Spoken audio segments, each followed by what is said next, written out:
ここは一体、俺は一体どうしたというのだ。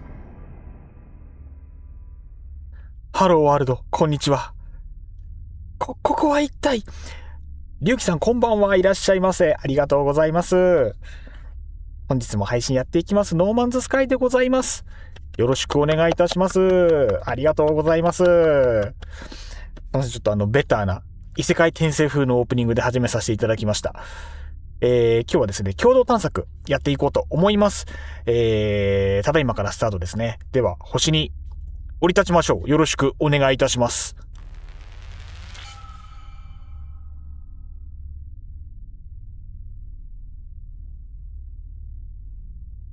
何これ？初めて見る。これもアップデートか？これが最初か？それとも最後か？いや、これが俺の最初だ。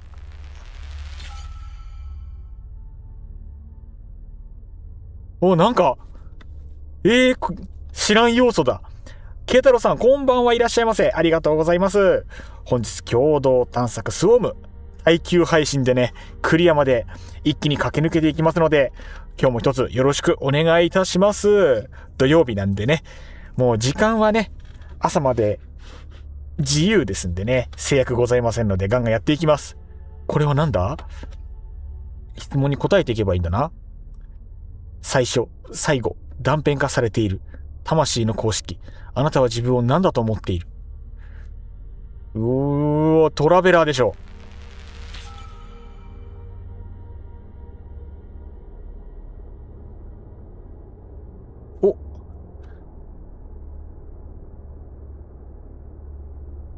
ケトロさん、土曜は11時まで生きるようになりました。あら、素敵。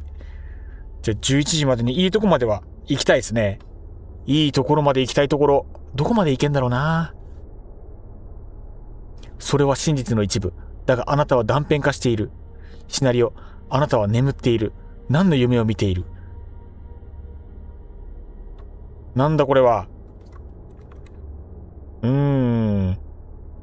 どのタイプになるんだろう。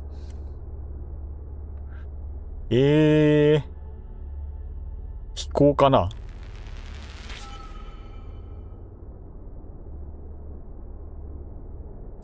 私はガラスの家族の夢を見る。だが教会がひび割れている。何かが封じ込められていない。遠い過去、あなたには始まりの民の誕生を防ぐ力がある。コーバックスプライムの最悪は起こらず、ゲックは決して存在しない。いや、それはもう過ぎた歴史や、歴史に干渉しない。望むままに。あなたがどのかけらなのか私は学習しているところだ。3つのうちの1つ。シナリオ、あなたは人工生命体に出会う。自分が人工であることを知らない。それを伝えるか。いや、知らない方が幸せでしょう。世の中知らないことがいいこともある。真実とは何だ。あなたは何者だ。あなたはバイキーンの子供が戦いを強いられているのを目撃する。震え、怯え、傷ついている。この儀式は伝統だ。聖人へ移行するための要件である。これはどうなの。それは命奪われるんか。これはどうなんだ。うわー、わからん。あ、ひまじんさんありがとうございます。いらっしゃいませ。国和氏来ましたよ。今日もありがとうございます。今日は耐久配信でやっていきますので、どうぞよろしくお願いいたします。ごめん、ちょっと待って、アプリの方のね、コメント欄が今ちょっと調子悪いみたい。ちょっと一瞬お待ちいただけますか。すいません。一瞬音があれかもしれないです。OK。いったかな？治ったかな？多分これで治ったかな？ OK。よろしくお願いいたします。これ質問の意味はどういうあれなんだろう。まあ文化は文化だからな。バイキーンの文化を尊重し、その場を去る。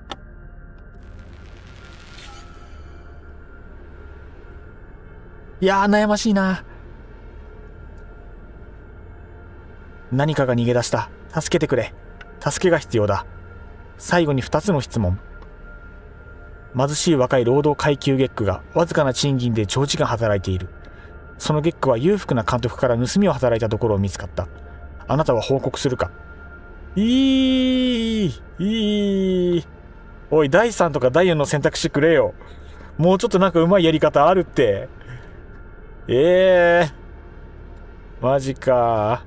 盗んだものによる。盗んだものによるよ。盗んだものによるって。おいおいおい。どうだろうな。あと監督が嫌なやつだったらワンチャン監督がちょっと嫌なやつだったらワンチャンいや、腹が減っていたんだろう、きっと。腹が減っていたんだろう、きっと。監督にはそれを失っても余裕がある。盗んだかもしれないですからね。なんか取っちゃったんだろうけど。あなたの回答を評価した。あなたの履歴を評価した。あなたのかけらはより明確になっている。余命16分。あなたはその時間をどう使う？なるほど。これは。ハート。そういう読み方。ハート盗んだかもしれないですからね。心か。そうか。奴らは大変なものを盗んでいきました。あなたの心です。これラストシーンやんけ。こんばんはいらっしゃいませ。こんばんは、初見ありがとうございます。タイトルが短足になってるということで、探検やで。あれ、ワイ間違ってたか。探索になってた。ごめんなさい。指摘ありがとうございます。アーカイブの方直しとこうかな。サムネイルも直しとこう。ありがとうございます。言われなきゃ意外と気づかないんですよね。はい。初コメありがとうございます。国和と申します。毎週定期的に、ノーマンズスカイの配信やらせていただいておりますので、興味ありましたらぜひぜひ、はい、覗きに来ていただければと思いますので、どうぞよろしくお願いいたします。普段はですね、途中参加とかも大歓迎なんですけれども、本日はですね、共同探索ということで、今回あれらしいですね。なんか、マルチオフ推奨みたいな、X で流れてきたので、今日はマルチオフ非推奨の形を取らせていただこうと思っておりましたので、いつもの配信だと、その辺は結構ね、ゆるくやっておりましたので、そのタイミングでも遊びに来ていただけたら嬉しいです。どうぞよろしくお願いいたします。お名前見させていただいてよろしいでしょうか。サタナエルさんですね。サタナエルさんでよろしいでしょうか。どうぞよろしくお願いいたします。ゆうきさん、彼らはとんでもないものを盗んでいきました。あなたの心、物理的です。グリー心臓グリー物理的に持っていったのか。コーバックスで言うとコアか何かなのかな。さあ、残り余命16分。ストーリーはクリアしてるんでね、残された時間を楽しんでいきましょう。同志たちを一緒に楽しんでくれるかな。公式、断片、3つのうち1つ、賢者よ。これは Y の割り振りになるのかな。輝かしく深く賢い。あなたは宇宙を深く理解している。起動しますか。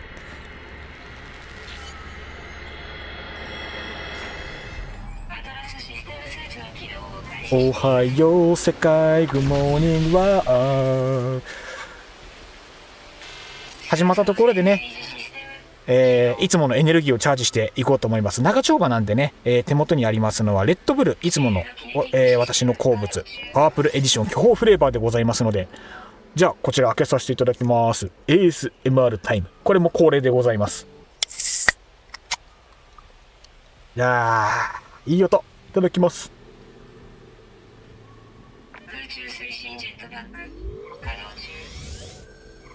あー、うまい。しみる。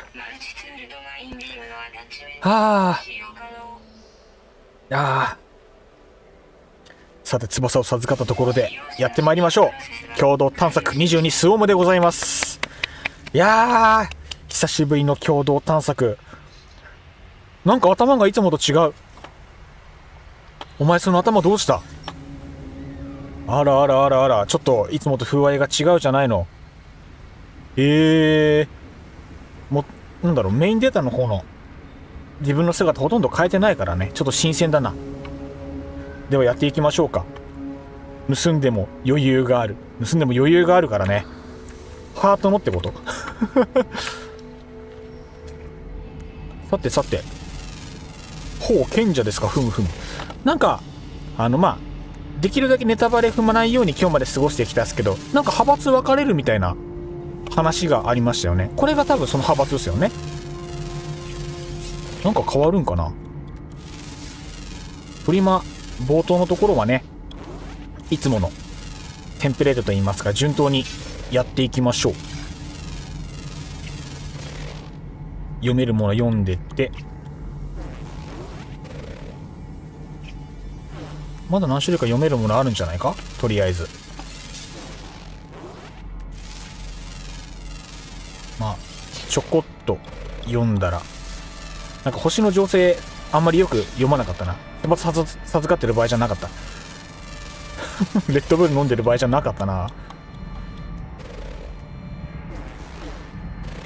まあ一旦とほっ今なんか読み込みそうだったけどスルーしちゃった。まあいいや。よし、行きますか。お、ケイタロウさん、私も賢者です。 D さんは王族。あら、なんか王族いいな。何王族って、なんかすごくそっちの方が偉そうでいい。さて、まあ一回確認していこう。まずは宇宙船を探す。ここはねテンプレートだよね。みんなの基地がいっぱいあるな。宇宙船どこだ。向こうだね。さあ行きますか。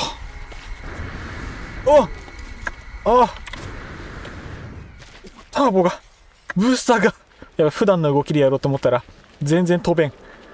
そうだよね、共同探索ってこんなんだったね。やっぱ久しぶりに一からだと、やっぱこの辺の感覚がね、この辺の感覚抜けないよね。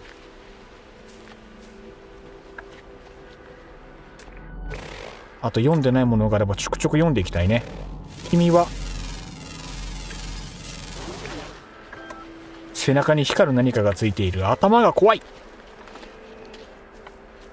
国風さん、夢から赤だから王族になったらちょうどいいなと思ってた。ならなかったね、赤に。いやー、日頃の行いかな。王族としての気品が足りなかったか。なんかすげえ、別のプレイヤーの拠点か。へえ、ずいぶん立派なの残ってるね。目的地ってでもこの辺じゃないのか。もっと先か。もっと先だね。使えるようなら使わせていただこう。今までの共同探索ではあんまり人の、うわー飛べねー、やだよー、飛べないよー、不便だねー、生まれたてってのは不便だねー。あれが今回の俺の愛機ですか。回収できるもんしといた方がいいのかな。いいか。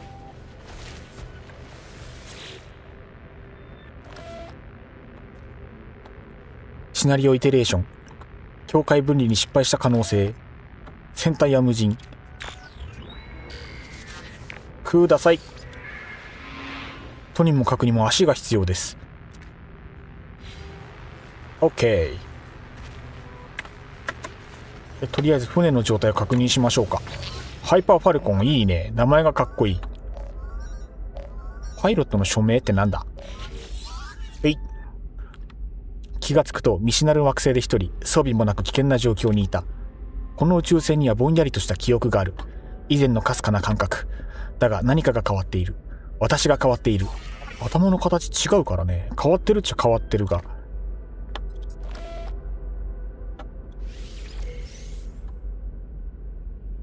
ダッシュボードに触れると指先が湿った何かに沈み込む。わ、勇気ある。押し込む。いけ。そんな感じで繋がるんか。誰だ。殿で賢者ってオタサーの殿的な、どういうことオタサーの姫的なこと。ああ、なんかみんなに囲われてってこと。みんな俺をキャリーしてのマスカのキャリーってなんやパイロットエコー、空に私を追ってきた。私の一部を救おうとした。遅すぎた。幻影は嘆き声を上げ、ノイズの中へ消えていく。今回なんか戦闘系が多いんだっけか。戦闘要素の追加っていうのは聞いた。なんだ。王族のエコー、賢者のエコー。これは気織でいいのかな。気織のエコー。なんだこれ。腐敗した液体ゲットと。いいね、新しい要素いっぱいや。ほいで、これで必要なものを何ぼか受け取りましたと。まずは順当にやっていきましょうか。大事なマインビームだからあれだな。とりあえずここに設置しといて、で高性能マインビーム、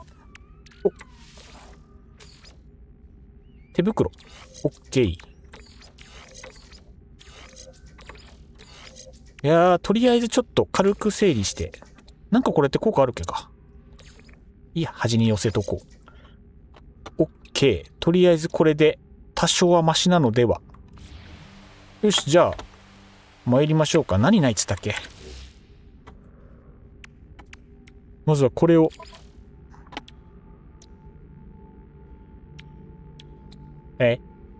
パイロットの署名って今の指突っ込んだのでどうにかなったってわけじゃないんだ。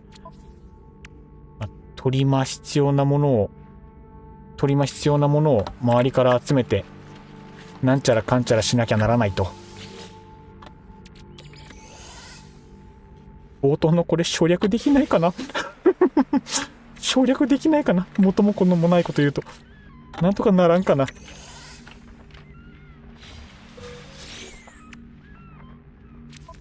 ミキサーついてないのか。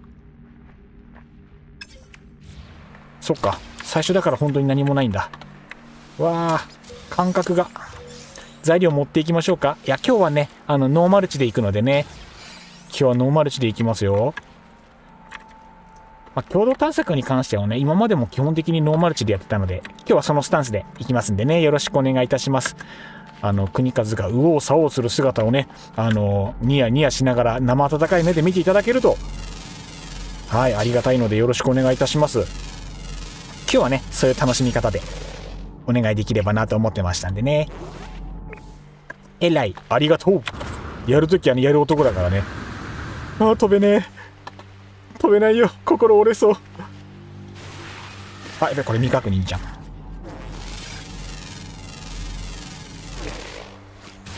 回収できるものは一生懸命回収しつつ、まあよく言えばね、マルチツールぐらいは普段使いのやつ早く持ってきたいよね。今回持ってこれるのかな。一応持ち物の中にあれパッと出てこない、まあ不思議な鉱脈入れてきてるんで、あ、間違えた。酸素足りないからちょっと丁寧に取ろうか。宇宙船の持ち込みができません。きついな、宇宙船持ち込めないの。ガスポット超お題。素材何本あってもいいからね。冒頭で有色金属とかマジでありがたい。いや、初心に帰るね、初心に。ノーマンズスカイってずっとやってるとさ、なんかいろんなアイテムの回収収集とか、ああいうのがさ、自動化しててだんだん楽になるから、ありがたみがね、ちょっと薄れてくるんだよね。いや、なんか冒頭でね、こういうのやるとやっぱ噛み締めますわ。この手の最初の資材、集めるの大変だったのを思い出しながらね、やっぱ、その存在のありがたさ噛み締めちゃうよね。酸素もうちょっと欲しいのか。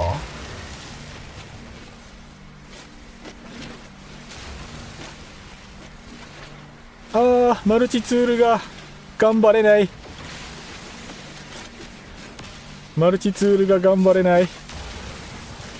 すぐにあちあちなるやんけ。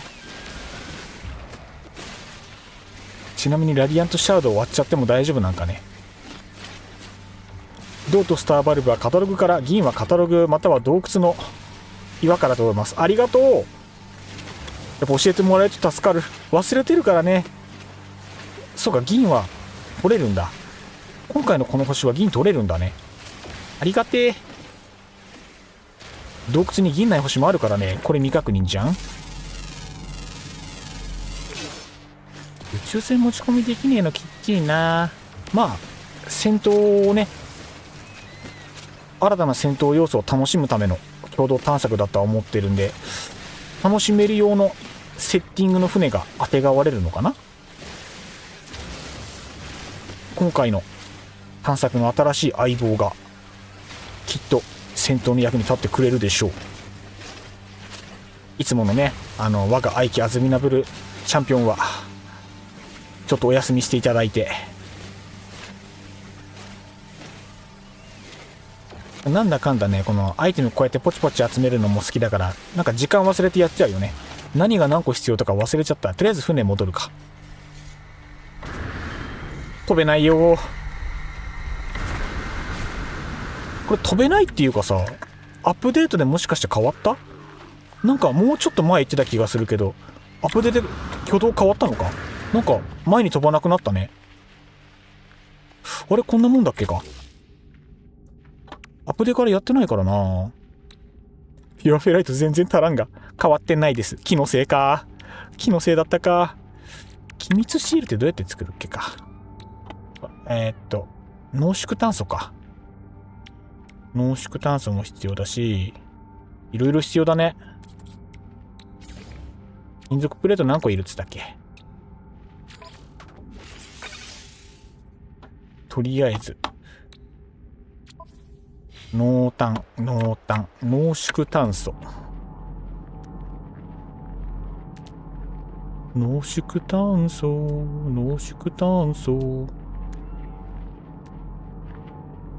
結局生成できないもんな。変わったのは国和さんの腕では。辛いこと言うね。だって国和の腕だわ。いけた。いやでもあれじゃない、そのキャンセル判定の間合い少し狭くなったんじゃないってことにしていかない？ダメか。腕落ちたか。反省します。ちゃんと反省します。いやでもコツ忘れてるね、やっぱね。やっぱもっと頻度増やさんとね。今日中に共同探索をサクッとねサクッと終わらせた上でね。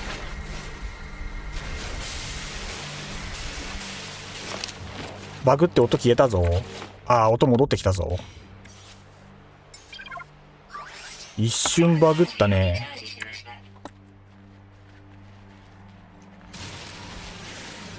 濃縮炭素が取れるやつがあんま近くにないのかしら。お、よかったじゃん。危ないじゃん。持ってかれるじゃん。いやね、ちょっと反重力だなんてそんなやめてくださいよ。ちょっと生まれたてなんすからこっちたら、ね、小鹿みたいに足プルプルなんすから、ちょっと優しくしてくださいよ。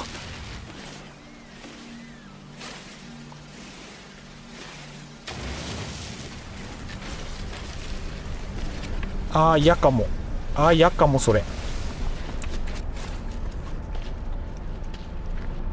ふむふむふむふむふむ。まあ酸素拾いつつ、どのみち洞窟の資材は取っとかないといかんね。どのみちね。うわ、また酸素もらい。この辺も拾っとくか。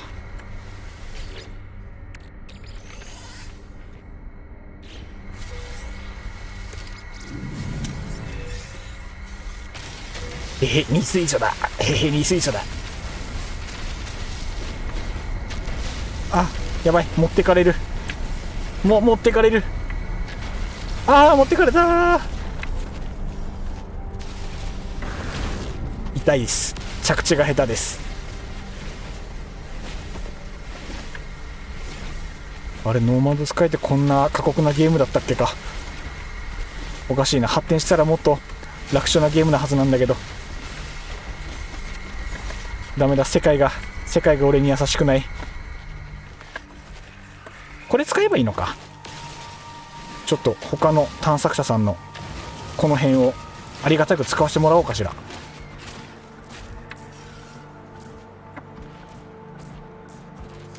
これ使えないんだ。知らんかった使えないんだ。わ、やり方忘れてんな。あんだこれ人の基地ダメだっけか。いろいろ忘れとる。めんどくさいぜ。船の近くでやるしかないか。飛距離短え。設定で使えるようにもできます。できたっけか。いや、俺はこれでいく。俺は機能に甘えない。俺は苦労を買ってでもする男。効率悪いかな、さすがに。いってブースターが。てかさ、優しい。近くに酸素あったやん。ハロゲさん優しい。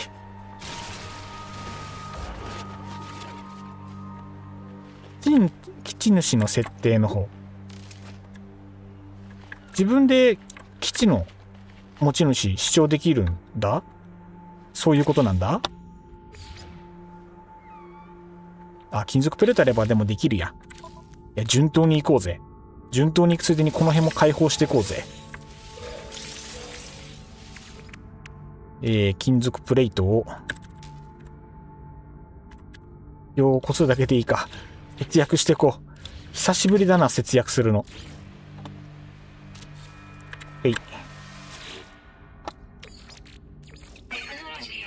で、何個ぐらい濃縮炭素持っとけば半分ぐらい濃縮しとくか。とりあえずは。生成器の持ち主が他の人がアクセスできるか設定できる。へえ、そっか、ここで変えられるんだ、設定。普段結局一回設定したら設定しっぱなしだからあんまりいじったことなかったですね。そういえば普段あんだけマルチやってるのにね普段あんだけみんなに作業手伝ってもらってるのに設定のこと何も知らないっていうね。もうなんだろう、人任せすぎて何にも知らないままゲームやってきてるというのが丸分かりでござる。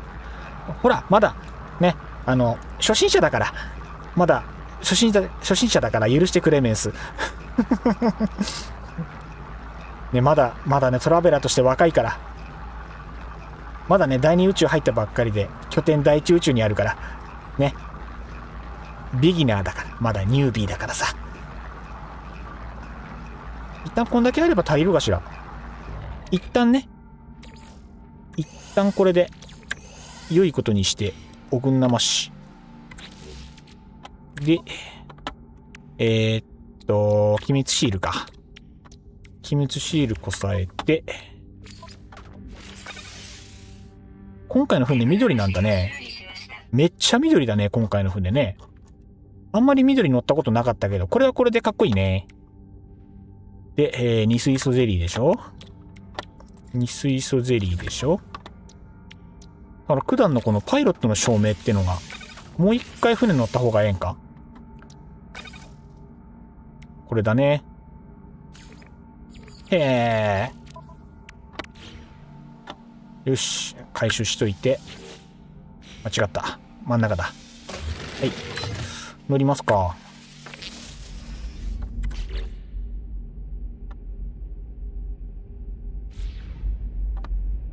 わからん。こうだね。これか。現在の目標、王族のエコーを具現化する。あ、リエさん、こんばんは。こんばんは。殿頑張れ。ありがとうございます。殿やってまいります。なんか、噂によると、殿を差し置いて王族だったという噂を聞きましたが、なんと殿は賢者でございます。はい。殿は賢者でございます。これで何が違うのか変わるのかちょっとまだ今の段階でわかんないですけど。あれなのかな？とりあえずさっきゲットしたアイテムを使えばいいのかな？その王族のなんたらをね。どこで使うんだ？全く全くねえ、全くですよ、本当に。これか。王族のエコー。ガラス、アトランディウム、有色金属。いや、結局集めまくんなきゃいかんのや。剣王ってことですね。わかりました。自分の陣営から目をそらし。やっぱり何かあるんかな？よし、じゃあとりあえず、有色金属、もうゴリゴリ集めます。アトランディウム集めます。ガラス集めます。生成器置いて、穴も掘って。だね。とりあえずそんな感じだね。穴掘り。適当なところで穴掘りもして。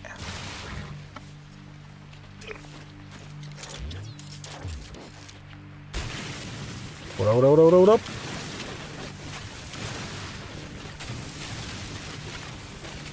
そう、国風はね、もう下に向かって穴を掘るような愚行はしないのですよ。何回も落ちてっからね。横に穴掘っとけば下に落ちる心配はないからね。ああ、学習したんすよ。ね、学習能力丸だから。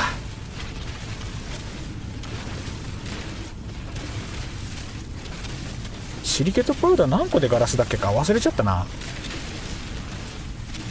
ずっと植物の方で、フロストフラワーだかの方で、いつもやってたんで。七星さん、こんばんは。あ、同じく賢者チームです。嬉しい。同じ賢者同士仲良くやりましょう。はい、郷土探索やってきますんでね、今日も一つよろしくお願いいたします。いや、今日中に、今日中は無理か。日またいで、今回の配信でね、クリアしたいですね。一応、配信耐久配信で、タイトルやってますんでね。お墓建てます？まだ死なない。勝手に殺さないで、まだ生きる。王族の墓ってあれ死ぬ間際に建てるんじゃないの？あれ。生きてるうちに建てるのは知ってるけど、まだ早いでしょ。勝手に殺しちゃダメっすよ。こっからだから。ぐわーぼっち王族。ぼっち王族。王は孤独だからね。そう、王は一人だからそれは仕方ない。落ちるならジェットパックでダメージなくせばいいのに。落ちるなら、いや、それはほらテクニックの問題で、ね、誰がテクニックないって？現在最下位の賢者チームでございます。なんかあるんですか、そのランクというか、なんか競争みたいになってるんですかこれ。マジか。今回結構頑張んなきゃいかん感じなのか。普段ハイスコアあんま狙わないけど、ちょっと頑張ってハイスコア見ながらプレイした方が吉なのかもしれない。同じ賢者として頑張りましょうね。一緒に頑張りましょう。賢者は賢者同士でね。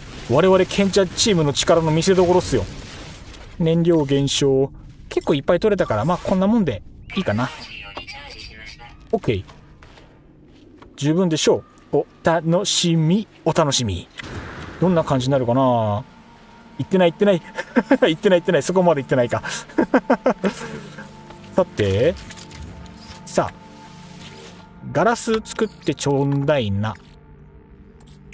この辺もそもそも生成すればよかったんじゃね説はあるけど、まあ取ったからね、せっかくだからこれでこのまま行こう。15個しか作れねえ。せちがれ、時間もかかるな。じゃあその間にアトランディウム取ってきますか。500、あれだね、一番近いの。ユーン。あ、動物。あ、動物。動物。あ、動物。ラディアントシャード。はい。アトランディウム。そこら中に生えてるね。この星自体も結構いい雰囲気だね。お空がいい感じ。やっぱりソナリあれだね。円環とかいうのかな。輪っかがあるとやっぱ見栄えがいいっすね。うん。視界に入る情報が多くてとても良い。なんか浮いてる。何あれ。気づかんかった。おいおい、見たぞ。映像で見たやつだぞ。おい、今回のメインディッシュもう見えとるんかい。うわ。いやー、あれ真ん中開くんでしょ。知ってる知ってる。映像で見た。うわー、マジか。あれが順番的にはあれか。宇宙船が治り次第、戦闘機治り次第あそこに向かうんかしら。あ、しまったー。今のまだ調査してない石だった。終わっちゃった。もったいねー。集めるもんをガンガン集めていきましょう。炭素ちょうだい。二水素ちょうだい。俺は全てが欲しい。全部の素材をよこせ。全部の素材をよこすがいい。いやー、トラクターで地面の資材全部引きずり倒して最高率で集めたいよねえ。動物や、ああ動物や動物や。575を検知しました人形を見つめるとき開眼するやん。こちらをまた見つめとるやん。やっぱあれ目なんか。映像見たとき目みたいだなと思ったけど、やっぱり目なんだあれ。うっすらネタバレかうっすらネタバレか。まあね、数分後数十分後には分かってることだからね。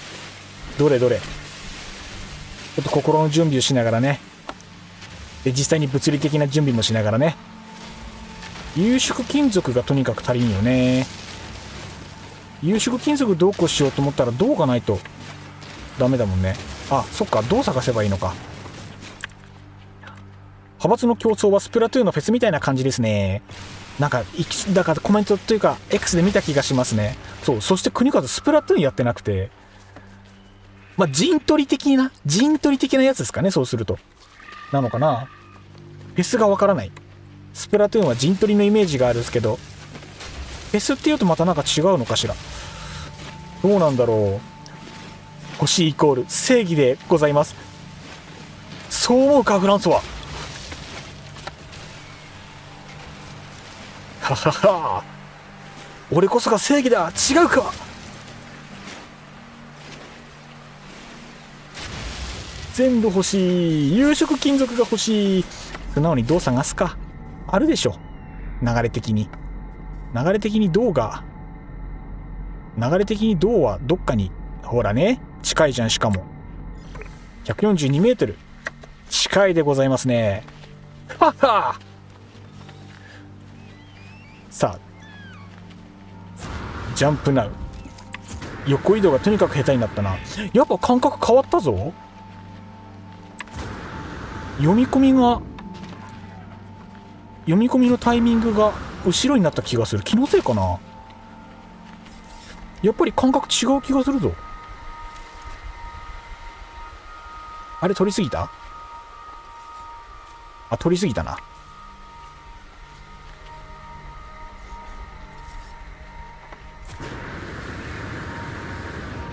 これだ、これだ、これだ。よし。銅ゲットだぜ。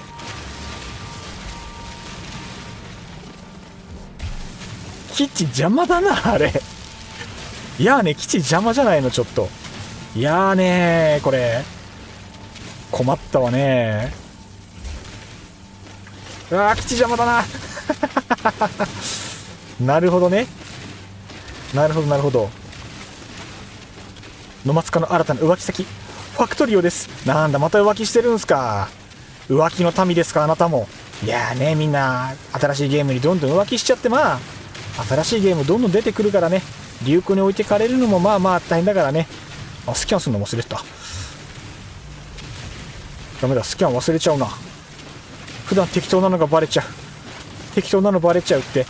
はっや、緑色の S クラスソーラー線が欲しい、欲しいぞ。欲しいイコール正義でございます。もう大体欲しい分取れたんじゃない？あんまり数見ないで適当に取ってるけど、まあ100あればいいでしょう。100あれば足りるのではないでしょうか。うん。私よりは美しい取り方、性格出るっすね。性格出るっすね。さては B 型だな。あ、間違った。何作ればいいんだっけ？ 200 取れてるからいいでしょ。で、銅をあれしてこれして。ダメだ、酸素が薄い。酸素が薄いから。扉を開けて、あんまり騒がないようにやりますね。マイク近づけとくか。音大丈夫でしょうか。あんまりね、マイク離しすぎると、音がね、聞こえづらいからね。ガラスお疲れちゃん。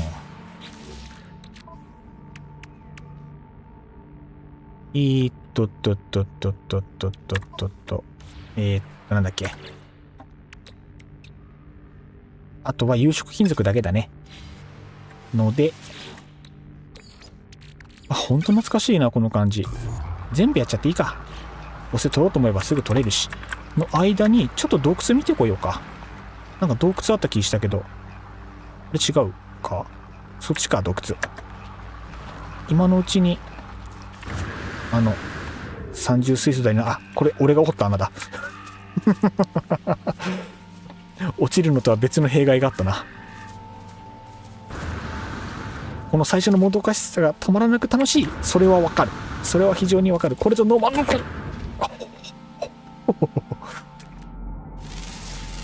生きた心地がしないでござる。炭素も取りつつね。この辺がまだ。あ、いいね。コバルトいいね。コバルトもね。あ、どうもこれで取れるじゃん。セーフ。今本当危なかった。初心者かって。まあ実質初心者なんだけどね。最初からスタートだから。謎の質問に答えてまた新たな命を授かったからね。実質初心者なんで。もう誰かに名前つけられてるね。コバルトもまああれば使うでしょう。資材なんてね、いくらあってもいいですから。お金と一緒。ね。お金も資材もあればいくらあってもいい。ね。なくて困ることはあっても、あって困ることはないから。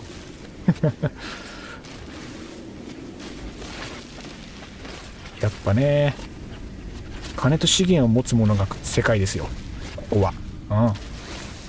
なんか減らないな。表示がバグったな。オッケーオッケー。そして気を抜いたら足りなくなる。それは確かにある。このコツね。採取するときはこの熱暴走一歩手前のところでやるとダメージ数が大きくて回収が早くなるというね。小技っすよね。エイマブローはいらないのでは。炭素ちょこちょこ取っといて、一応取っとくか。何の気なしに取っときますか。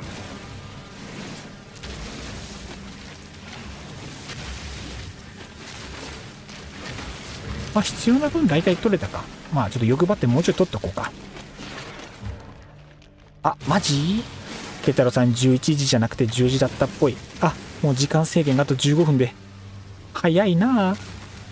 まあね、早く寝た方がね、成長にはね、すごくいいからね。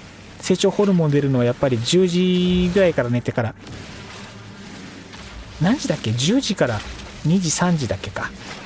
その時間に寝るといっぱい成長ホルモン出るんだっけが。あさって学校だからね、偉いね。やっぱ夜更かししちゃうとね、時間調整するの大変だからね。今日も早く寝るんだよ。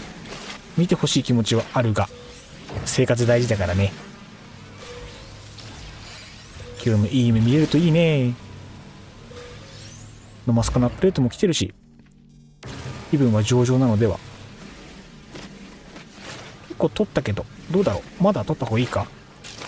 自己管理できてすごく偉い。ね、ほんと偉いよね。前の時できなかったもんな。い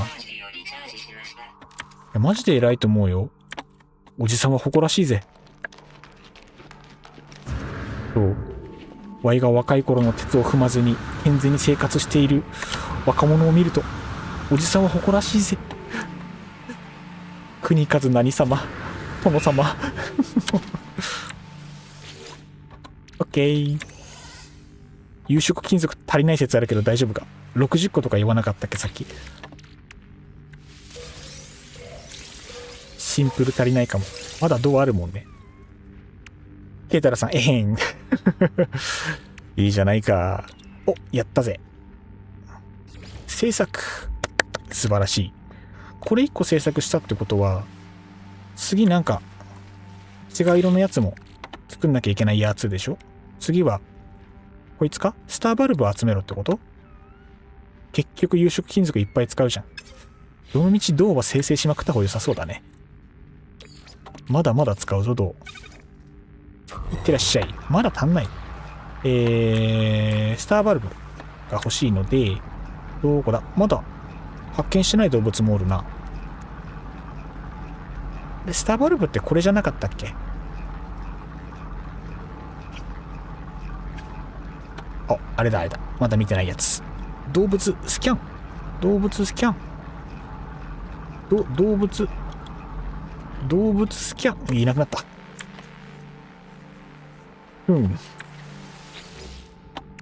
日頃の行い。徳を積んでこなかったがゆえ。青作れんじゃん。オッケー。Thank you。じゃああと緑。スターバルブだけ。よし、じゃあスターバルブ探しに行こっか。途中で銅も多分足りなくなりそうだから、銅のある方向に向かって歩いていこうか。調和するスクラップとかあるぞ。銅鉱脈もう一個欲しい。パラフィン。あの120メートルはさっきのやつかな？多分そうだね。基地の方はね、取れないっぽいから。君だ！ OK。お、ケイトロさん、そうそう昨日 VR チャットでアギトの映画の話してきたんです。よかったね。早速趣味の仲間が見つかりましたな。素晴らしい。いいね。コミュ力プラスだね。コミュ力丸。偉い。早速役に立った。よかったよかった。VRC はね、いろんな人がいるからね。やっぱ、いい人と巡り合えたらね、一気に楽しくなるゲームだから、存分に楽しんだってな。あ、それ、あれ銀鉱脈か。パラフィン。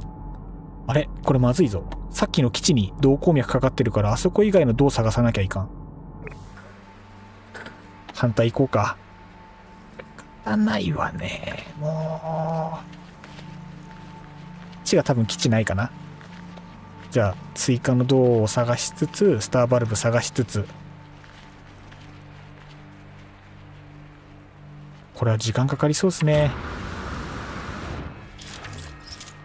いやーねー。だってあれでしょ？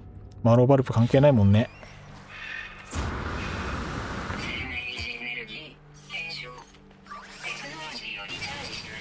有色金属ここからでも取れるね。まあちょいちょい取っとけば間違いないでしょう。だからそれこそこういういわゆるまったりプレイっていうのは、ここまでまったりなのはある意味久しぶりなのでは。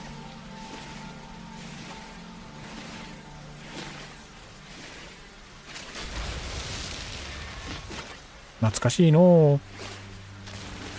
他人の基地は非表示にできますよ。なんかそういう機能が確かになんかあったっすね。どうやりましたっけ。酸素玉ください。酸素玉を俺に。Thank you。君は様子見だ。私は慶太郎さんに手伝ってもらわなければ危ないところでした。今回難易度そんな高いんですか。いやーね、難易度高いのかしら。戦闘が難しいんだったらちょっと怖いな。どうなんだろうか。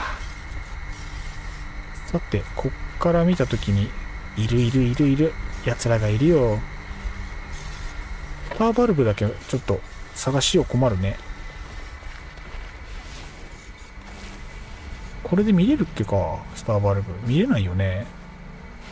あれか。違うね。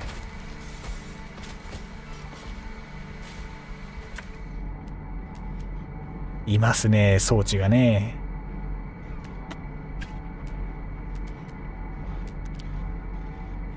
忘れたな、感覚。スターバルブってあれだっけか。自力だっけか。スターランブルは違うか。銀。知的うんたらかんたら。一応銀集めてみるか。使うかもしれないからね。カタログ忘れてた。なんか作れるんだった。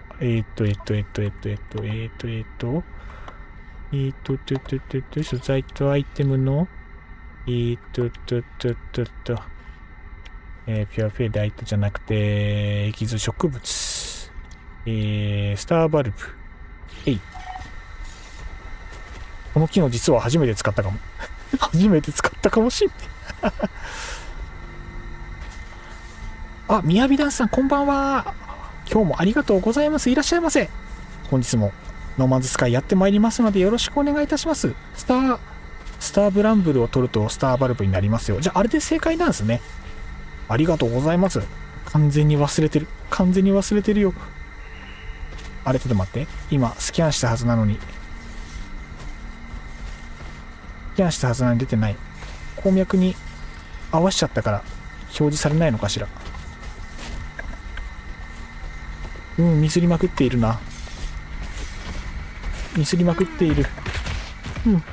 国和は段取りが悪い。すごい顔してるね。移りたがりだね。ずいぶん移りたがるね、君は。だが俺の方が早い。やべ、変な方ってんだ。イマジンさん、新しいグリッチを学びました。偉い。学びは偉い。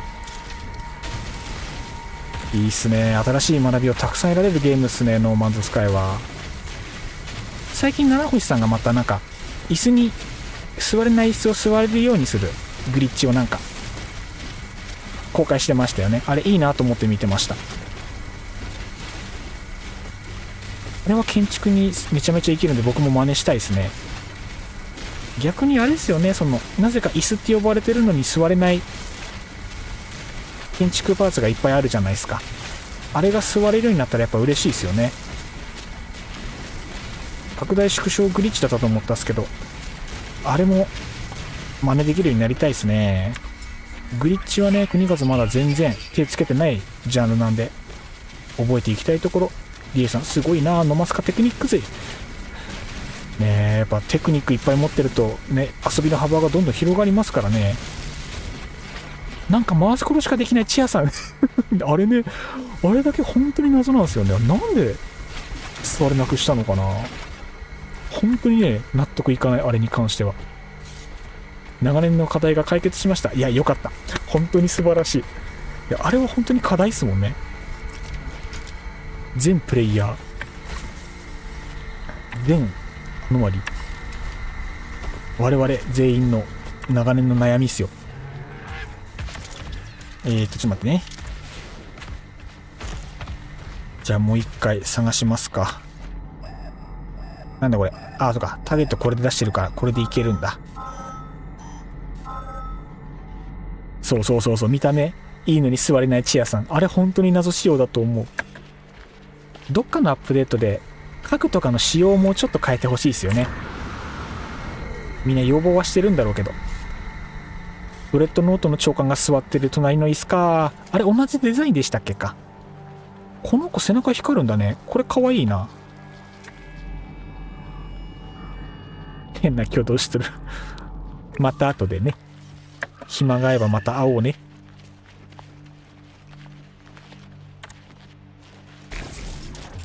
まあちょこちょこっとこの辺も回収しつつ、炭素がねよく使わされるからね、炭素と酸素は合間合間にできるだけ拾っていきたい、本当は。で君からはねガスボールを、あ、艦長ね、艦長。結局なんか登場してるアイテムで、その登場してる状況と同じように使えないアイテムっていっぱいあるから、この仕様はね真面目にもうちょっと改善してほしいと思う。非常にわかる。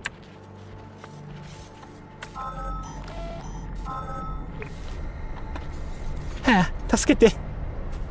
嫌です。ほらね、着地下手だからさ。ほら着地が下手。国和くんは着地が下手。そんなんだからね、配信ごとにキンキンに冷えてレッドブル2本飲んでね、いつも配信後に具合悪くしてるわけですよ。国和くんは配信が下手。ああ、やめて。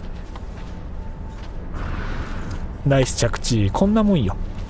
ああ、やめて。いや、こんなもんじゃない。やめて。こんなもんよ。国和にかかればね、着地なんてちょろいもんよ。手のひらくるくるくるくるくるくる。手のひらくるくるくるくるくる。さあ、ガスポットちょうだい。いやー、めっちゃ邪魔される。やだー。わーい、あざっす。でも最初をやめない。それでも俺は最初をやめない。ナイス着地。着地がうまい。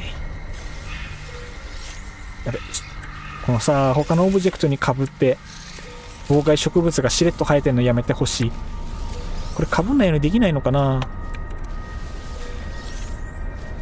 痛い痛いが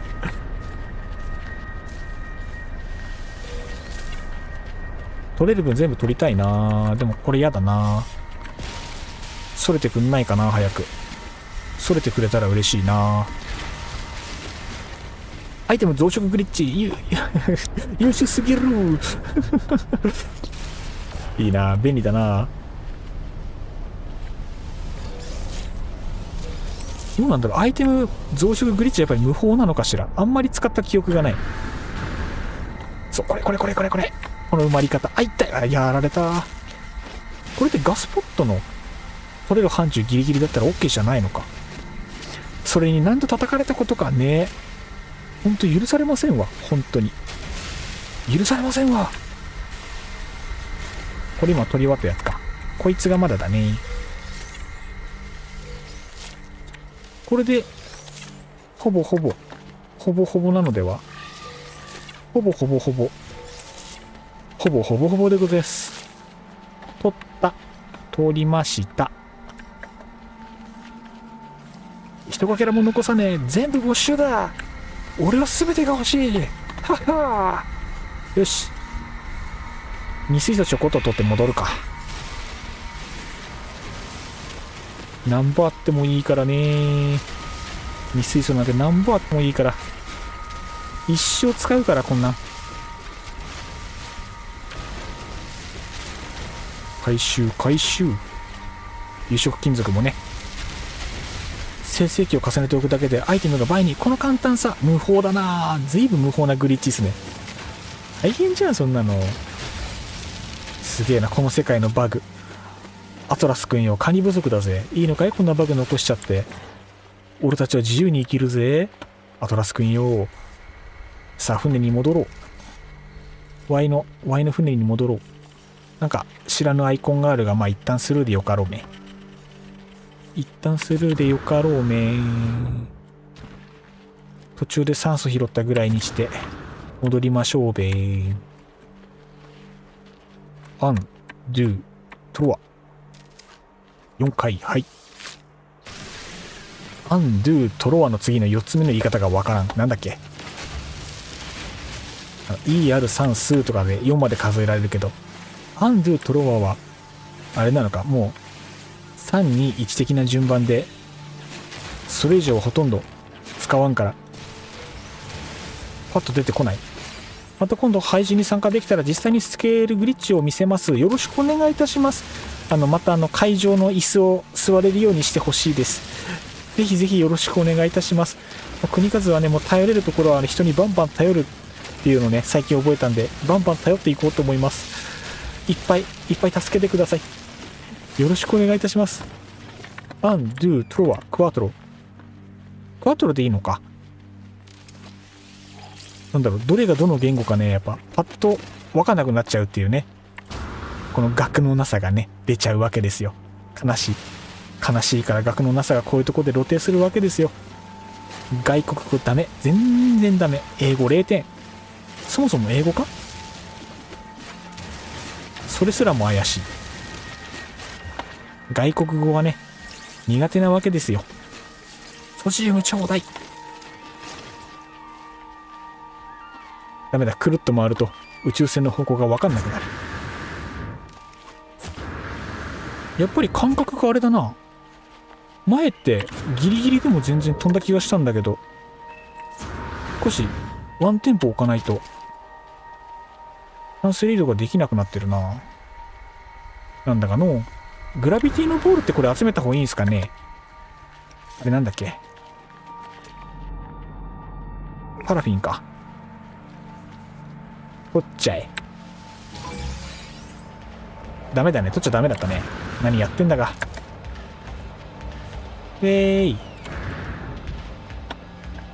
こっち来ないでー。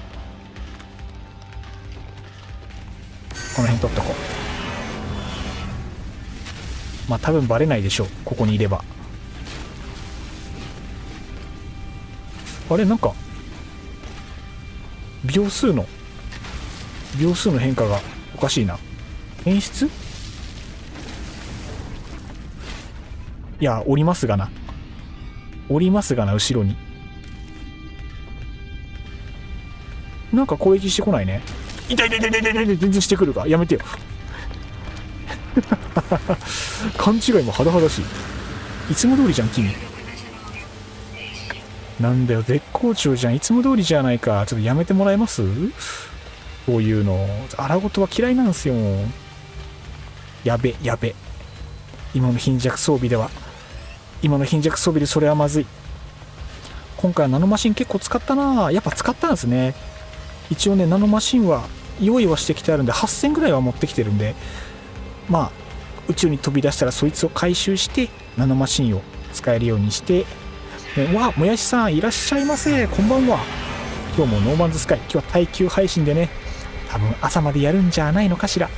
頑張っていきますんでね、どうぞよろしくお願いいたします。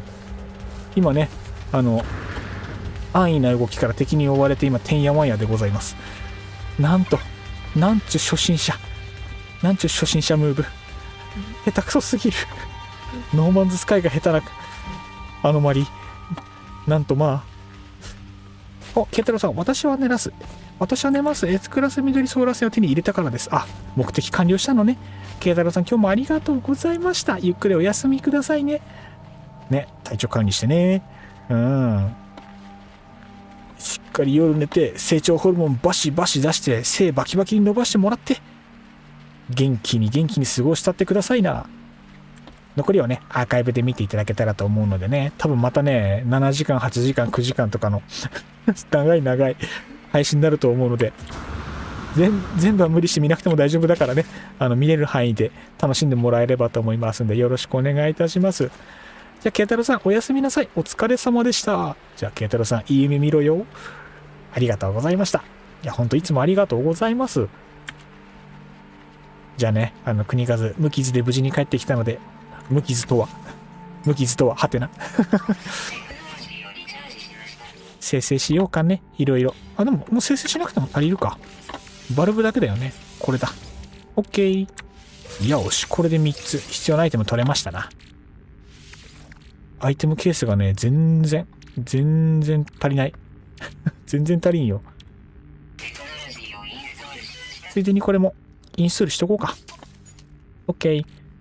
お、ケイタロウさん、素敵な船の画像は国風さんの DM に飛ばしてあります。あら、ありがとうございます。ちょっと後で堪能させていただきますね。いつもありがとうございます。対戦ありがとうございました。ありがとうございました。また次回もどうぞよろしくお願いいたします。この間もらった卵とかもね、いろいろ手つけられてない要素がまだいっぱいあるから、どんどん手つけたいですよね、本当は。リエさん、その通り、命があれば無傷、それが飲ますか。その通りよ、死ぬこと以外かすり傷だから。よしよしよしよし。マイルストーン達成でございます。ありがとうございます。そうそうそうそうそう。やっていきましょうか。これで、次は何をすればええんだい？とりあえずこいつ受け取って、ベンチジェル、アップグレードがとにかく欲しいね。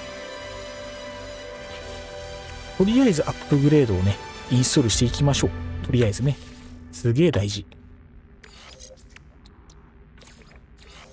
命関係どんどん。これってここだっけか。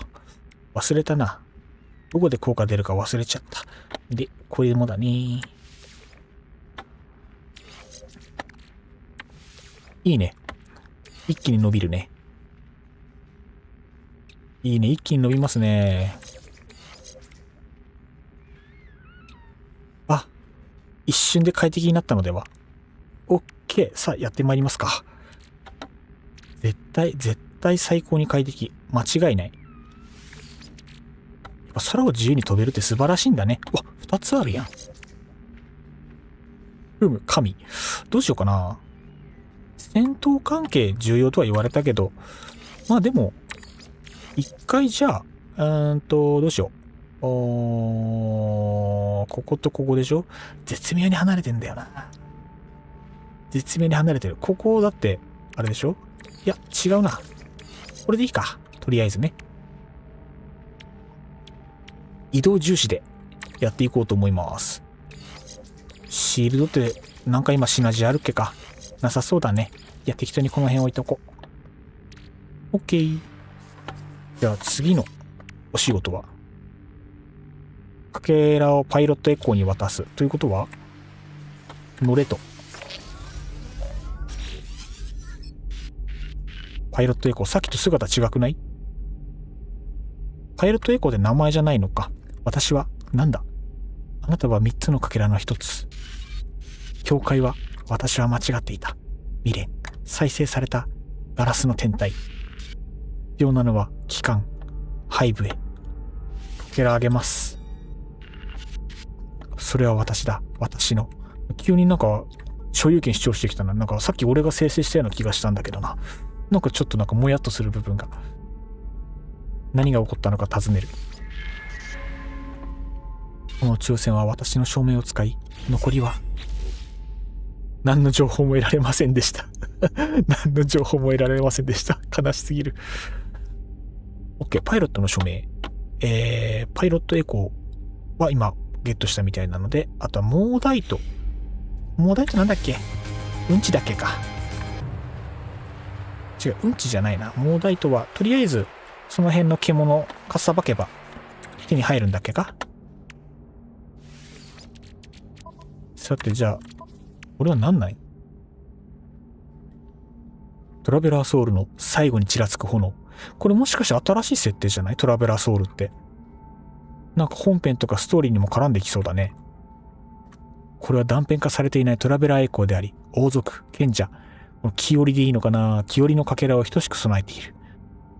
彼らの署名に必要不可欠な構成要素。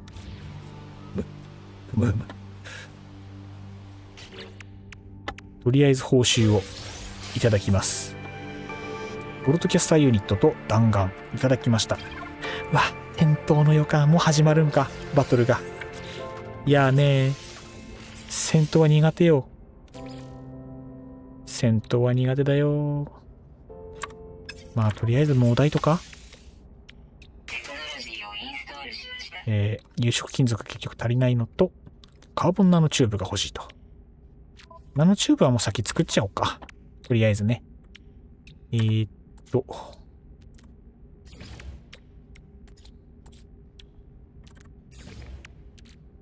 ナノチューブってベルト使わんけか。なんか間違ったかも。記憶がさ、曖昧すぎるって、木織は旗織だと思います。あ、これで旗織って読むんですね。ありがとうございます。国和これでも日本人なんですけど、全然漢字が。漢字って往々にして日本人の方が苦手だったりするっすよね。そういうことにしといてくださいな。あれか、配線繊維は多分次あたりで報酬でもらえるのかね。なので、有色金属をとりあえず探しに行こうかな。有色金属を集めつつ、モーダイトを回収すると。さて、モーダイトゲットのために動物をしばきに行きましょうか。手頃な、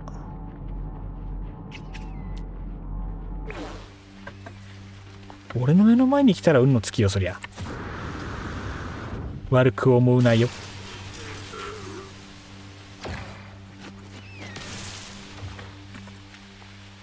モーダイト9。さて、国数が行く。すまないね。悪く思うなよ。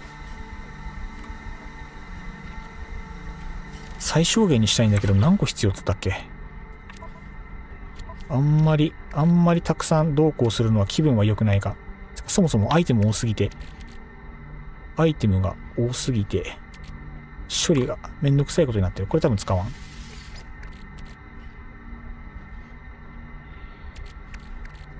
そういえばダメージ受けてたっけか。食べちゃおう。困ったら全部食べる。違う。なんていびつな。32個だから、あと14個、13個。あと13個だね。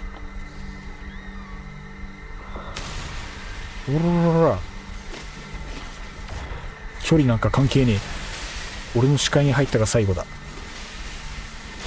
そう、最近の国数は容赦ないことで有名。すまんな。悪く思うな。よいしょ。この辺あれだね。草の背が高いね。君もだね。さらばじゃ。悪く思うな。油物はわしには合わないな。胃がもたれる。これ油っぽい肉なのか。油物だったか。あ、レトナガさん、こんばんはいらっしゃいませ。今日もありがとうございます。今日はね、ノーマンズスカイ共同探索22スウォームやっていきますので、どうぞよろしくお願いいたします。毎度おなじみ国数共同探索恒例耐久配信でございますれば、冷蔵庫の方にもね、レッドブルを大量に用意しておりますので、そいつをグビグビと飲み干して肝臓にダメージを与えながらね、ノーマンズスカイの方ひた走ってまいりたいと思いますので、どうぞよろしくお願いいたします。国数も2連休なんでね、もう体力の続く限りやっていきますんでね。ノーマンズスカイは時間と寿命を削るゲームとして有名なんでね、今日はそれに従ってやっていこうと思いますんでね、一つよろしくお願いいたします。あとはこの序盤のね、このまったりというかもっさりというかローペースで楽しみながらやっておりますよ。モーダイトは足りた。パイロットエコーはまたこれか。あ、こいつらまた一個ずつ作るのね。オッケーオッケー。アイテム欄がさなんかいらんことしたよ。こいつ分解して、そっか。何やってんだ俺は。ぶっちゃけシールドもいらなかったんじゃね。いやねー。グラビティのボールって使わんのかな。使わなそうなものはもう一回ポイしよう。邪魔だからね。これも一回いいでしょ。どうせ生成するあれが背中に入ってない。しまった。生成器に放り込んでおけばよかった。初心者かな。こんなとこに1個あるのすごい使いづらいね、今日のカバン。いやーね、使いづらいカバンだね。整理しようか。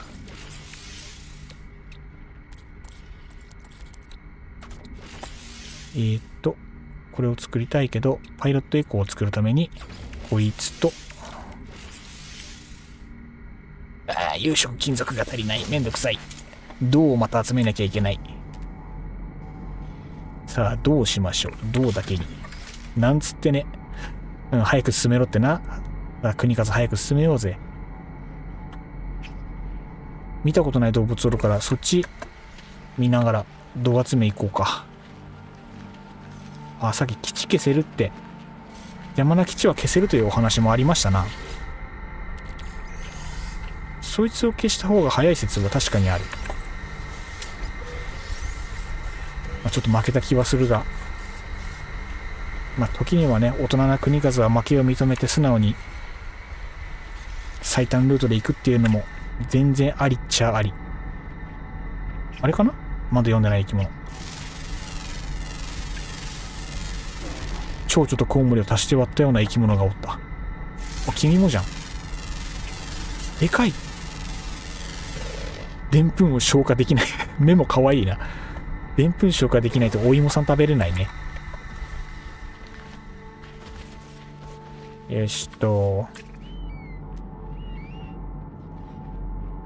銀ばっかりだね。そんなに銀使うのかい今回。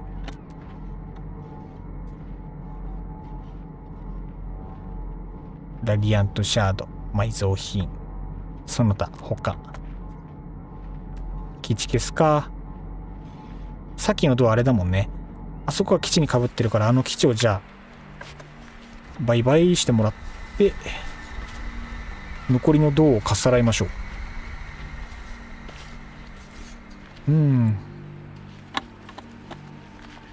簡単に消される邪魔なものに時間を費やした人こそ負けだと思ってる。あらやだ。辛辣。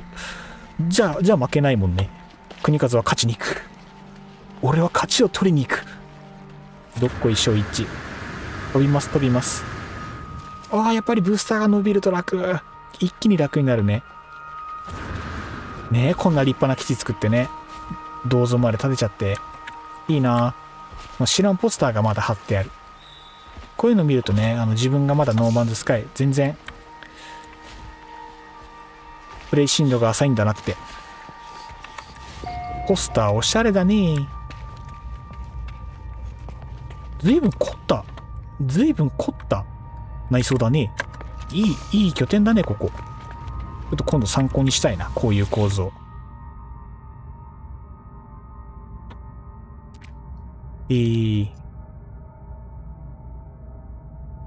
ごめん、一瞬だけ基地の中見ていい？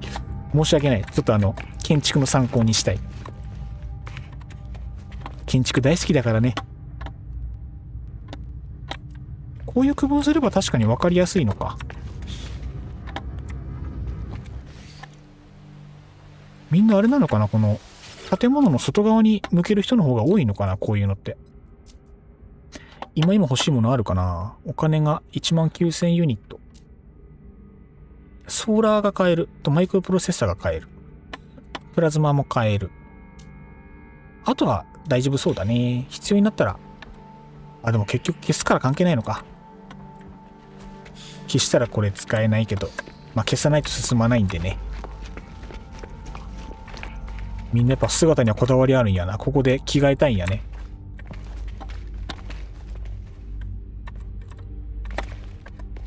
反物質リアクターってなんだっけ？反物質リアクターって何？レトナガさん、そうですね。邪魔者か利用してねえの善意で建てたか微妙なところもあるけど。この基地は他のプレイヤーのために善意で建てたケースだと思いますが、場所が悪かった。そうなんですよ。場所が悪かったんですよ。一番欲しい銅鉱脈に半分ぐらい被ってて、半分しか回収できてないんですよ。悲しすぎるでしょ。でもこの辺使えるっぽいですね。うわー。どうしたらいいんだろう。でも実際どうですか？これそのまま使った方が、長い目で見ればマシ？それとも進行考えて消した方が安牌？消すか。しましょう。消そう。悲しいけど。さらばだ。おしゃれな基地よ。いやー、すごいなんか、おしゃれに作って中身も使いやすそうに整理されてるけど、今回ばっかりは申し訳ないですね。銅が取れなきゃ話にならん。バイバイ基地。何これ。屈辱的また不適切な部分が見えるスクリーンショットを撮影してください。続ける。そういう機能なんだ。どうしよう、これ Y の顔を映したら Y が消去されるのかな。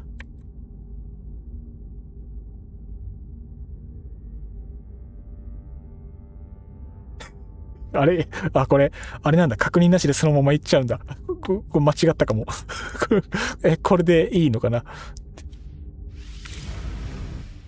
なるほど、なるほど。写真適当でもいいんだ。ダメだ。クソガキプレイヤーすぎる。あまりに今、クソガキプレイヤーだった。ちょっと恥ずかしいまである。よし。邪魔目的だと基地庫にアクセスできないように隠してるみたい。じゃあ今回は本当にあれなんですね。善意の基地だったってことですね。いや、よかったよかった。じゃあ、銅をね、また回収したいと思います。この辺だった気がする銅。足元すぎるとダメなんだっけか。近すぎてもダメだった。あれだ。そう、あれに被ってたんですよね。やってくれるぜ。この程度の浅い穴で国数をはめられると思うなよ。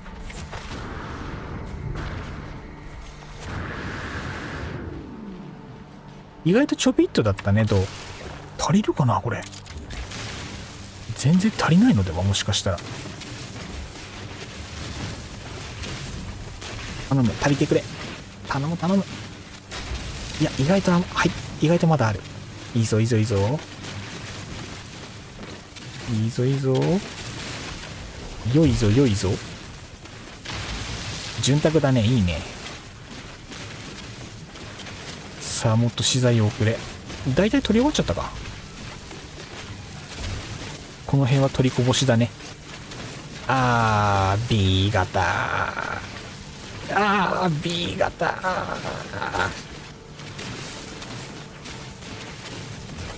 OK。これでいい数取れたんじゃないでしょうか。これで足んなかったらどうしようね。とりあえず宇宙船に戻ってから考えましょう。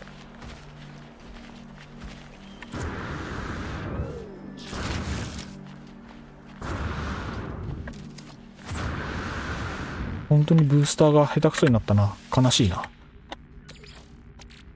よし。これで。さあ、もしかしたらこれでも足りないんじゃないでしょうか。ちょっと怪しい気がするぞ。まずい気配を感じる。間違った。もう一個だ。果たして大丈夫なのでしょうか。心配でございます。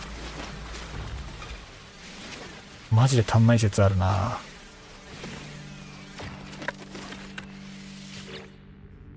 50個。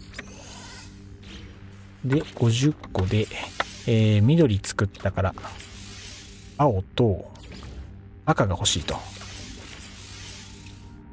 いけたわ。で、今度は空間が足りませんよと。生ステーキ。生ステーキってつまり生肉では。OK、完成。あれ完成したけどなんか、余ったな。バグで残った。俺作るの間違えたもしかして。俺今作るの間違えた。違う違う。これじゃないや、作るの。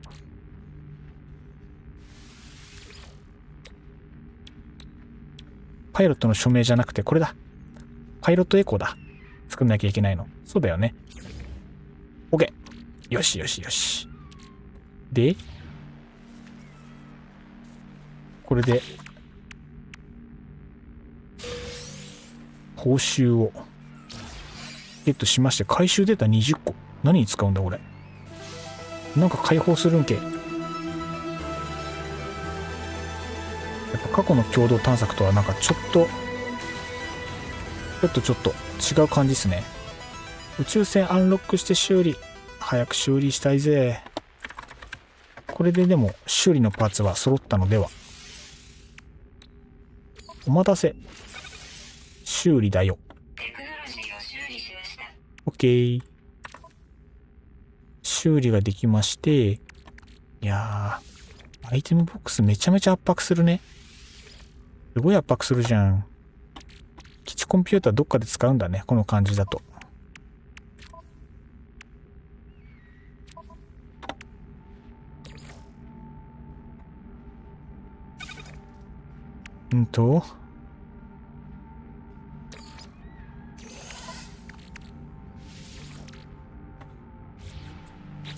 じゃあ、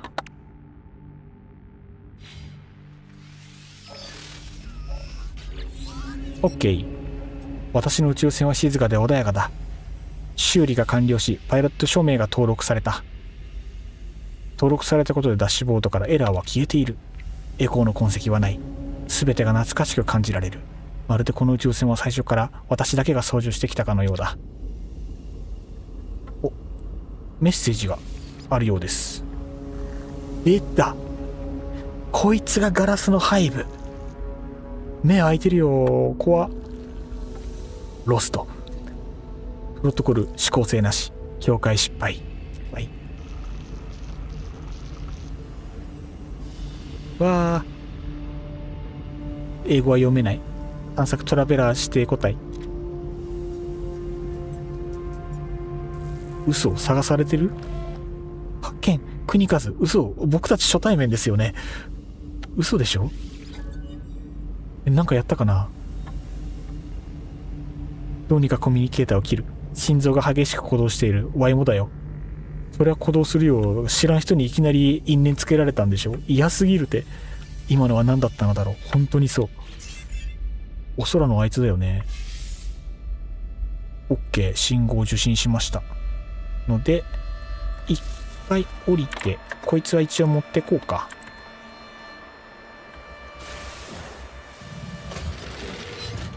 で、報酬がもらえるそうですが、アイテム欄がいっぱいですよと。グラビティの的で必要であれば回収するさ。ソジウムいっぱい。モーダイトとスターバルブはもういいんじゃないか、正直。空さえ飛べりゃいつでも回収できるから、こいつらはポイポーイ。こいつらポイポーイ。あとは、微妙に使わなそうなものとかは、いいか、錆金属もポイポーイ。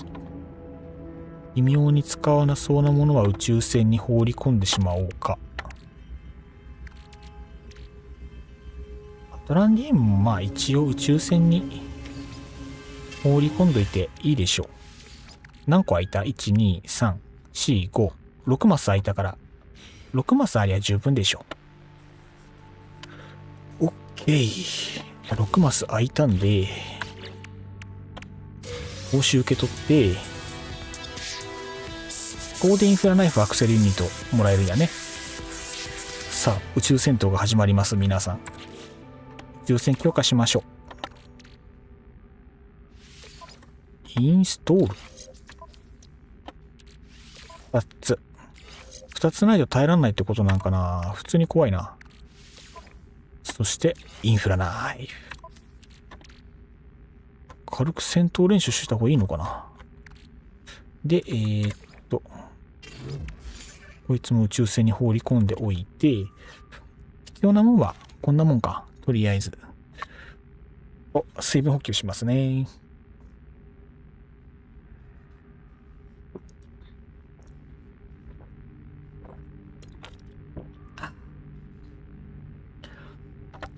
まあ、翼授かったし、勝てるっしょ。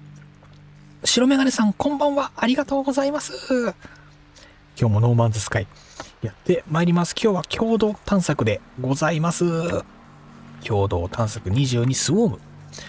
これから宇宙に飛び立つところでございますれば、戦闘が始まります。よろしくお願いいたします。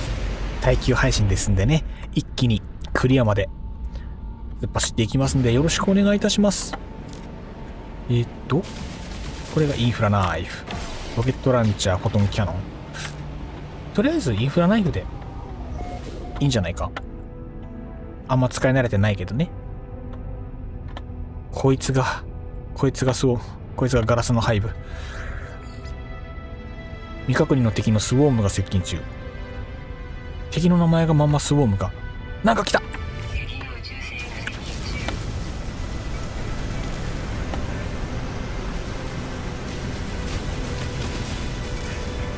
やばい、オーバーヒートが早い。この数考えればこっちの方が早いか。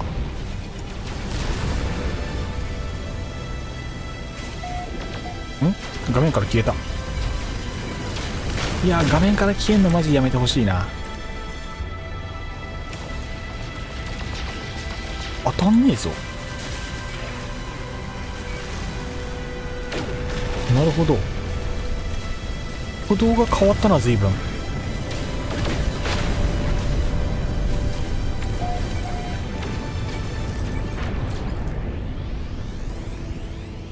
何種類武器があると表示にちょっとラグがあるね。困ったね。よしよし、オッケー。戦闘終了かい。腐敗した体液ってのが手に入るんや。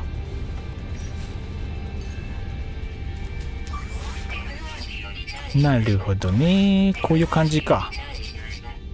了解でございます。なるほど、ちょっと緊張感が増しますね。初手はこんなものか。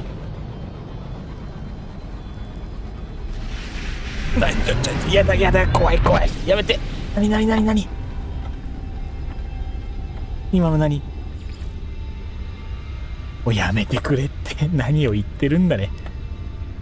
おい、冗談だろう。やめてくれよ。やめてくれよ、マジで。えげつないね。えげつないね、それは。ふむふむ。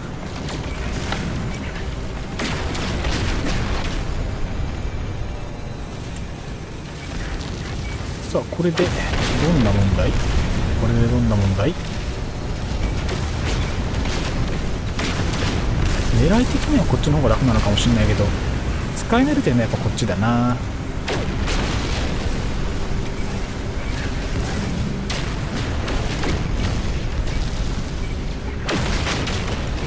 いやー、敵が細かいですね。敵が非常に細かい。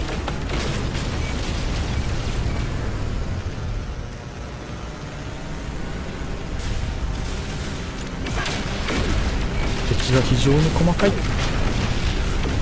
なんだろう、体感的にどっちが有効なのかあんまピンとこないですね。 OK OK、 ここまでは割と順調なのでは。通信。誰。あ、ポーロやん。お疲れ様です。トラベラーフレンドよ、無事ですか。多分無事。ナーダと私は大きな暗い信号を読み取っています。馴染みのある信号ですが、無事ですか。多分無事。リュウキさん、インフラ内部の方が有効です。了解です。こっからはインフラっすね。まあ、この状況ならガラスの背部から話すでしょう。ガラスの背部との短い遭遇と、それが私を追跡するために残した宇宙船のスウォームについて説明する。お願いです、友よ。そんな風にならないで。そんなに勇敢にならないで。これは安全なはずがありません。めっちゃ心配してくれる。優しい。ポールは首を振るが、そのくちばしの先にはかすかな笑みが浮かんでいる。それと小さなスウォーム。あなたはそれらがエッセンス物質を放出したと言いましたね。物理的な何か。これについて私はもっと学びたいです。集めてこいとか言われるんか。ゲルゲリーさん、こんにゃにゃちは。本日もありがとうございます。ノーマンズスカイ共同探索22スウォーム。今回は耐久配信でゴールまでね、今回の配信1本でやっていく予定でございますので、ぜひぜひ応援をよろしくお願いいたします。今日もありがとうございます。一応ソロ配信でね、一応やっていくのでね、生温かい目で頑張れ頑張れと言っていただければと思いますので、よろしくお願いいたします。まさかストーリーに専門家ポーロが絡んでくるとは。さあ、ガラスの配分について話したので、じゃあかけらについて話しますよと。私は目覚める前に見たビジョンを説明しようとするが、詳細が記憶から抜け落ちていくのを感じる。若年性アルツハイマーかな。質問され評価されていた感覚、賢者のかけらに関する何か。ポールはコミュニケーター越しに目を細めて私を見る。わかります、見えます。あなたは断片化しています。わかるんか。あなたのすべてが署名について話す。私は宇宙船の中の幻影について、そしてそのデータの新たなパイロットの署名と再偽造、偽造って言っちゃってるもんね。それをしたことを説明する。あなたの宇宙船はあなたをあなたとして認識しなかったのですか。このエコーフレンド、彼らは本来いるべき場所にも時にもいません。ですが助けようとしてくれたことは嬉しいです。トラベラーはいつも親切でした。どういう認識なんだろうね、これ。出方変わってるように思うんだけど、認識変わらんのか。ゲルゲリさん、大丈夫、参加するほどの元気ございません。お疲れ様でございます。本当いつもありがとうございます。この遅い時間にいつも付き合っていただいてるんで、本当ありがたいです。今日は朝までコースなんでね、皆様眠くなったらもうそのままふーっと寝落ちしちゃっても全然 OK なんでね、はい、自分の体一番でご自身の体大事にしていただければと思いますのでね、はい、そんな感じでよろしくお願いします。あなたはここに来るべき時だと思います。アノマリーへ来てください。よし。じゃあアイテムを回収しに行きますか。と言っても大したアイテムは今回持ってきてないので、配線パーツとなんだっけな、不思議な鉱脈、暴走カビかを持ってきてるだけなので、あららら、心の方が壊れておりますので、やっぱり今時期みんなあれね、仕事とかいろんなものでやられてるんだ。本当に体大事にしてください。もう本当に最近別の方も体調崩したばっかりなんで、本当に皆さんも体調には気をつけてくださいね。こんな夜遅い時間に配信しててなんですけど、夜更かしは体にもメンタルにも全然良くないのでね。ごめん、操作間違った。ごめん、全然操作間違った。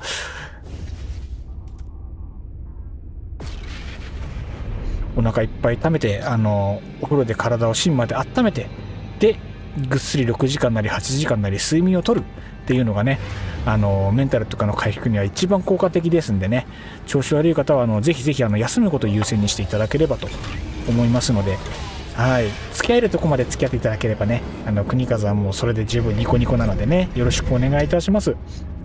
アークスライダーさん、こんばんは、ありがとうございます。和骨であります。本日もありがとうございます。よろしくお願いいたします。和骨でありますトラベラー、今日、アークスライダーさんも今日始めたので大体同じところにいますね。それは素晴らしい。じゃあ今日から一緒に頑張っていきましょう。さあどっちが先にクリアするでしょうね。なんかアークスライダーさんの方が早い気がするな。国風はもう今からぶっ続けていきますんでね、負けませんぞ。どうしよう。アイテムを少し整理したかったけど、少し宇宙船に放り込んでから、いや嘘だな、どうせ生成するから、待って、こんな感じで持ってきました。何も考えずに、これ使うだろうってのだけ。本当はもっと持ってきた方が良かったんかな、このタイミングでいけるんだったら。ちょっと失敗したな、なんとなく。とりあえず宇宙船に積んどきますか。こっちはそのまま入れて、で、どうしよう。宇宙船ダメだけどマルチツールコピーしたいな。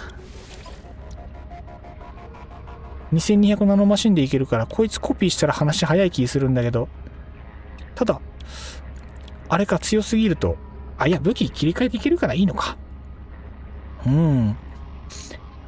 アークスライダーさん、いやどうせ私はクリアしても開催期間ギリギリまでは帰らないので、いつも通りのやつ、稼げるだけ稼げる感じですね。しかも今回なんか大事らしいですね。なんかネタバレになるのかもわかんないですけど、なんかスコアがなんかいろいろ関係してくる風な話みたいなので、やっぱ時間いっぱい遊んだ方が貢献はできるのかな。派閥に貢献ができる可能性がありそう。今日はポーロに話しかける。七星さん、過去の、探索方針の宇宙船って取得したりしてます？いやー、なんだろう、確か僕18だからしか共同探索遊んでなくて、それより昔の共同探索遊べてないんですよね。だからそこで手に入る宇宙船はほぼ取得できてないはずですね。確かできてないはず。まあ万が一困るときは駆けつけますし、ありがとうございます。お気持ちしっかり頂戴いたします一応今回は基本的にはクリアのところまでは自力で行こうと思ってたのでね。あとなんかオフライン推奨みたいなことが書いてあったんで、ちょっとよく理由はわかんないですけど、とりあえずオフラインでやっております。どうなんだろう、ストーリーをガーッとクリアしてスコア稼ぐってなった時は同じ派閥の人で集まるのがいいのかな。ちなみに私今回賢者で参加しておりますので、賢者国和でございます。これがどういうふうに影響するのか分かりませんがね。この配信中は賢者国和とお呼びくださいちょっと調子乗っておりますポーロにアイテムを渡す。友よ、これは。言葉を止め、手の中の液体を見つめる。話し始めた時、その言葉は私に向けたものではない。信号を説明できるかもしれない。一致しているが部分的だけ。研究に没頭するタイプだね。ゲックは深く息を吸う。私を安静させようとするかのように満面の笑みを浮かべる。ありがとう友よ。これには少し時間がかかります。これはもう私の頭の中にあります。あなたの頭からは追い払ってください。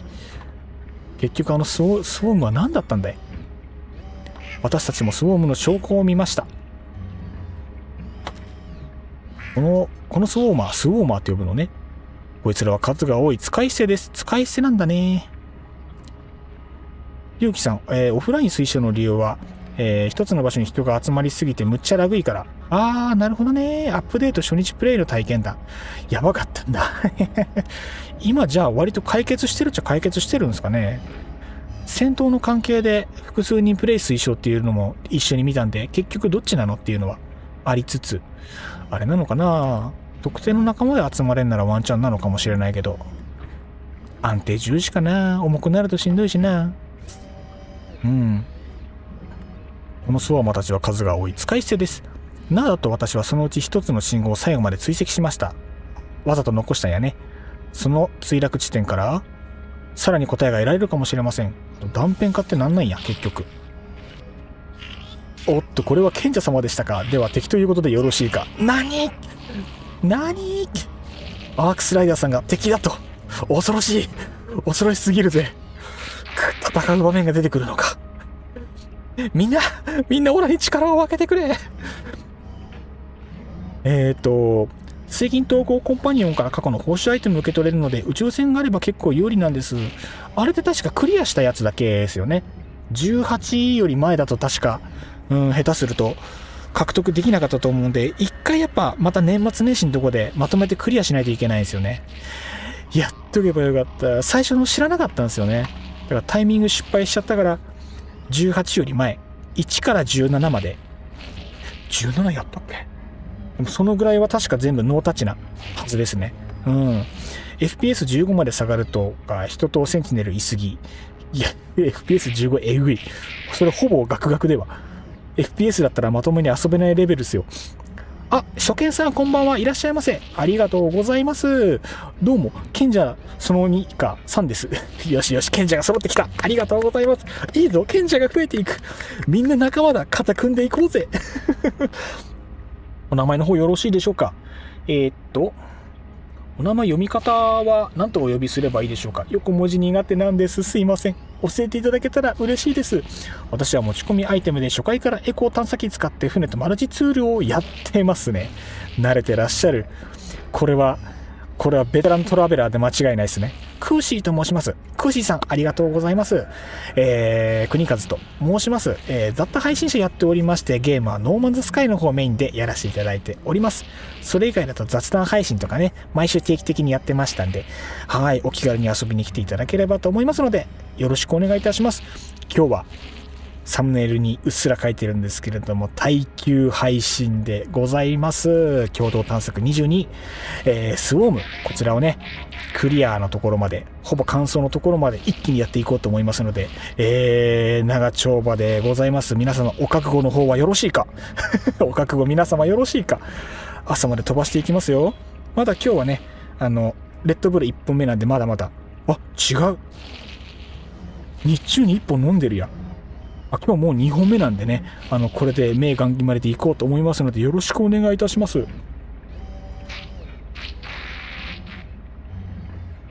美味しい、目が覚める。いや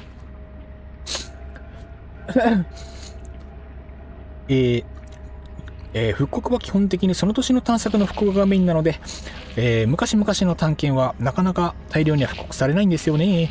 いやー、僕が触り始めた時にたまたまあった昔の共同探索が順番に出てくるみたいなやつは、あれちょっと特別だったんですね。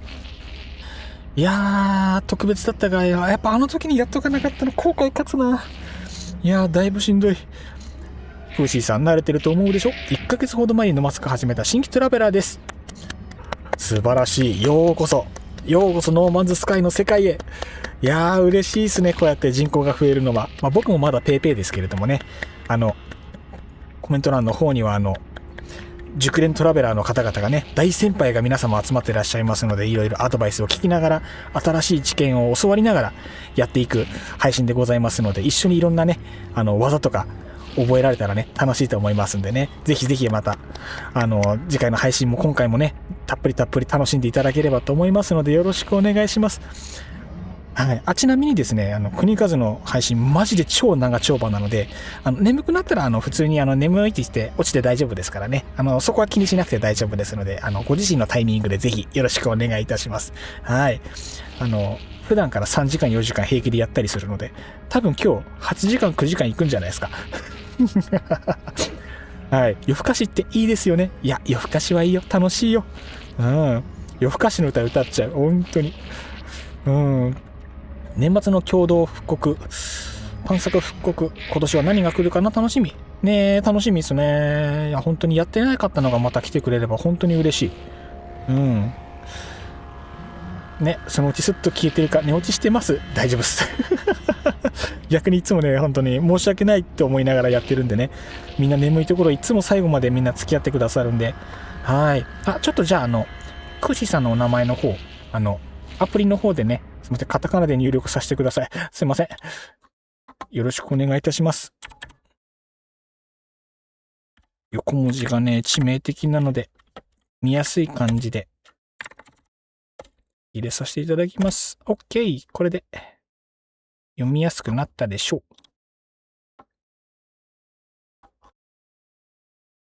う。OK。よし。よし。では、再開いたします。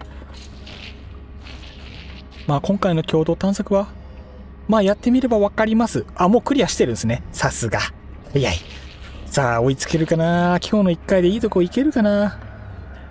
専門家ポーロ。あなたがここにいることで、よりはっきり見えます。なんかバグってるね。ポーロの言葉がバグってる。あなたはあなたですが、かけらにすぎません。賢者、私は違う。その年の、復刻探検がずらっと並ぶ中に一つ古い探検が混ざるかどうかぐらいよね。そのぐらいなんですね。じゃあやっぱ前回の全部というかかなりの数出たのは本当にレアだったんだ。やっとけよかった。やっとけばよかった。後悔先に立たず悲しすぎる。ポーロは顔をしかめる。黙り込み。今はこの話題を終えたようだ。じゃあ話を進めますか。墜落現場の座標を尋ねる。さあ向かいましょう。ポイントに。もちろん尋ねると思っていました。友よ。完了しました。あなたの調査が私たちの理解を深めるかもしれません。いやー、めっちゃね、お土産持って帰るってることをね、期待するね、ポーロさんはね。ポーロがスウォーマーの落下地点のおおよその位置を私の宇宙船コンピューターへ送信する。ありがとう。軍略。どっちの軍略かわかんない。敵の軍略か味方の軍略か。どっちなんでしょうね。さあ、もらっときますか。もらえるもんね。さあ、ハイパードライブユニット。飛びます。復刻は難易度下がって実装するっぽくて、新規の、間口としては良き。確かになんかすごいなんか本当に難易度下がってるっぽいですね。いろいろ聞くと楽になったって話はやっぱり聞くので、よし来たぜ、新武器ゲッチュだ。さあ武器がどんどん強くなっていくぜ。でシールドこっちか。でもう一個どうしよう、ブースターの方に全部つけてるけど、敵の強さによるか。配置がねちょっとアンバランスな配置になってるので、本当はちょっと直したいんですけどね。一旦こうかな。とりあえず次はここに置いた方がいいだろうから、シールドをこう、なんかインストール忘れてる。これか。ハイパードライブ。チャージ設定がよいしょ。 OK。 修理キットもらえたの嬉しいな。もうそんだけ戦闘が激しくなるっちゅうことですね。ついでにここで回収データ使っていけばいいのか。よいしょー。賢者のフラッグパックゲットです。嬉しいですね。いいですね。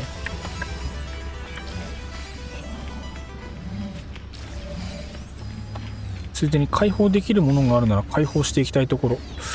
何があるんかしら。建築じゃなくて宇宙船リサーチじゃなくて何が必要なんだろうか。宇宙船戦闘系のリサーチかな、欲しいのは。わーお、なるほどね。こっちナノマシンだっけか。やべ、解放の仕方忘れてるや。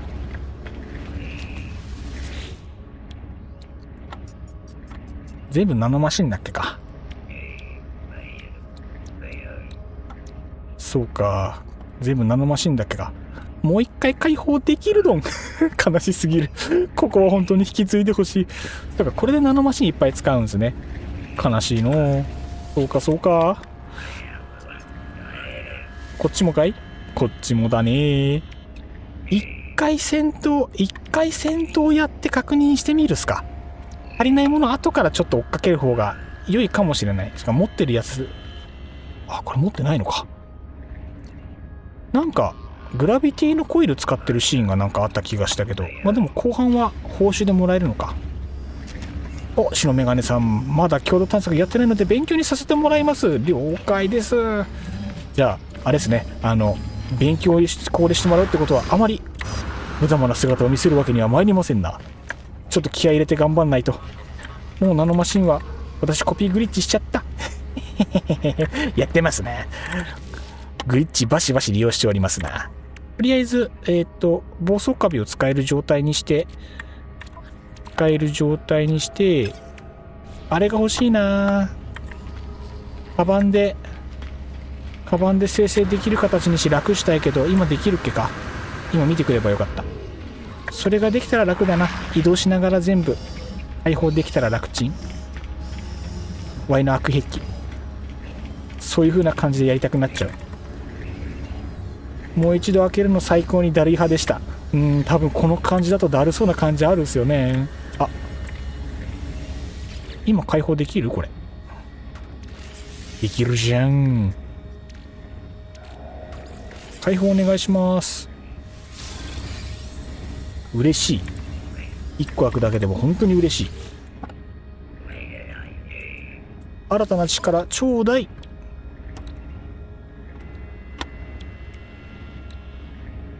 これだね、パーソナル生成器360はできるだけ早く解放したいし、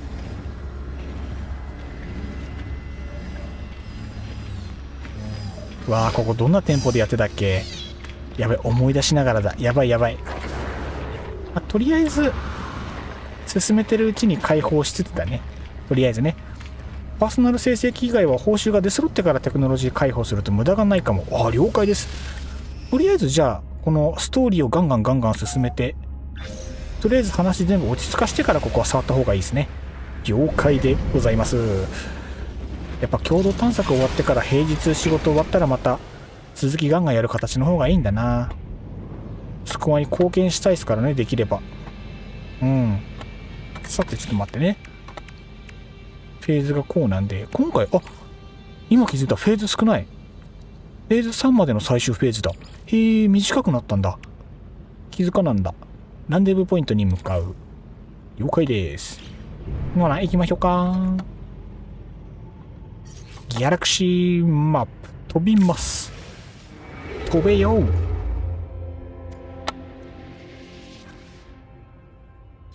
もっと先か？もっと先っぽいな。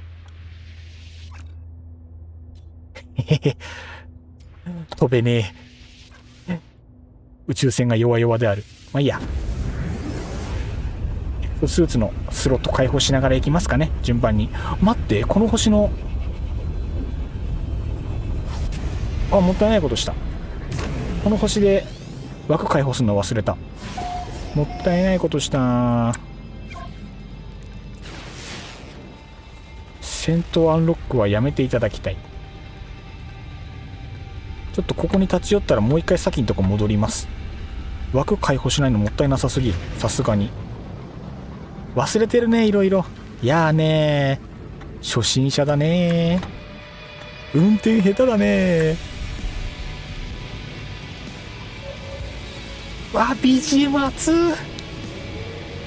短短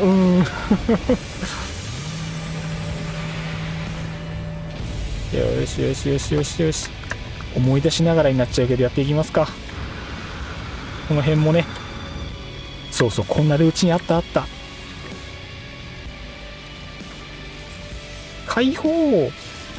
曲いいね。ノーマンズスカイ曲がいいんですよね。かっこいいんですわ、曲が。で、ごめんなさい、さっきの宇宙に戻りたいのと、あとはなんか必要になりそうなアイテムがあればこの隙に買っていきたい。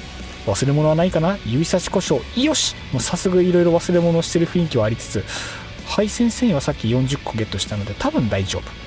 カーボンナノチューブ OK。自家フライト、ウランどっかで使うかな。必要ならここによって買いますので OK。 すいません、さっきの銀河に1回戻ります。もったいないからね。枠は1個でも多い方がいいからね。燃料は多分足りると思う。本日もご安全に、皆様ご安全に。よし国数現場猫説は完全否定させてもらえれば。やべ、戻れねえ。マジか。戻れねえか。今来たとこここっすよね。今来たとこここだよな。戻らせて。ひまじんさん、ぼっちぼっち、悲しいこと言わないで悲しいこと言わないで。派閥は違えどみんな仲間だからね。そんな悲しいこと言わないで。で、さっき寄り忘れた場所にもう一回寄りますよと。もったいないからね、もらえるもんもらっていかないのはね。貧乏症国数的にはマジでもらえるもんもらっていかないのはありえないから。こういうの大事よ、本当に。塵も積もればだからね。解放できるところをぐんぐん解放していきましょうね。どっこいしょ1。はいしゃい。顕著だけど今一番勢いがないチーム。勢いないんだなんか今一番不利なチームというか派閥って話なんかさっきありましたね。不利なんだ。ユニット足んない。マジあちゃー、マジか。ユニット足らんのか。なんか売れるもんないかな。もっと売れるもんいろいろ用意してくればよかった。今回ユニット結構使うのでは、下手すると。いろんなとこで寄ってユニットをどんどん回収していかなきゃいけない。売って良いもの。ガラスもう捕まるのでは。結構いい値段で肉って売れるんだね。バンバン売っちゃう。肉なんかいらん。どうしよう。いっぱい動物買って全部食肉として売っちゃった方がいいのでは今回の国数は血も涙もない。 OK。 よし、じゃあ行きますか。あとは宇宙船アップグレードを買えるなら買った方がいい気はするけど、いいか、ゆっくり行こうか。案件行くのにお小遣い持ってないやついねえよな。ドキードキー。どうしよう、今日お小遣い持ってこなかった。旅しか持ってこなかったでござる。用意悪すぎ。どうしよう、ここ最近で今日一番準備悪いかもしんない。いやね準備悪いですよほんと。さあ飛びます飛びます。ガンガン参りましょう。でここはもうさっき飛んだので準備×。いやほんとそう、割と本当に準備×だから言い訳ができないやつ。いやね性格出るよね。ノーマンズスカイは性格出るよ。イマジンさん少し離れます。了解です。いってらっしゃいませ。多分これ2回飛べないんだな。いや順番に飛んでいこう。焦らない焦らない。一休み一休み。まだ1時間だからね配信始めてね。まだまだ全然。なんなら朝まで行けますからね。国和まだノーマンズスカイやれます。やらせてください。レッツラゴーレッツラゴー。全然やっぱり宇宙船の操作感がね違う、いつもと。なんかうねうねしてる。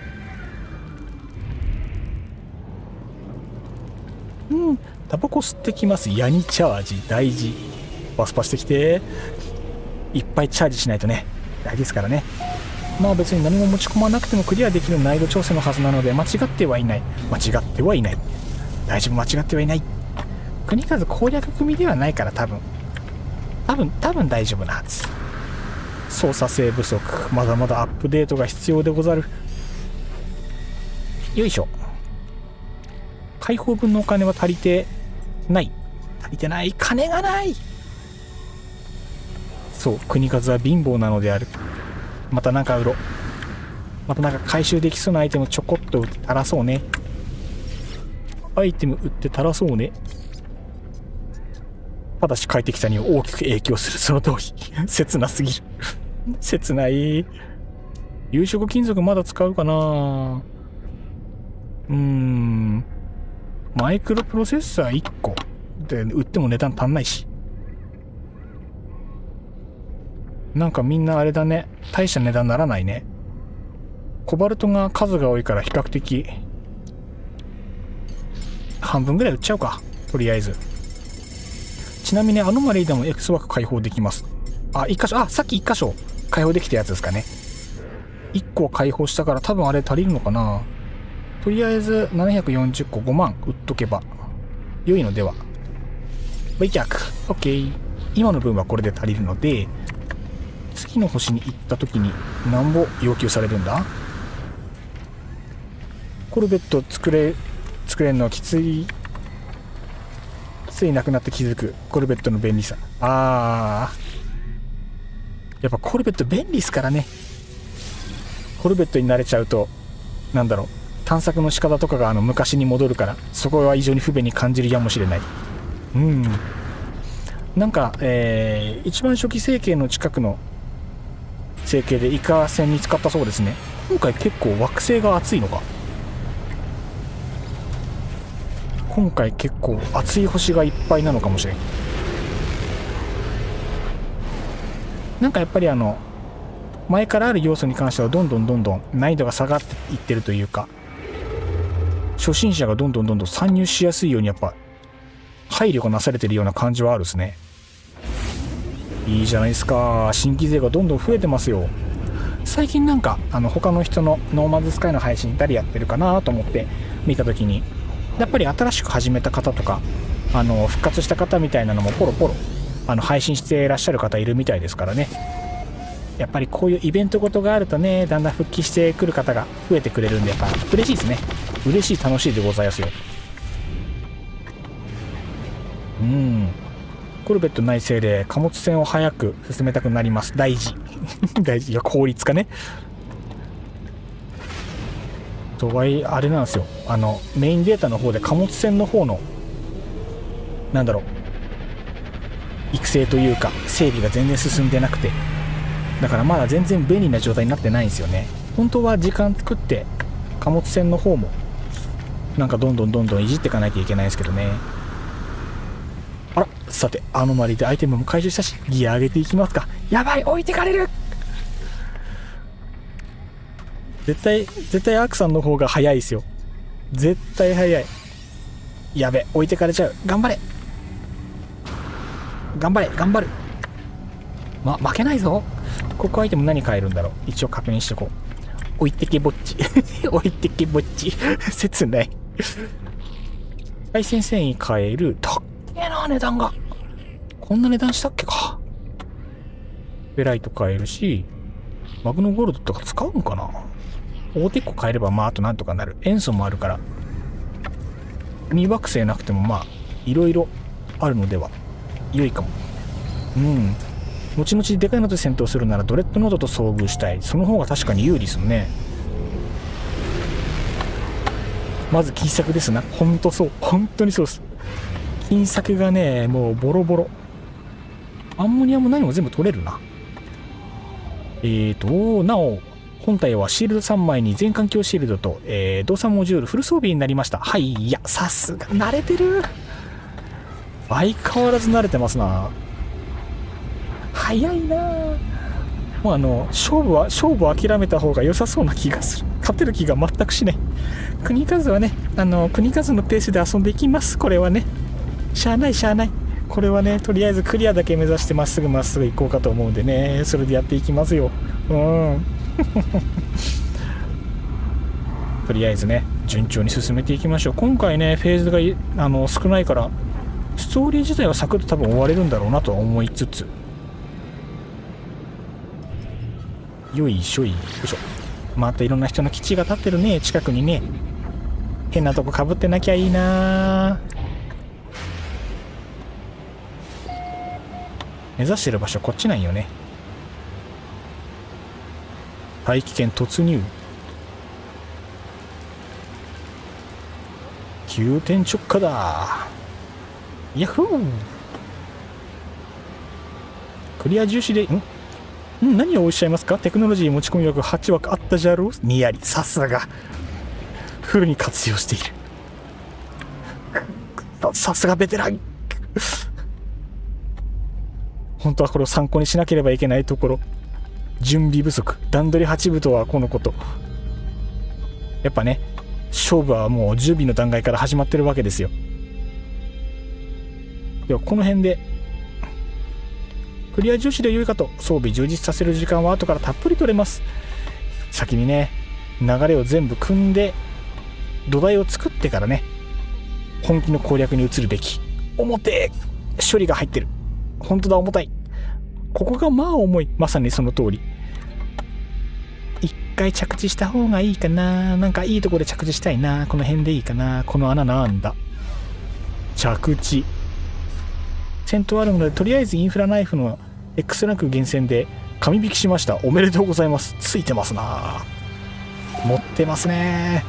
なお特に意味はないがエクソクラフト召喚ユニットまで持ち込んでみました。新しい白目白目、ちょっと斬新な新しい戦い方ですね。そういう方法もありなのか。自動戦闘してくれるから補助の意味もあるのかな。やばい、なんか動物の血の気が多そうだ。うわー、なんか来た。君はお肉かな。猫レバー、猫だって。国数猫好き。発砲までが早い。判断が早すぎる。結構地上探索もやらされるのでエクソクラフトも早めに改造できると楽。なるほど、マジか、そのパターンか。さてまず目的地をね、スイープで510メートル了解。さあ向かいますか、順調にね。あ、やべ、弾けた。弾かれてよくわからないところに飛んでしまった。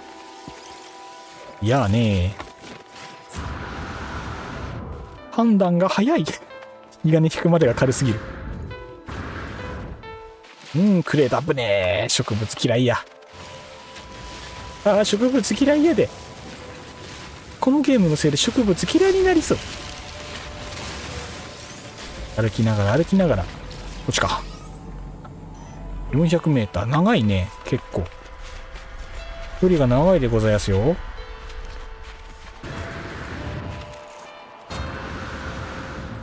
いしょ。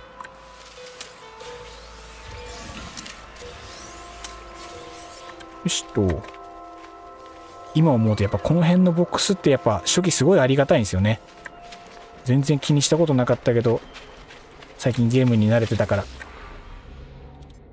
あ、そっか、最初こんなんだっけか。最初こんなんでしたわ。懐かしい。 OK。 なんだろう、あのキラキラ。見たことない植物や。光って綺麗かと思ったけど近くで見たらちょっと怖いかも。痛いし。なぜか動物より植物の方が殺意高い世界。確かに確かに。とりあえず癖でアトラスパスバージョン3も持ってきました。すごい準備万端じゃないですか。方角はこっちですね。アトラスパスも揃ってればもう楽勝ですよね。重要アイテムも回収し放題。どうしよう、なんか分析サボってもう思いっきり前進してる。もしかしてこの山越えなきゃいけない？ああ、めんどくさい。そしてずっと引っかかってんのな。君たちだね、悪いことするのは。そこをのけ。道を開けろ、俺は賢者だぞ。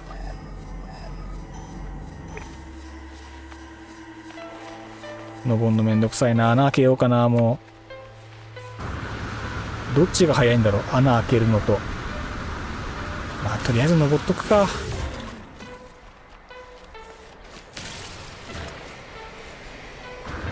いや効率悪い。効率悪いぞ。断崖絶壁だ。こんな傲慢な賢者はなんか嫌ですね切ない。うわ、痛い。嘘。しかも方角全然横だし悲しすぎるて。どうしよう、今日の賢者 IQ 低い。なんだこれ。普通に引っかかってるだけか。大丈夫、俺きっとこいつより頭いい。この宇宙船乗ってるやつより多分国数の方頭いい。大丈夫、俺は賢者。大丈夫、俺は賢者だ本当に賢者様ですか？大丈夫、俺は賢者様。大丈夫、俺賢い。俺人間食う。人間の力もらう思いのほか。もういろいろ準備もカスタムも足んないって。進み悪い。賢者じゃなくて賢者の可能性が賢者じゃなくて賢者かっこ笑の可能性が。やめて。国数は賢いんだって。あれ取りすぎた？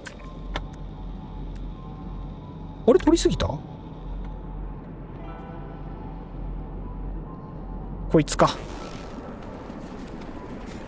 実は元遊び人だったりしませんか？ドラクエ並みかどこまでが元なのかちょっとはっきり言えない部分がありつつも、ここはちょっとコメントを控えさせていただきましょうか今日は賢者だから、今日は大事。その日で仮面を付け替える。これ社会人大事私は賢者です。貨物船から超略奪中。賢者とは一体なお準備は頭空っぽだったのよ。やめなさい。過去を掘り返すな。人間は過去を振り返っちゃいけないんですよ。さあ到達しましたけど、これをどうすればいいんだ？これを調査すればいいのかな？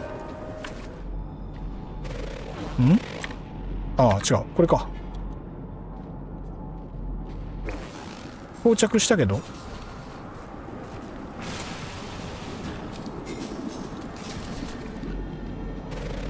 どうした？最後はやっぱり暴力よ結局そう、世の中すべてパワー、力がすべてを凌駕する。こっからどうしろと？到達したけど話が進まん。これか。こんな距離で触らなきゃいけないのやだな。ついでにリチャージで、仮面だらけで本当の顔がどれだか忘れるんですね。わかります。プワー発狂。切ないよ。社会人はつれえよ。スウォームは無力に痙攣し、最後の瞬間を繰り返している。今となってはそこに脅威は何もない。近くで見るとでかいな。宇宙船に触れる。触れるんだこれ。手を伸ばして宇宙船に触れる。手を上げるとぬめる液体の糸が指先と船体の間に伸びる。なんか嫌だ。スウォーマーの体液が放つ銅のような匂いに酔いしれそうになる。このスウォーマーの殻にはそれが溢れるほど詰まっているに違いない。なんか匂い強そう。酔うような香り。体にウイスキーが流れてるのかな。美味しそう。暴力はいけないことだ。だが暴力は歴史において決着をつけてきた。まさにその通り。学べば学ぶほどそういうこと。オッケー、合流。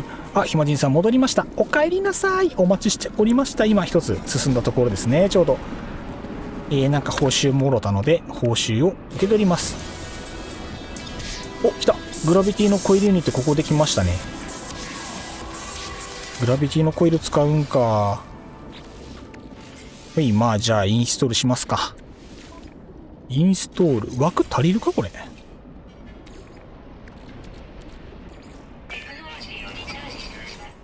で、こいつもインストール。やばい、シールドが。またか。またこのパターンか。早めにどうこうする必要やっぱないんだね。オッケー。マトリックスっていう映画のセンチネルに似てるスウォーム。確かに言われてみれば、これに触手が生えたら完璧かもしれない。これって何かあったっけか、順番とか。なんかあった気したけど忘れたな。どれだったっけ。なんかどっかにシナジーあった気がしたけど。いや、気のせいだな。シナジーないない。シナジーないない。一旦これでいいでしょ。よし。なんか弾薬もらった。どうしようマジで。なんか設定変えるんだっけか、武器の機能とか。OK。サブウェポンでシールド出したんで、これでね、戦闘はまずいいでしょう。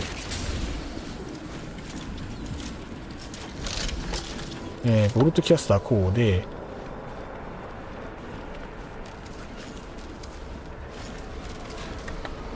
そっか、今んとここれだけか。強化した方がいいのかな。相馬の残骸を調査する。そういうことか。ここでグラビティの声で使うのね。映像で見たぞ。真剣ゼミで見たとこだ。どうだったっけ。こうか。いや、やめてよ。ちょっと、告知なしじゃねえか。おいおい、勘弁してくれよ。いや、勘弁してくれよ。急すぎるて。これは地形攻撃かな。どうなんだ。危ねえ、近い。バグで音消えたぞ。回復はおらんのかな、敵に。いやー、シールド厄介だね。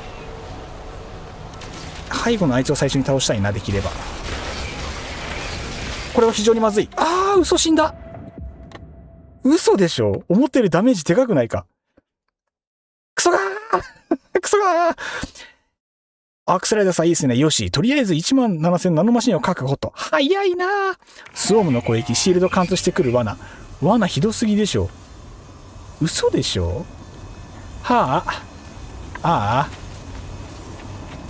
悲しい。何それ。1デスしちゃった。ノーデスでいけなかった。マジか。本当に言ってる。なるほどね。オッケー。計画通りにちゃー。くそー。悔しいことこの上なし。いやーね、本当に。マジっすか。いや、マジで。いやー、そっかー。戦闘こんな感じね。1です。ナイスー。悔しい。さて、ちょっと考えようか。今の感じね。じゃあ、あれは全回避が前提だ。あれは全回避が前提なので、こいつを多用してバシバシやっていかなきゃいけない。プラス切り替えは瞬時ね。 OK。 よし、じゃあもう一回行きましょうか。やめてくれますか。ちょっと僕忙しいんですけど、やめてもらえますか。勘弁してくれよ。まったく OK。 うわー、嵐とかマジやめてほしい。いや、どう考えても不利だ。ちょっと嵐抜けるの待とうか。このまま行ったら絶対やられるね。いやー、マジか。いやーね、本当にね、非常にいやーね。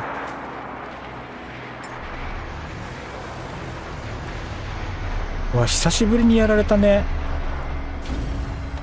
すごい久しぶりにロゴマーク見たわ。いや、悔しい。マジか。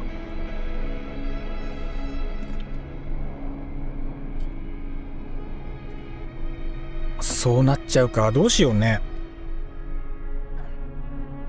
嵐が過ぎ去った時点でもう一回行くけど、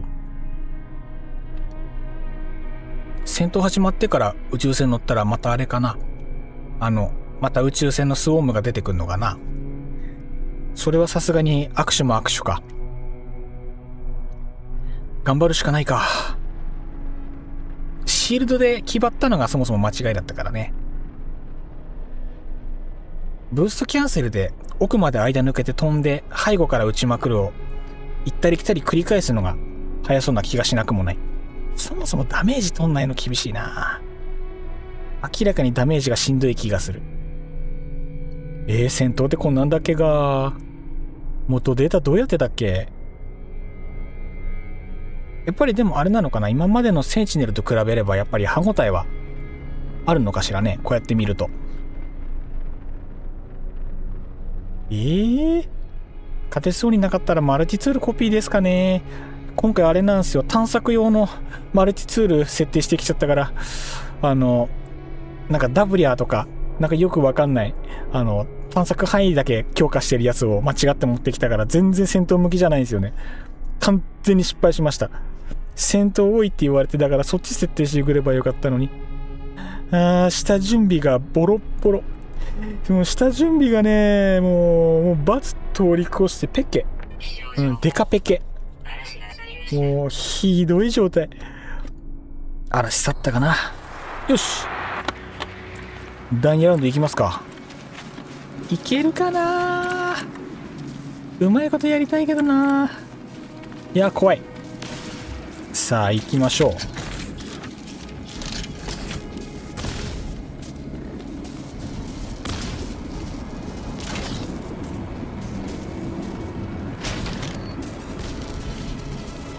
買いたい。買いたい。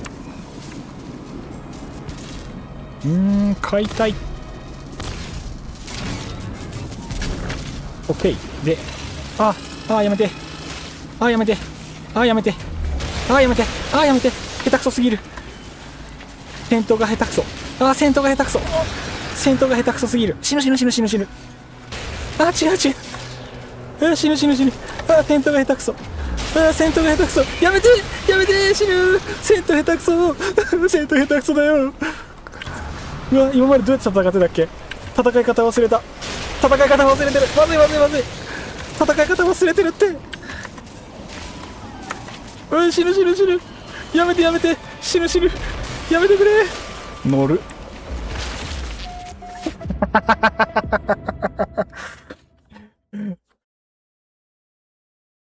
人生というものの究極の皮肉は誰もそこから生きては出られないということだ。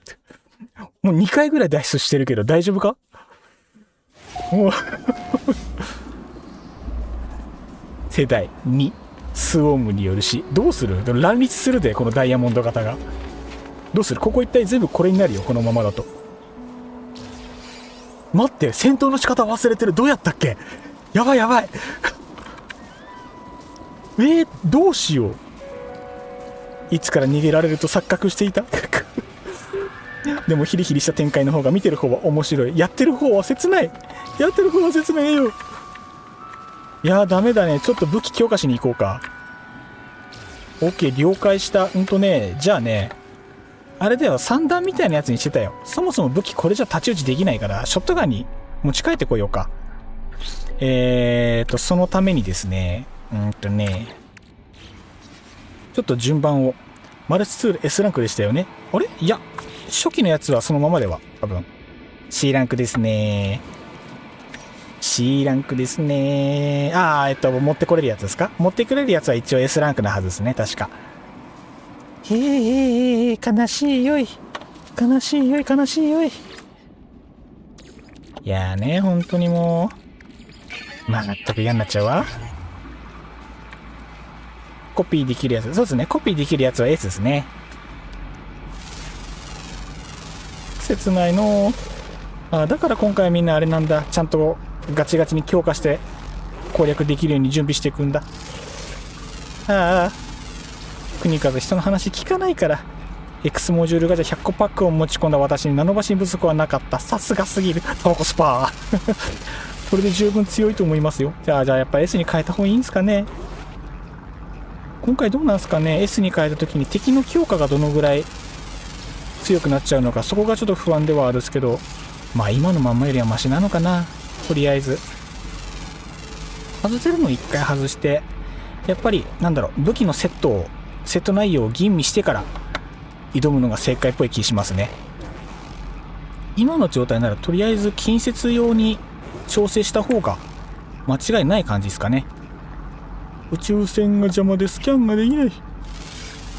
マインドスキャン。遊戯ボーイ。意外と読むもの少ない。意外と読めない。こんなもんか。全部倒してしまっても構わんのだろう。いいっすな。今国風が最も言いたいセリフ。今最も言いたいセリフ。いやー、どうしよう。基地建てます？どっかに基地建てちゃおうかも。やっぱ中型欲しいっすよね。さすがに。基地建てるか。基地建てます。しゃーなし、基地建てます。ここ建てれるかな。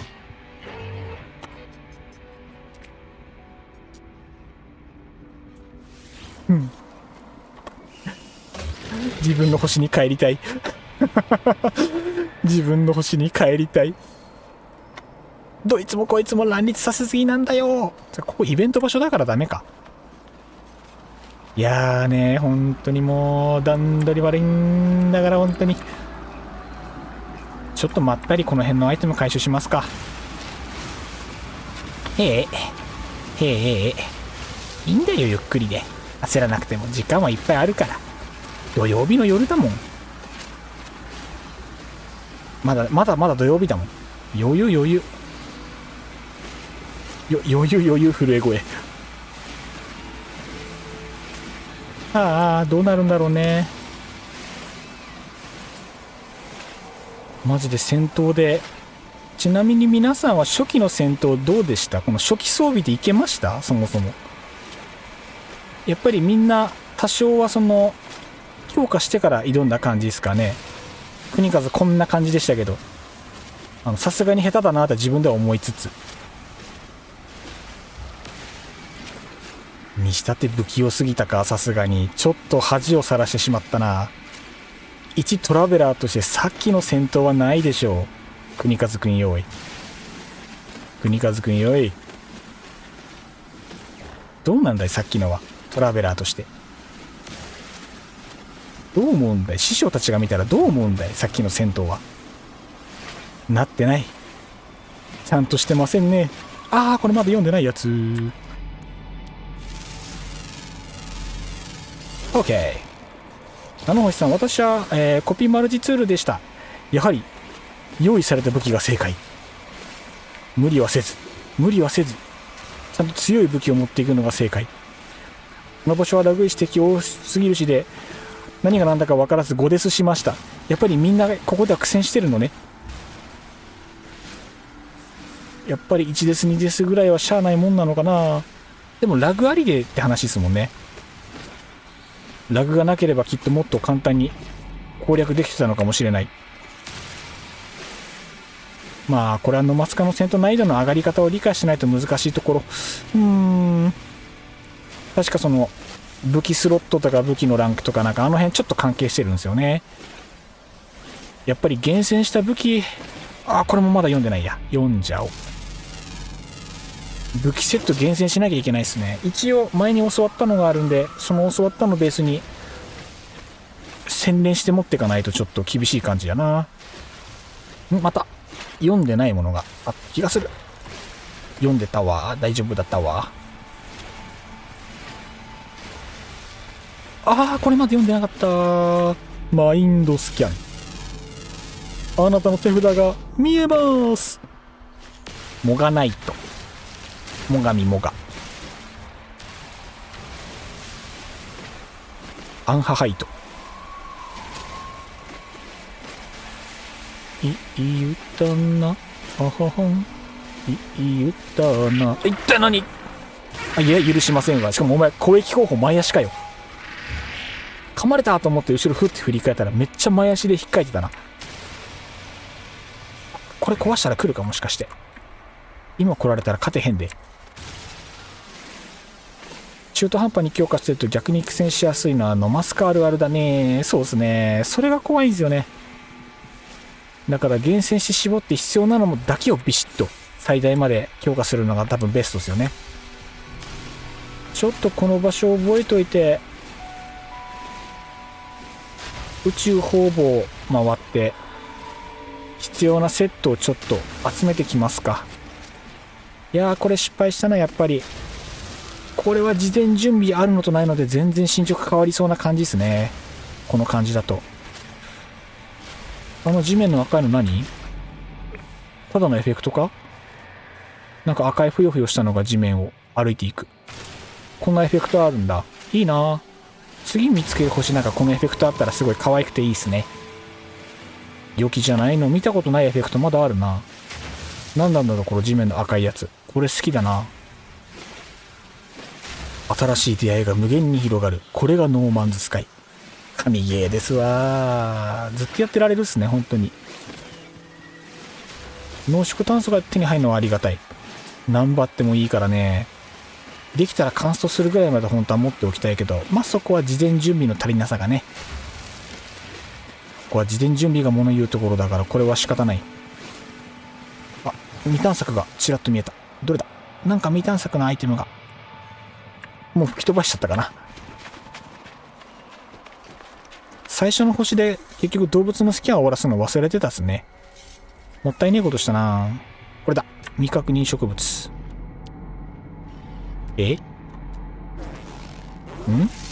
これか ?1 ですけど。動物がなんかおるけど、顔出しませんね。何回も読み込みそうで読み込まないな。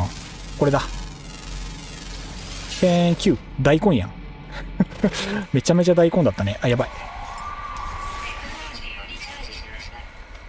モジュールが疲弊してる。これも途中かな？ OK。さて、ぼちぼち。さて、ぼちぼち。この辺に基地建てらんないかな？ちょっと離れたから行けるんじゃないかな？ダメかな？まだ近いかな？間違った。回収。悲しい。いやーね、本当に。今日はちょっと効率が上がる気がしませんね。なんか基地の乱立具合が今までの共同探索の比じゃない気がする。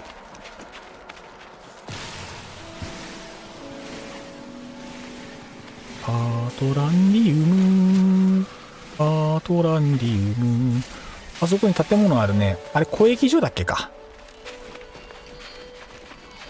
あそこの交易所にもろもろ置ければ最高だけどな。やべ、燃料不足だった。悲しい。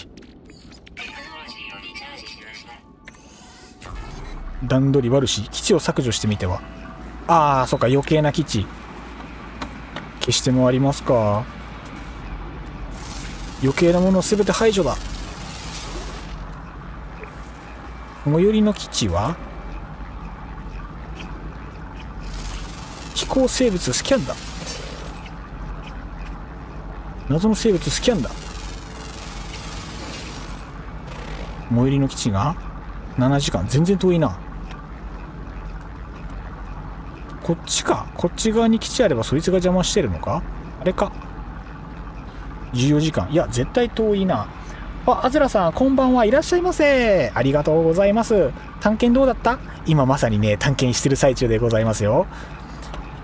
共同探索22スウォーム、本日は耐久配信でやっていこうと思っておりますので、どうぞよろしくお願いいたします。今日も長丁場ですよ。長い時間プレイしますよ。さあ皆様準備のほどよろしいでしょうか。どの基地が邪魔してるんだろう。なんか周り見たら意外と周りに基地ないですね。40分。全然遠い。2時間。近場に基地は、いや周りに基地ないな。遠いな。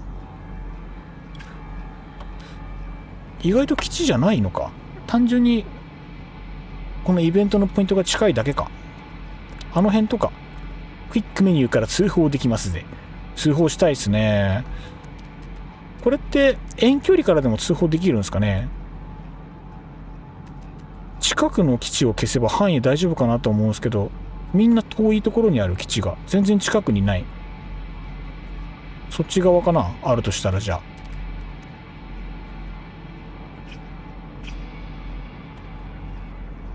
この星資源いっぱいだな。試しにあれかな、クイックメニュー、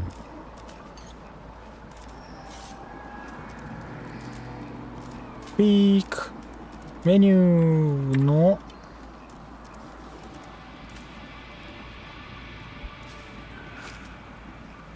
こうかな。さてとりあえずパーソナル成績マーク2を背負いましてと。早いな。早いっすね。全然ついていける気がしない。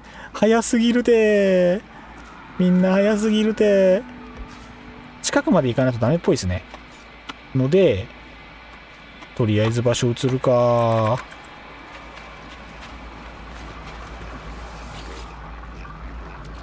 とりあえず場所移りつつですかね。この感じだと通報出てないですね。距離が遠すぎるんですかね。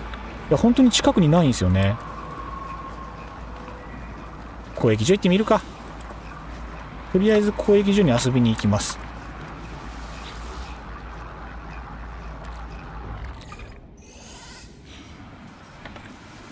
よいしょ、間違った。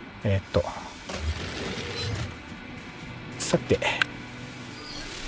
一旦ここは捨ておいて交易所に遊びに行き、それから考える。基地がなくてもワンチャンこれさえあればなんとかなる。本当にそう。それさえあればな。成績マーク2背負えれば話早いですからね。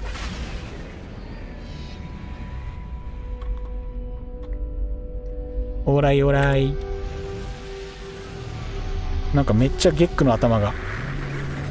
今までこんな装飾あったっけか。なんか知らない装飾が増えている。こんちは、どうも国和です。よろしくお願いいたします。なんかないっすか？助けてください。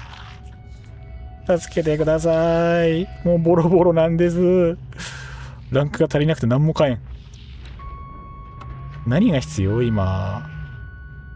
危険バッテリー、半物質が作れないからあれか。バイオなんたらかんたら。まあ黙って、あれだな、黙って、お金稼げるようになってから話進めた方が良さそうな感じではあるな。へえ。へえへえ。あと今必須なものは特になしと。どうしようね。ここに基地建てたらダメかな。宇宙船建物に侵入アーカイブ。こここに基地建てようと思ったらこれの外側じゃないとダメなんですよね、多分ね。なんか適当なとこに建てますか。えい。建てれるかな。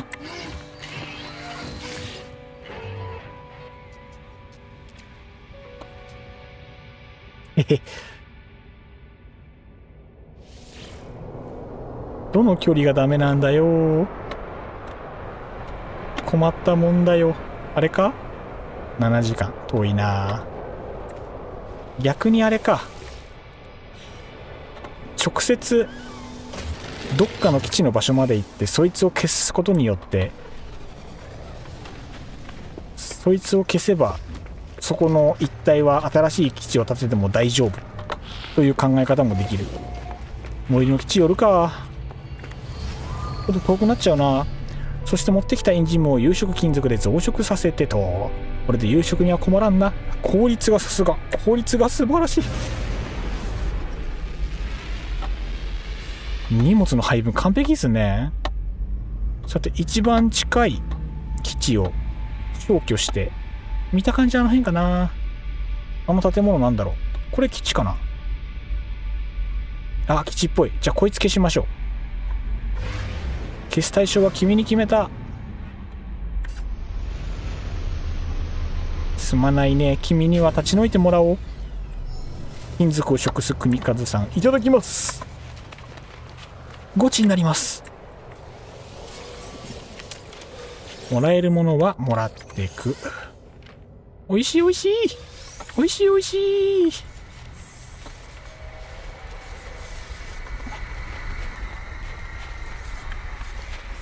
あれ、基地見失った。ちょっと待って。あ、基地それか。基地はそれですね。なんかすごい多いな。あ、これまだスキャンしてないですね。君もまだスキャンしてないですね。こんにちは。危ねえ。植物が。よいしょ。柱みたいに設置しちょる。斬新。あ、ターミナルそのまま使えるっぽいけど。いやー、この設備そのまま使えたら楽なんだけどな。よいしょ。どうもゲストです。君はおさらばしなさい。お、資源もらえるのでは。どれこここれ。あ、さっきのところ。あ、そっか、さっきのところで資源もらってくればよかったのか。この基地じゃなくてさっきの交易所みたいなとこですよね。正式名称なんだっけな。じゃあここは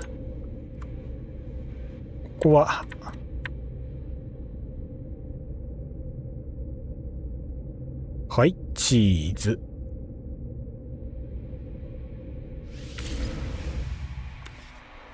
OK。で、ここに基地を建てます。え？何？ちょっと待って。制作不能になったんだけど。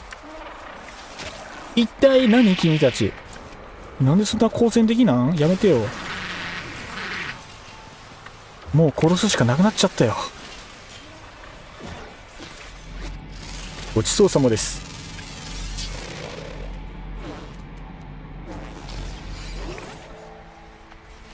もしかしてこれ基地見えなくなるだけで判定的には基地建てらんないのか。消してもダメっぽいですね。判定の問題かな。いや待て、もしかしたら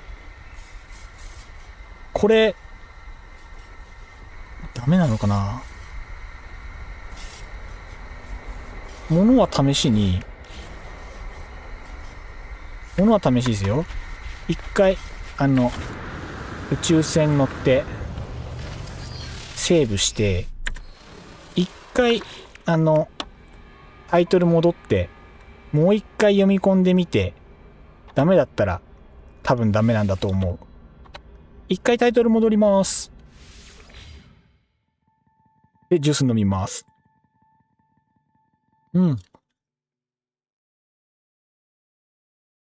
ぬるくなってきたな。読み込んだら判定がもしかしたら良くなってるかもしれない。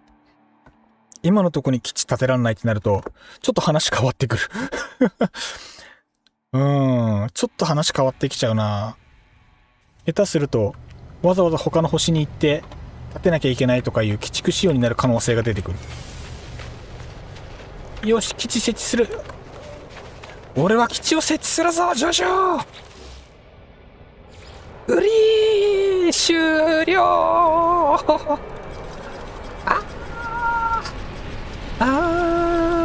クイーンやバラディーチババー。さあどうしましょうか。なるほどね。消してもダメだった。基地が建てらんないと大きいのがつけられないよ。なので諦めて他の星に行きます。星さん泣き。いや本当に泣きそう。本当になんていう、やっぱ早い者勝ちだったんだな。アズラさんわらわら。ライオンキングネタね。今兄さん、今回の探索は難しそうですね。探検難しそう。いやー厳しい。今回厳しいですよ。ほらそこに成績マーク2があるじゃろ。いやでも本当にそれしかない。さっき作った分でもう成績やっちゃいますか。なんかそれが一番早い気がする。多分もう成績ぐらいならいけんじゃないかな。いけないかな。多分ぼちぼち成績とかだったらいけると思う。成績マーク2作っちゃいますか。とりあえずね。どっこいしょ1。成績マーク2さえしょってしまえばこっちのもんよ。どっこいしょ1。よっこらせのどっこいせ。難易度ちょっと高いですね。戦闘も厳しそうだし。いやこれ本当の初心者の人相当大変ですよね、この感じだと。でも戦闘アップデートってことは戦闘に慣れたゲーム、いろんなゲームで戦闘に慣れてる人たちが新規参入する可能性を考えれば妥当じゃ妥当なのかもしれないですね。このひりつく感じがね、戦闘でひりつくのが好きって方も絶対いっぱいいますからね。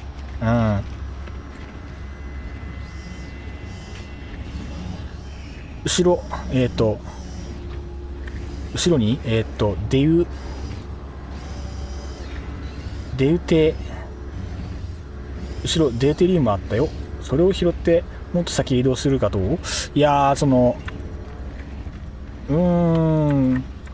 どうなんだろう。後ろにあるもの拾ってってあそこで一回詰まってたんですよね。あそこで詰まってたからそこを攻略するためにっていう。そうやはり事前準備が9割占めてると言っても過言ではないな。いや準備がいいってやっぱ全然違うですね。本当に準備やっとけばよかった。正直舐めてた。なんかいけるような気がしてた。全然難易度あるよ。困ったよ。スウォームさえ倒せればそこなんですよね。だから本当に戦闘準備だけ舐めてかからずにちゃんと準備してればよかった。まずこれ解放してでマーク2来い。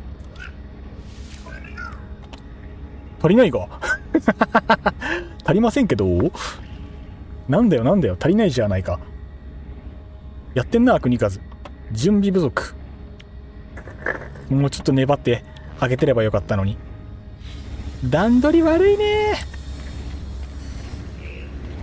成績は持ち込めないから基地で作るしかないのよね。これが悲しいところですな。本当に悲しいところ。とりあえず探索したディスカバリーアップロードすればナノマシンもらえますよ。確かにディスカバリー多少は見くってるのでは。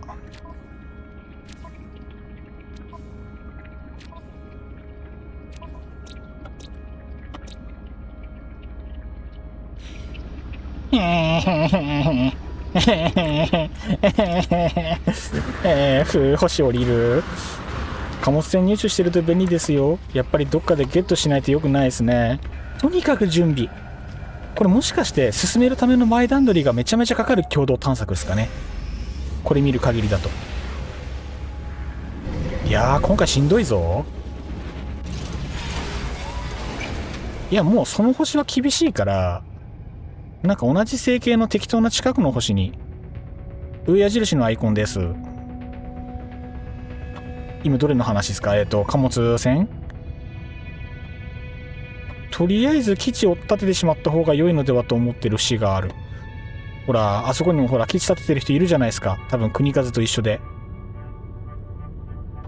星系一覧から全てのディスカバリーをアップロード。あ、そんなことできるんですか？星系一覧。上矢印のアイコン。これ？何これ？すげえ！初めて知った！こんな機能あったんだありがとうございます。この機能知らなかった！便利！ありがとうございます。しかも3000ナノマシンもらった。わーい、わーい、ありがとうございます。問題解決。国数の冒険が加速する。メイドインヘブン。ドアちょっと開いてた。壁ドン怖い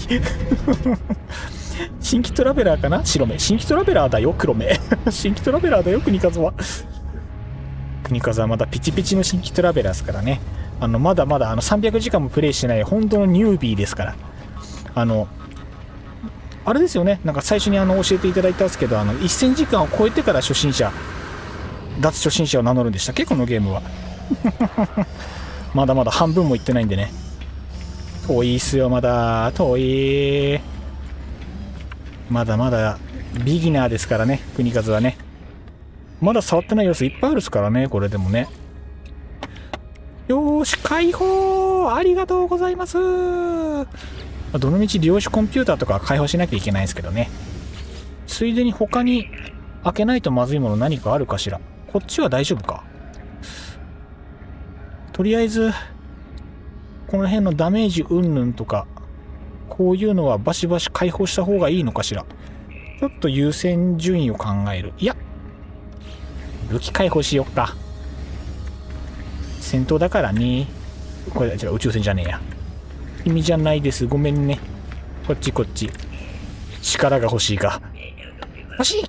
力が欲しい！で、とりあえずスキャッターブラスターがその名のマシンでマルチツールコピーかな。そっか、枠考えればそうですね。枠考えればそうか。解放してから取り付けるものを後で揃えれば OK。それが正解か。OK、じゃあ解放しに行きます。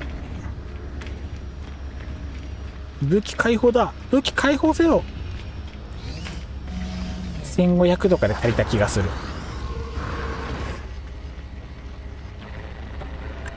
いやー、本当に戦闘向き置いとけばよかった。WR2 のドリーム。こんな感じでございます。完全探索用ですね。一応、ほら、戦闘なんかもう端っこっすもん。スカスカ。2200。コピーします。どっこいしょいち。ありがとうございます。これでいけるのではないでしょうか。ちょっとまた確認したかったんですけど、テクノロジーの、戦闘に反映されるのって、あくまで戦闘のテクノロジーだけですよね、確か。こっちは計上されないんですよね。敵の強さにね。なんかそんなんだった気がする。グラビティのコイル壊れてるんだが。マジで言ってる？移すか、コイル。コイル移しちゃおっか。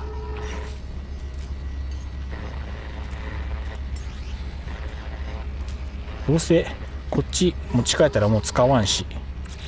コイル外して移しちゃおう。わーい。で、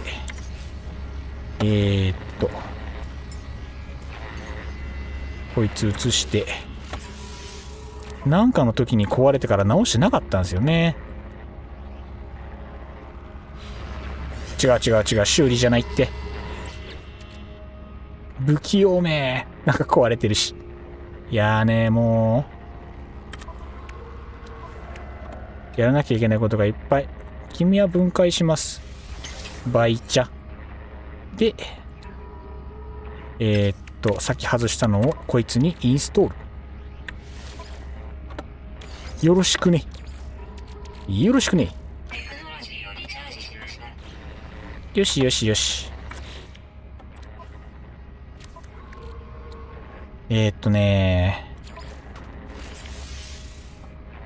修理キットがあるんで、修理キット、あ、いや、1040個あるから使っちゃえ。全部あるね。全部あるからガンガン使っちゃえ。で、有色金属だけ足りないので、あ、しまった。こいつインストールする必要ないのか。最初からこいつを入れればいいのか。この辺かな。こいつと、イオン化コバルトはこの後取りに行くので、量子コンピューターをどうにか。量子コンピューターをどうにか。量子コン。さて、解放してこようか。初心者すぎる。初心者すぎる。生まれたての子鹿。自分の足で立てない。プルプル。ダメだ。アノマリー力プルプルすぎる。四つ足で立ててすらいないのでございます。なんだっけ。困ったね。困りましたね。悲しすぎるよ、マジで。素材の解放しなきゃいけないわね。切ないよ。合成ラボで開けますっけか。開けますね。こいつ解放して、そもそも材料足りるんか。反物質って作れるんか、今。反物質は、反物質。反物質。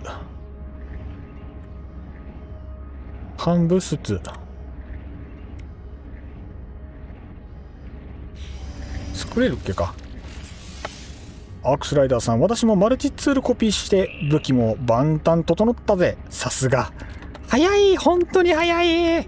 本当に早いよ。反物質作れるや。オッケー。反物質作れるんで、量子コンピューター作るために反物質を3個でいいのかな、とりあえず。資源が足りません。1個しか作れん。ほんまマジで言うとる。で、結局有色金属足んないから取ってこなきゃならんというね。今のうちに解放しといた方がいいもの他にあるかしら。ナノマシンがあと300しかない。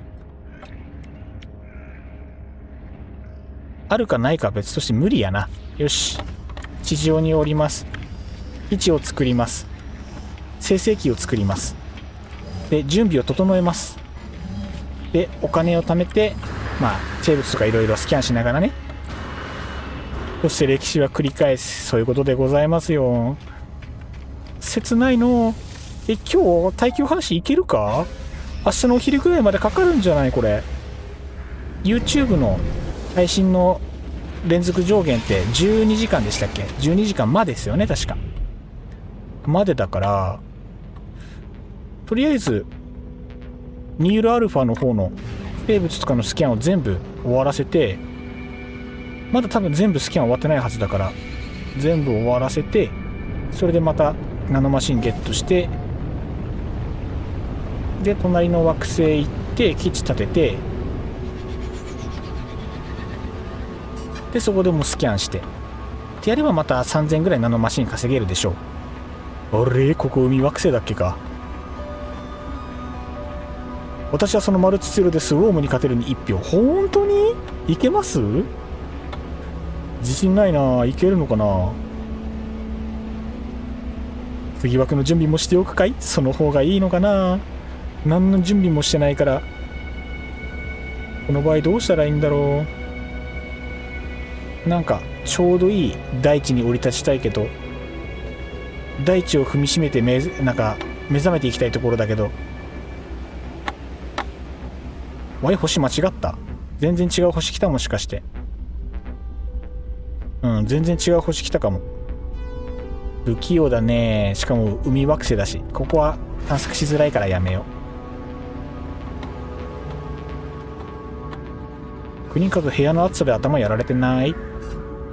ぼーっとしてないかい？大丈夫かい？氷いる？とりあえず必要ポイントみたいなやつのアイコン。あ、本当に今下降りたとこたまたま海だったんだ。そうだよね。同じ星だよね。ついてないね。実についてませんな。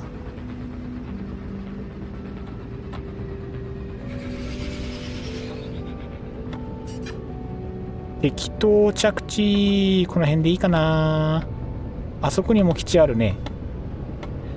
じゃあこっちにしようかな。山の方。あそこにもなんか基地あるね。3つぐらいあるね。ぐぬぬ。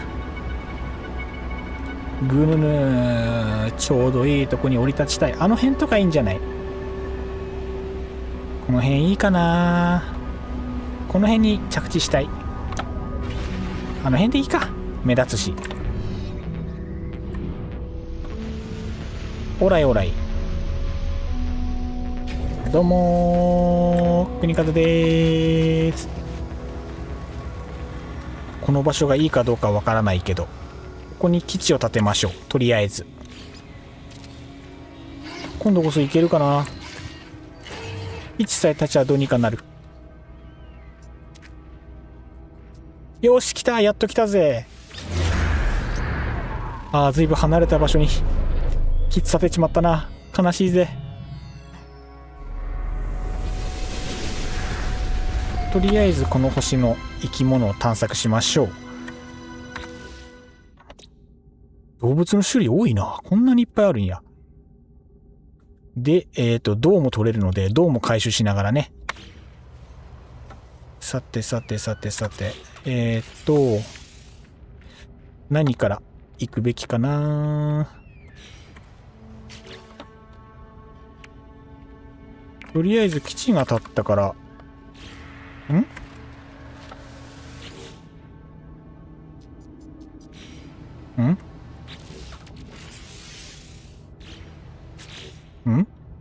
おや？何も開かねえ。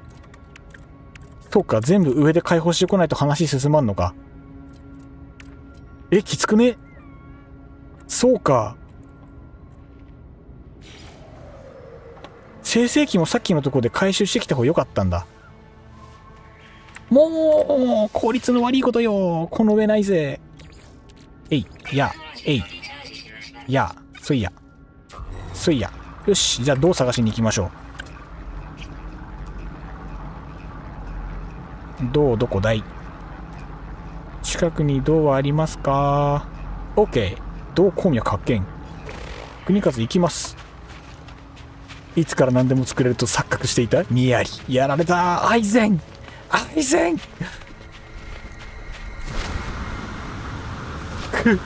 が憎い。ちょこっとね、この辺のね、箱のアイテムにも頼りながらね。いや、マジビギナーに戻った気分。まあ、ビギナーなんですけどね。よし。で、これね、ソジームも拾ってね。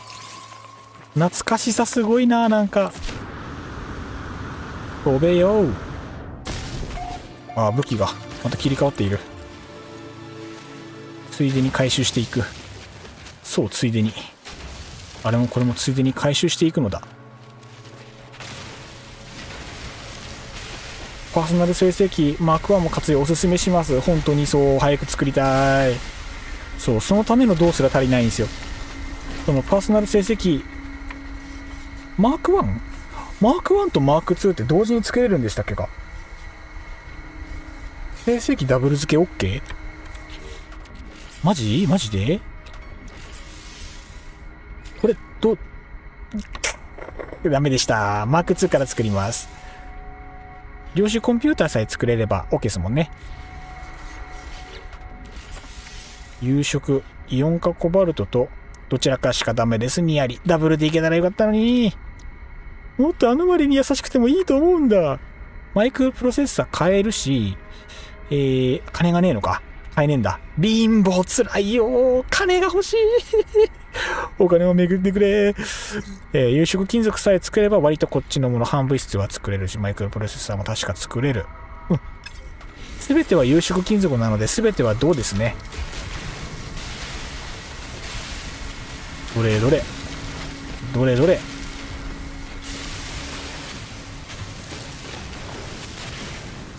銅これだけだと足りないかな。どうだろうか。足りるといいな。足りなかったらしんどいな。またスキャン忘れて。消してたのか。いや、あれなんですよね。そもそもインストールしてなかったです、まだ。さっき同時に開放して、最初から2入れた方がいいかと思って、ちょっと後悔してる。先に簡単な方を作って順番通りに作った方が楽だったかなってちょっと考えつつ、後戻りできないところまで来てしまったわけですよ。段取り悪いですよね、本当に。よし。持ち込みなしか。そうなんですよ。とにかく持ち込みが足りてない。圧倒的準備不足。もうこれこそ国数の不足となすところ。あそこのアイテムボックスも開けとこうかな。何でも欲しい。何でも欲しいぞ。もらえるものは何でももらう。今日の国数のスタンス。あれなんだろう。誰かの基地かな。誰かの基地っぽいけどな。違うな。ゴミ処理場だ。見なかったことにしよう。でもまあ、銅が400個、70の2個だから、2個1個でしたっけか。銅2個で有色1個でしたっけ。4個だっけか。足りるといいな。70、70で140あれば多分足りる。シールドモジュールだ。やっはー。こ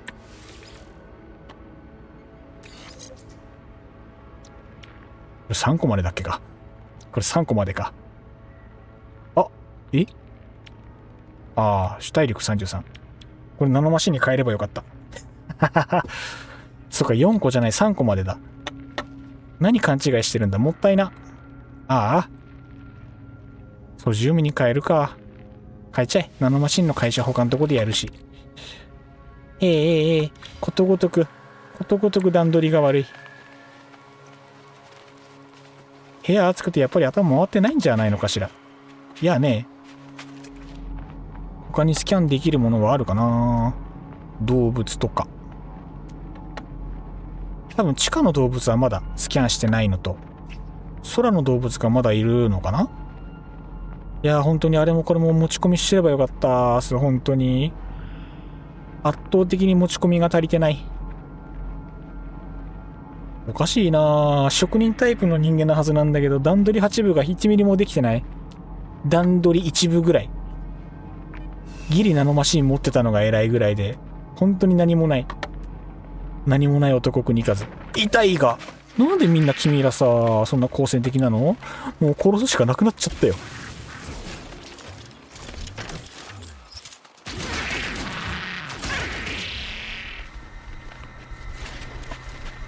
私は普段使いする素材をほぼ全部持ち込むからね。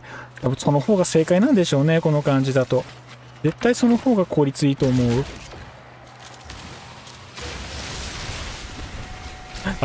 回収早い。回収めっちゃ早い。やばい、気持ちいい。いつもの感じが戻ってきた。早い。効率爆上がってる。もうずっとこれでいい。一瞬、溶ける。意味もです。許しません。なんでこんなみんな好戦的なんだ。勘弁してくれよ。ただでさえ最初から敵につまずいているというのに、僕の邪魔をしないでおくれ。今ついでにつっついてしまった。さて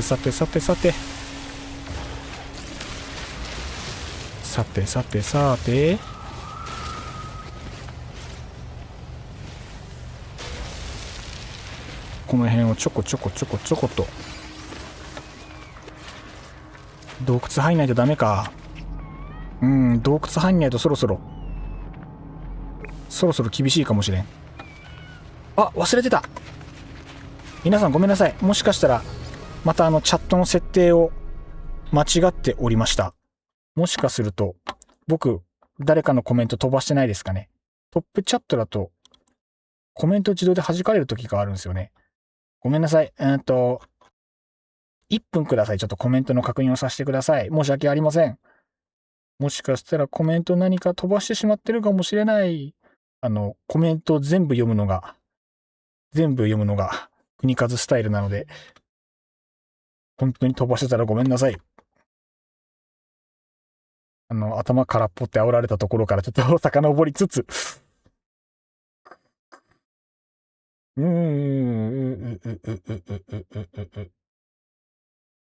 大丈夫そうかな。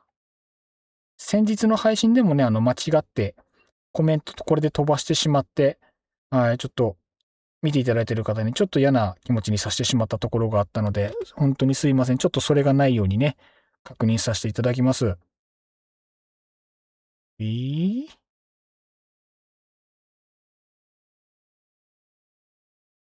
大丈夫そうかな？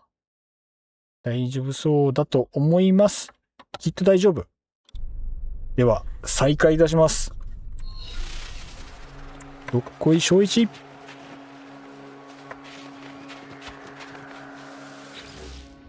ちまちまやってきますか、とりあえず。できるところから順番にね。大丈夫だと思う。ああ、よかった。ありがとうございます。やっぱ自分だと分かんないですからね。よし。で、じゃあ次の動向脈探しに行こうかしら。続きましては、嵐やめてほしいな。本当に。嵐は嫌だな。ソジウムの鉱脈あるな。一応ソジウム取ってきておくか。ここで一旦ソジウムを取っとくと、後で不安がなくてよろしいのではないでしょうか。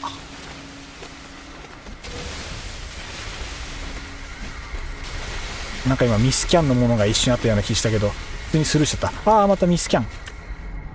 君です。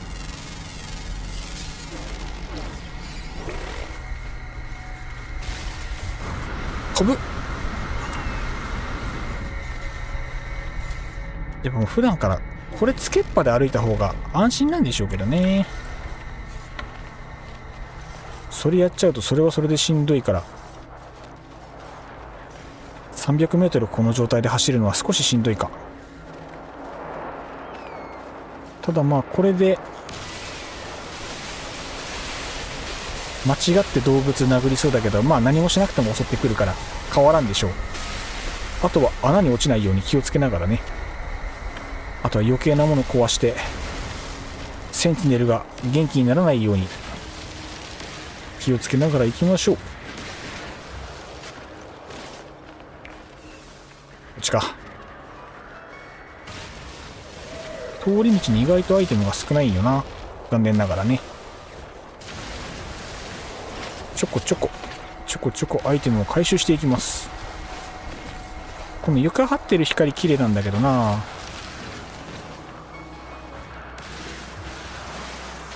よいしょよいしょよいしょ。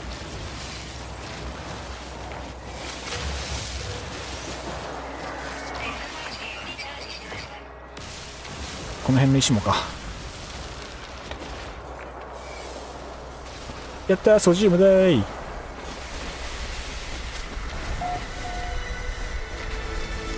新エリア到達。また未確認植物やっちゃったよい。どさくさに紛れてるからね、植物もね。凍える前にスキャンしたいところ。さっきの未確認植物また見つかんねえかな。くそ、敵が多い。さらばだ。今なんかこの辺に未確認のやつがいた。チラッとなんか一瞬いたぞ。俺は見逃さなかった。さっき未確認って文字が見えた。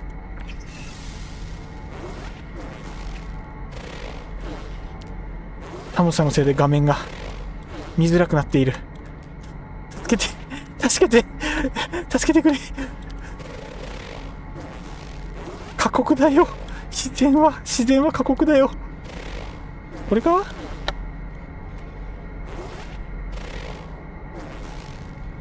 ファック。本当にもう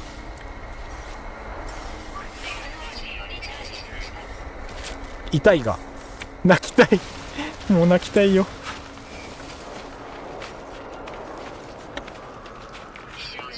ダメだ、ちょっと打ってると逃すから打たない方がいいや。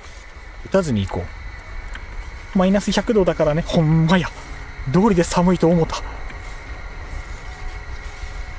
あー、回復危なかった。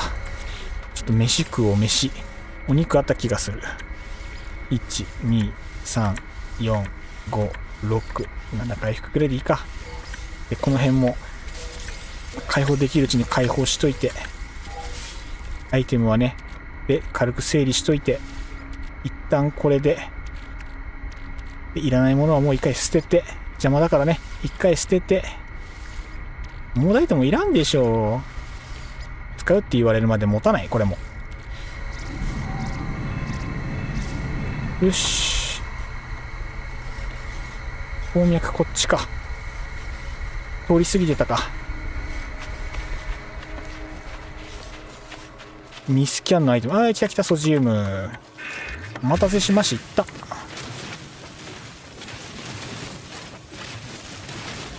マットさんでした。ようようようよう。ようようようようよう。しまった、さっきのところにセーブポイント置いとけばよかった。そうすれば飛行機呼んでもよかったのに。段取りが今日は本当にとことん悪いですね。いろんなこと忘れすぎな感はある。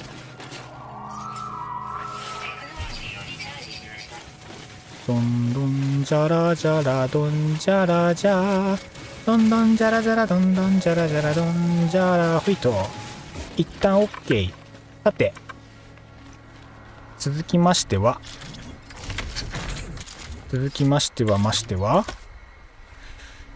何を集めるべきでしょう。今戻れば多分銅を探してるんだったね。銅待って、ケーブルが二酸化物鉱脈もね欲しいっちゃ欲しい。二酸化物もだってあれでしょ、どっかでつうかあれか、コバルトがイオン化コバルトが確か足りなかった気がしたけど、どうだろうか。それは洞窟潜ればいいか。そっちは後で。ソジウム鉱脈は今取った。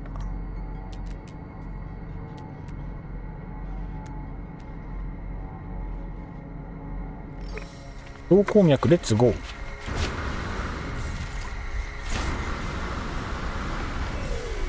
ー。障害物邪魔かも。痛いかも。許さない。お前は許さん。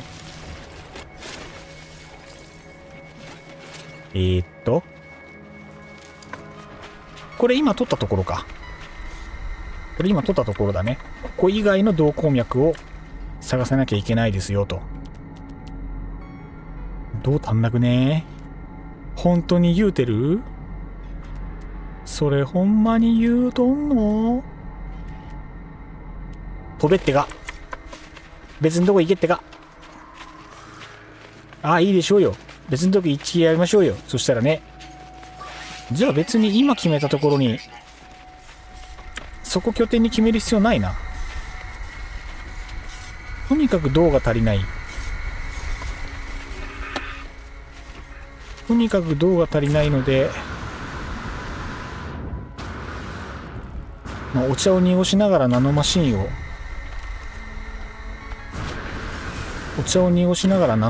をとにかく生成しまくって話はそれからになりそうな気がする。ぐだるねー。ぐだりますね今日は。段取り悪いっすね、さすがに。でどうしようか。今ナノマシンいくつだ？今ナノマシンが1500。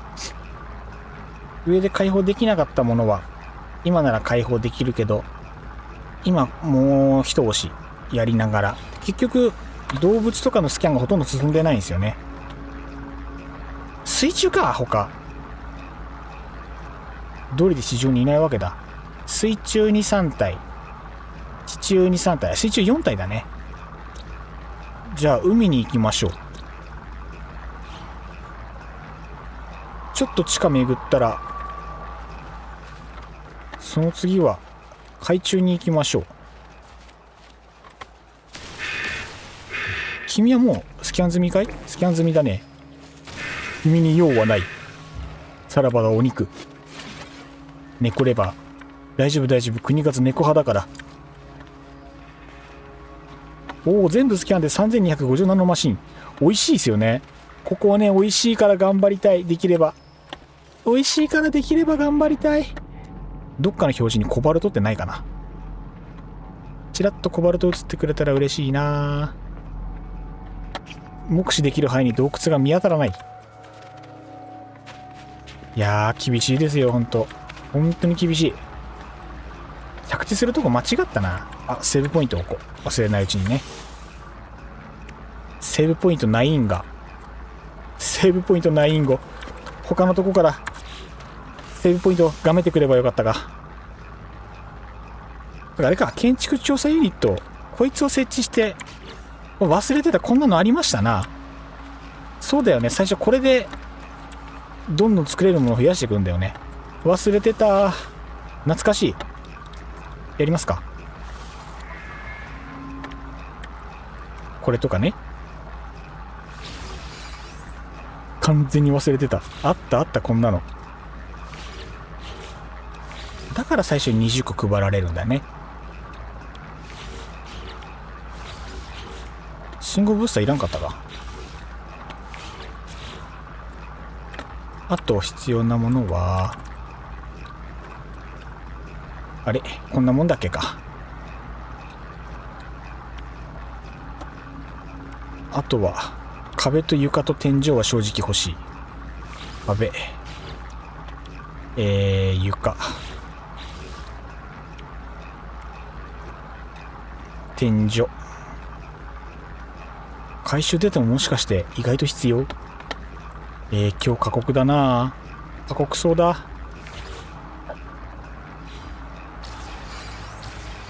で、これ生成してる間に当てれるものが増えたので、これで適当に床張って、どうしようかな。階段ないしな。一旦ここに設置して、でこうして、でこっちの方向にこう増やしておこうかな。この高さでいけば地面に対してもちょうどいいでしょう。これでいきたいですね、今日は。OK、OK。で、どうしようかな。側面はまた後で考えるか。いや、待て待て。最低9マスはないと厳しいでしょう。厳しいでしょうに。で、壁。ナノマシン回収データお小遣い。この3つがあればかなり楽。失敗した。本当にお小遣いを用意しておけばよかったですね。そこだけ本気で悔やまれる。今回ノンお小遣いだったんで、なんか持ってくればよかったな。小遣いになるもの。悲しい。準備不足かな。一旦どうしようかな。こう地面の高さ的にこうでいいかな。ここが一番入りやすい矢も引っかかるけど。でまあ適当にね。とりあえず適当にね。これ今稼働中だからダメか。消えたら困るから一旦中に入れちゃおうか。こいつに関してはもう一旦ちょっと操作を間違える。一旦中に入れちゃって設置して、で、後々階段もちゃんとつけて、OK。さあ、続きをお願いいたしますよ。続きをお願いいたしますよ。OK。で、ナノマシンを、あれやこれや。回収データか。だからこの星回収データとかの資源いっぱいあるんだ。じゃあ回収データ集めに行きましょうか。ポータブル成績は複数置けなかったっけな。あ、置けましたっけか。複数個。1個じゃなかったでしたっけ。あ、複数個置ける。完全に忘れてた。中型、大型が個数制限あるんでしたっけ。あ、忘れてる。ありがとうございます。言ってもらわなきゃ完全に忘れてます、これ。危ない危ない。これで効率最大化っすね。助かりまする。これで生成できるものは、いや、まだあるな。他に生成できるもの、なんだろう。なんか、それこそこの黒い液体とかってこれ生成すると、お前もナノマシンかーい。じゃあナノマシンになってもらおう。使うかどうかわからんからね。いや、どうしよう。カビは持ち込んだの？これカビ持ち込みましたね。なんか使うかなと思って、前のどっかの探索の時になくてすごい苦労した記憶があったんで、やっとくかーって言って、今回やっちゃいました。アトランディウムも、アトランディウムはパグニウムからのカビか。変換しちゃっていいかな。アトランディウム使わない気がするんだよな。どうせ手に入るし。変えちゃえ。ついでついで。よし、じゃあお出かけしてきます。回収データ、ゲットだぜ。近いからいいっすね。よきよき。待って、この丸型の石をまだスキャンしてないのでは。してた。悲しい。見当違いもいいところ。モジュールください。どっこい小1。グッドグッド。275。87。近いですね。いかずに回収されるためだけに存在しているような埋没モジュール。危ない。危ない。もっといろいろ持ってくればよかったな。でも大失敗だ。ギリギリ掘れない。ギリギリ掘れないっすね。自分で掘るのめんどくさいからあれなんだけどな。地面掘ってもダメとか言わないよね。優しい。OK。OK。センチネル君、僕は無害だよ。大丈夫だよ。僕は無害だよ。穴掘りしてるだけだよ。指令に争いの用途とか書いてあるんだよな。不穏なんだよな。次に近いところ。次に近いところ。次に近いところ。さっきのソジウム鉱脈と銅鉱脈だな、これは。あっちにも銅あるけど、あるかな。まあ、一旦、モジュールだけゴリゴリ集めた方が、今はいいでしょう。センティネルさん、こっちです。いや、やめてやめて。裏切り行為やめて。裏切り行為やめて。呼ばないで。ちょっとみんな国数に優しくしましょう。ここはね、国数に優しくしてもね、皆さん損はないですよ。どんどん優しくしようね、国数にはね。いいさ。いいさ、ほいさ。あ、やべ。スルーしちゃった。どこだ？この辺。ここですね。どれどれ。なんか出てきた。なんだこいつ。あ、こんなのあったね。見つかると嫌なんで地下で回収する。どれだっけ。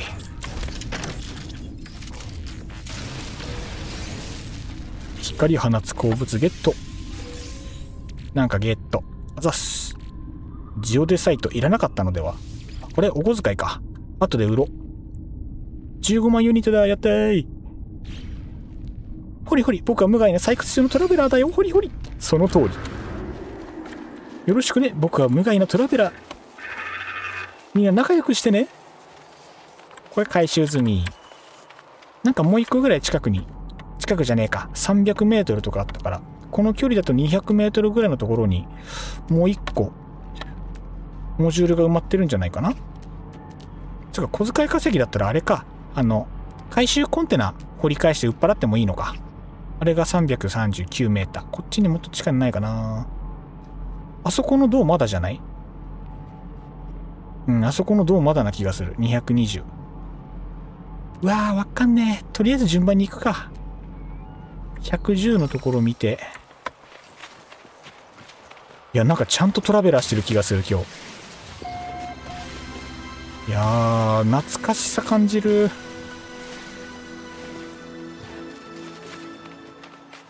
ここがもう掘ったところで、もう一個、あっちがまだ掘ってないところだと思いたい。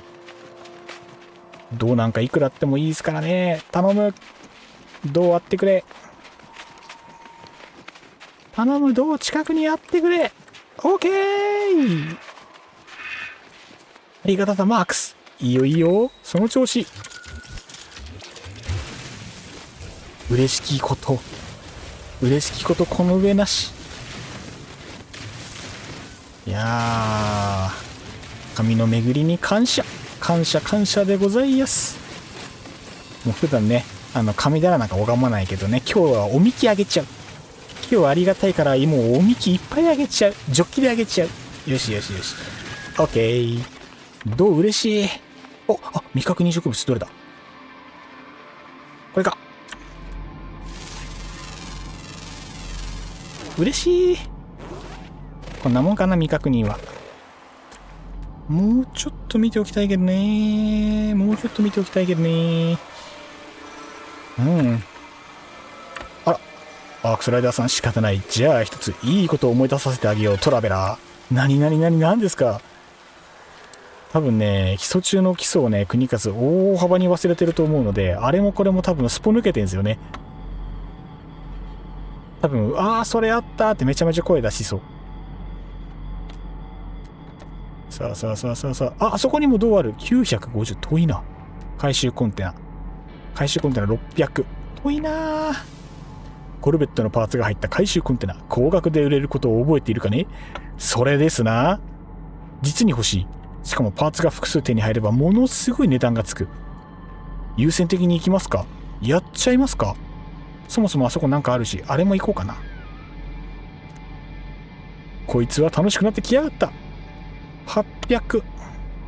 なんかことごとく遠いな。近くにないな。飛んだ方が早いのでは？一回戻りますか。一回さっきの拠点に戻って、これは洞窟？地下の生物スキャンしてきますか。今掘ったところだよ。天然すぎるでしょ。恥ずかしい。今のはさすがに天然すぎるでしょ。いやね、はずいわ。ここもただのくぼみだね。なんか動物がワイの命を狙ってるね。拠点戻って、で、今回ってるものを、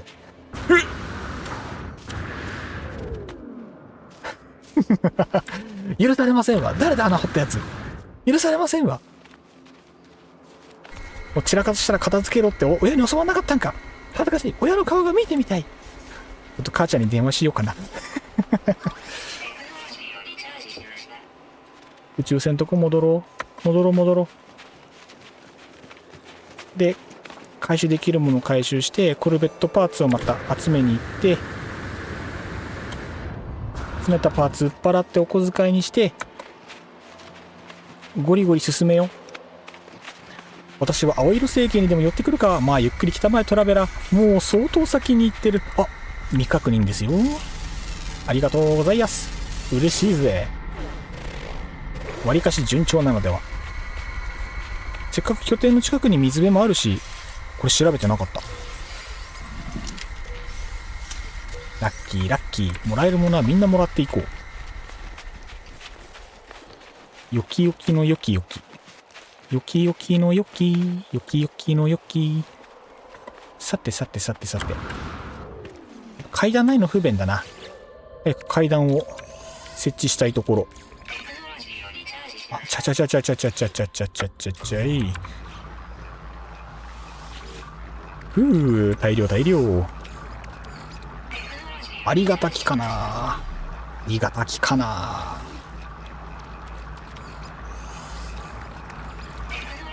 どっこい小一の小。どっこい小一の小。OK。パグニウムをもう一回回してナノマシン31。パグニウム、手間だけかかるね。パグニウムいらないか。手間だけかかって全然、あれだね。ので、これは別のもの生成しますか。何がいいだろうか。生成して美味しいもの何か持ってるだろうか。これも32にしかならないでしょ。今後溜まってくんだろうけど。なんか生成して美味しいものなんかあったっけかな。どうだ。こいつを生成しよう。よろしくお願いします。OK、200。まあ、モジュールガチャから、たまたまエメリルが出たわけだから、これは単に運だな。持ってますな。いや、持ってるっすね。持ってるかどうかもだいぶ差が出てきている。有色金属は今、有色金属回して、そっか、もっと有色金属直接回収してもいいのか。どうしよう、そっちの方にシフトしようかな。これで今銅を回しながら有色金属を生成しつつ、階段が欲しいです。あると助かります。階段が欲しいです。あと何が欲しい？あとは扉が欲しいです。開閉するやつ。あと C って言うならもっと広い扉が欲しいまである。これ木製のアーチ扉扱いでしたっけか。確かこっちの方が使いやすいかも。あと何必要だろう。でもまあ高い。まあ拠点はこだわんないな。ぶっちゃけ体力ステーションと危険防御ユニット今までうまく使えたことがない。なんか知らないけどバグってるのか、自分のメインデータで作動してるの一回も見たことがない。別に無理してこの辺解放する必要ないんだよな、正直。まあでもせっかくだからクリムゾンせっかくだからクリムゾンダメだ。悪癖がやばい、止まらない。悪癖が出てる。まずい。悪癖がまずい。悪癖が出てる。やめてー。もったいない。ついやってしまった。なんてこと。アホすぎるよ。で、あと他にはこれもいらんのよな。手間だからな、ただただ。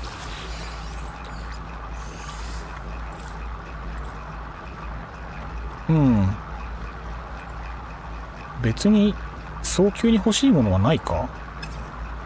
嘘だな。何が欲しいんだっけ。これだ。量子コンピューター、イオン化コバルトもう作っちゃうか。今生成すれば作れるから、これは生成しよう。潜ればすぐ手に入るだろうけど、生成して手に入るならやっちゃえ。で、他にはすぐ忘れちゃうからね。量子コンピューターの材料、反物質が、3個欲しいからあと2個か。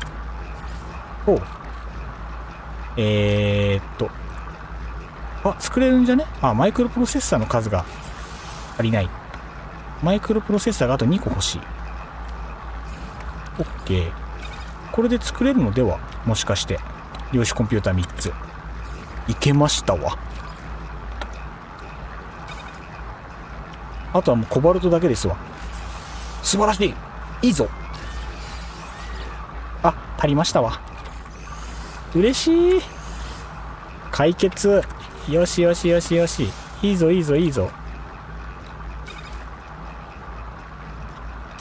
はい、ありがとうございます。最高。これって最高。パーソナル成績がずっと表示されるの邪魔だな。早急に欲しいものといえば財力。財力かも。金が欲しいかもので、コルベットのパーツをこれから回収しに行きます。これで背中に背負いながら雑多なものはね、拾い次第生成するという荒技ができるのでやっていきましょうか。腐敗した液体ってこれから全然手に入るからやっちゃってもいいですよね。これモーダイトってなんだっけ。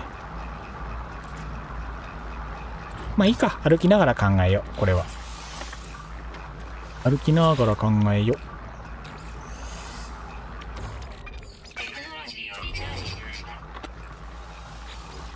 う。わな、本当に懐かしいな。この準備をとにかく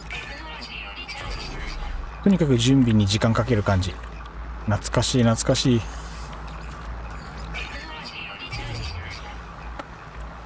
よし。では国和、お小遣い稼ぎいきます。とりあえず回復関係は別にいいので、あとはポイントもマックスだね。一番近くの準備本番いやほんとその通り。一番近い回収コンテナ700メーターぐらいかな。グラビティのボールは絶対触っちゃいかん。なんか知らんけど敵強いから。ちょっと距離遠いけど行きましょうか。酸素が薄い。保護者のドアを開けるとね、今度コショコショで喋んなきゃいけないから。これが大変よね。あ、てかあれだ。ちょっと拠点出入りしやすくしますか。さすがに出入りしづらい。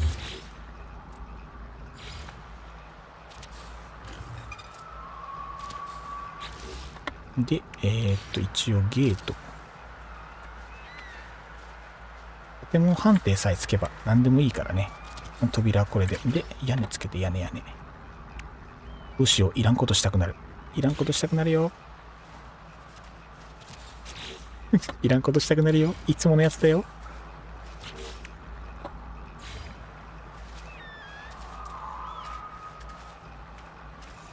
なんか場所が収まり悪いね。はい。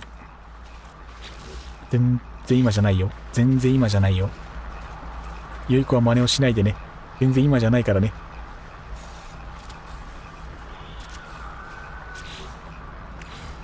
全然今じゃない。いいのか耐久配信でこんなことしてて。終わらんよ、国和くん。絶対眠気で後で後悔するよ。前にも後悔しただろうに。学習しないんだから、だけども。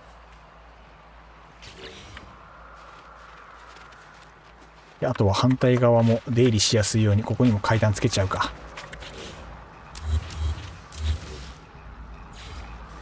確かこれでも建物判定になったと思うんだ。確かね。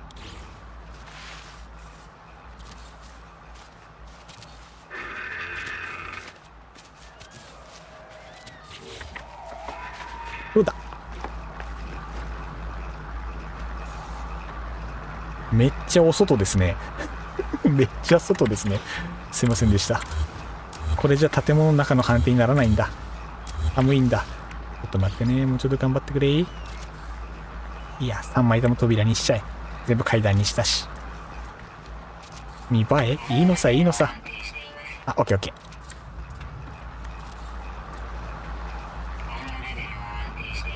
ー。よし、解決。うい。大丈夫大丈夫。まだ授かる翼があるじゃろ。過剰摂取。もう2本飲んでるから今日はやばいですよ。さすがに。あれちょっと待って。全然寒いことになってる。なんでだ。なんでこんな寒いんだろう。あ、減らなくなるだけか。寒すぎてダメか。ってことは、ヒーターをどっかで開放して。あれ、ヒーターってありましたっけか。ヒーターなかった気がするな。あったっけか。ヒーターはあれか。お空の上か。空の上だった気がするな。他には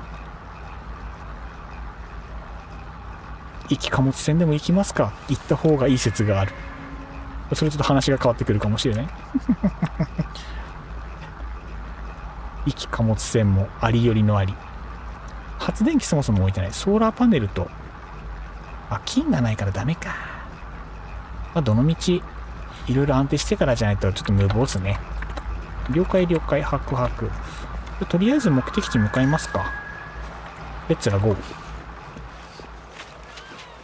拠点立てたから宇宙船で行ってもいいんだ。とにかく宇宙船に乗るの巻。拠点が1個できると急に楽になるですね。やっぱ大事だな、拠点って。行くぞーん。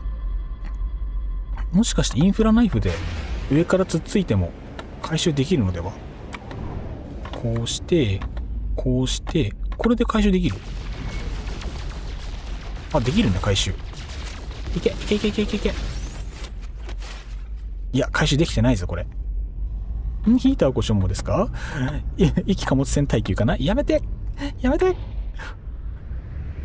多分今の探索だけでもやばいのに。絶対やばい。絶対やばいよ。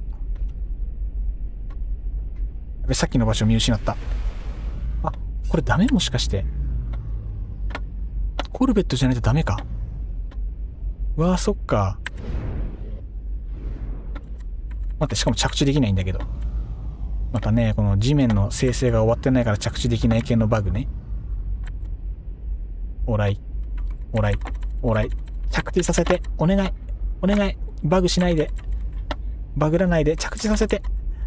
貨物ポット2つ回収できました。いいっすね。順調じゃないですか。ね、マジで、全然着地できないんですけど。なんで？待って、ひどいバグ。本当に着地できない。なんで？拠点戻るか。勘弁してほしい。歩いていけってこと？地面が斜め？いや、そうすると文字が出るはずですけど、文字も出ないから、多分ね、地面の方の読み込みができてなかったパターンかもしれない。コルベットじゃないと接しできないからやりづらいだけですな。かな。国和さんのさっきの射撃で取れてましたかね。回収できてる？回収できて、できてる。2個回収できてる。素晴らしい。これで国和金持ちです。やったね。金持ち。金だ金だ。着地エネルギーがもうない。よしよし。あら、D さん、センチネル戦かっぱらったので、これから S にしていきます。いいですね。皆さん順調。いい感じですね。負けてらんないっすな。お小遣いいっぱい稼がないと。じゃあもう一回、今度は別の場所。950メーター。お、琥珀さん、こんばんは。国和氏。ねえ、酒、女。柄悪いな。今日の国和、柄悪いっすね。待って、違う。今日の国和はいつもの姿じゃない。普段こんなんじゃないんです。普段の国和こんなんじゃないんです。皆さん誤解しないでください。共同探索。そう、共同探索だから。みんな誤解しないで。今日は特別仕様。配信仕様だから。じゃあ1キロ先のとこ行きましょうかね。しばしボンソワール国和シルブプレーでございます。ボンソワーありがとうございます。今日もありがとうございます。今日はね、スーパー耐久配信ですので、多分このペースだと朝まで行くんじゃないですかね。ちょっと思ったよりも不安な感じでスタートしております。ノーマンズスカイ共同探索イベントですね。共同探索22スウォームということで、戦闘関係がね、アップデートされて、なんか緊張感のある戦闘が楽しめるアップデートらしいのでね、今日はそれをやっていこうと思っております。ナイス着地。普段はもっといい子なんです。そうなんです。普段はもっといい子なんです。今日だけ吉和ってことですか？今日だけ善良ってことですか？善良なのかもしれない。今日だけ善良。違うよ、いつも善良だよ。あ、初コメありがとうございます。初見です。ありがとうございます。国和と申しますのでね、ノーマンズスカイ毎週定期的に配信させていただいております。よろしくお願いいたします。お名前よろしいですか？お名前の方、なんて読むんでしょうか。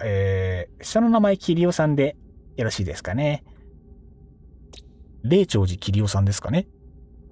桐尾さんよろしくお願いいたします。国和と申します。はい。ゲームはノーマンズスカイと、あとは雑談配信をね、定期的にやっておりますので、はい。お気軽に一緒に遊んでいただければ嬉しいです。今日はね、耐久配信ということで、朝まで走り抜きますのでね。クリア目前というか、だいたいいいとこまでね、やっていこうと思うのでね、眠くなったらもうパッと寝てください。超長丁場の予定なんでね、無理せずに一緒に楽しんでいただければと思いますので、どうぞよろしくお願いいたします。アークさん大丈夫だ。いつも通りの通常営業だぞ。にっこり。普段はもっといい子ですからね。今日だけちょっと、荒事というか、動物が襲ってくるからね、仕方ないです。もうこれはね、いたたまれない気持ちをぐっと抑えて、ね、任務のためですから、致し方なくですよ。これも全部スキャンした。あとは、キリオさん、キリオ呼びで大丈夫です。ありがとうございます。じゃあキリオさんと呼ばせていただきますね。さあ、長丁場、何時までかかるでしょうか。国和があくびをし始めたら、そこからだんだん配信の進捗のペースが遅くなってくるタイミングになりますんでね。生温かい目で見ていただければと思います。眠気負けると思う。しまった。もう一回宇宙船で行けばよかったかな。どうだろう。どっちの方が効率いいだろうか。強化したマインビームだから、これで掘った方が早いのかな。どうなんだろう。斜面がきつい。斜面がきつい。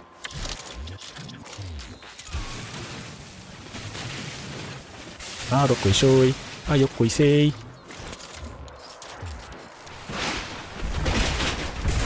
なんかこっちの方が早い気がする。早いね。いいね。お金が貯まりますね。具合が悪い。しまった。もうちょっとシールドとか解放してつけてくるんだった。寒さ対策が×。ダメだ、段取り×。いつもの国勝つ。段取り×。まずいです。効率が。なんなら自分の宇宙船の場所もようわからん。きつい。昔東北の民なのに、東北の民でもきつい。そりゃそうだよね。マイナス100度だもんね。そりゃ無理よ。死んじゃう。ソジウム欲しいです。酸素欲しいです。また動物襲ってきてる。やめて、許して、優しくして、よいしょい。安心するまであるこの景色。なんでこの国風がもだえてる姿がか。なんでみんなそんなひどいこと言うん？自前でこれで回収したので、こいつは移しまして、これも移していいかな。あと邪魔なもの。これっぽいでいいでしょ。使わん。まだまばらだからね。やっぱり北海道民ぐらいじゃないと無理か。多分そう。天下の北海道民なら多分このぐらいだったら、長袖シャツ1枚でいけると思う。やっぱね、東北6県程度だとね、ちょっとこの寒さにはちょっとまだ耐えらんないかな。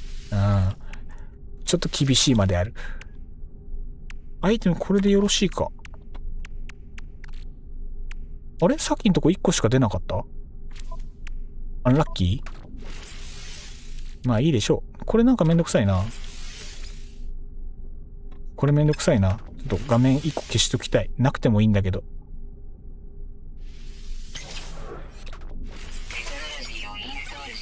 大したあれではないんだけど。有色金属足んねえし。もったいないことしたし。拠点戻るか。いらんことした。画面のチカチカが気になって、全くいらないワンクッションを挟んでしまった。もったいない。もったいない。仕方あんまい。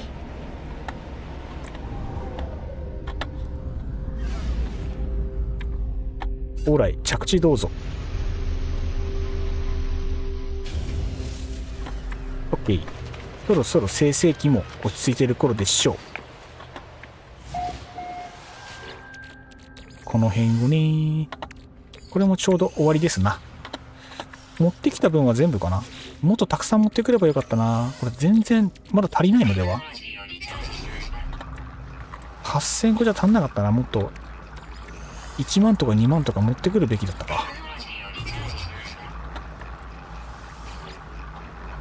あれ？しまった。銅はもうさっきので全部か。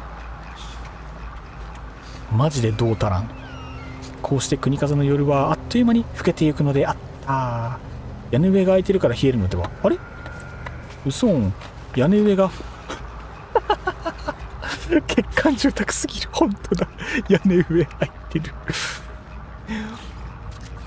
建築罰。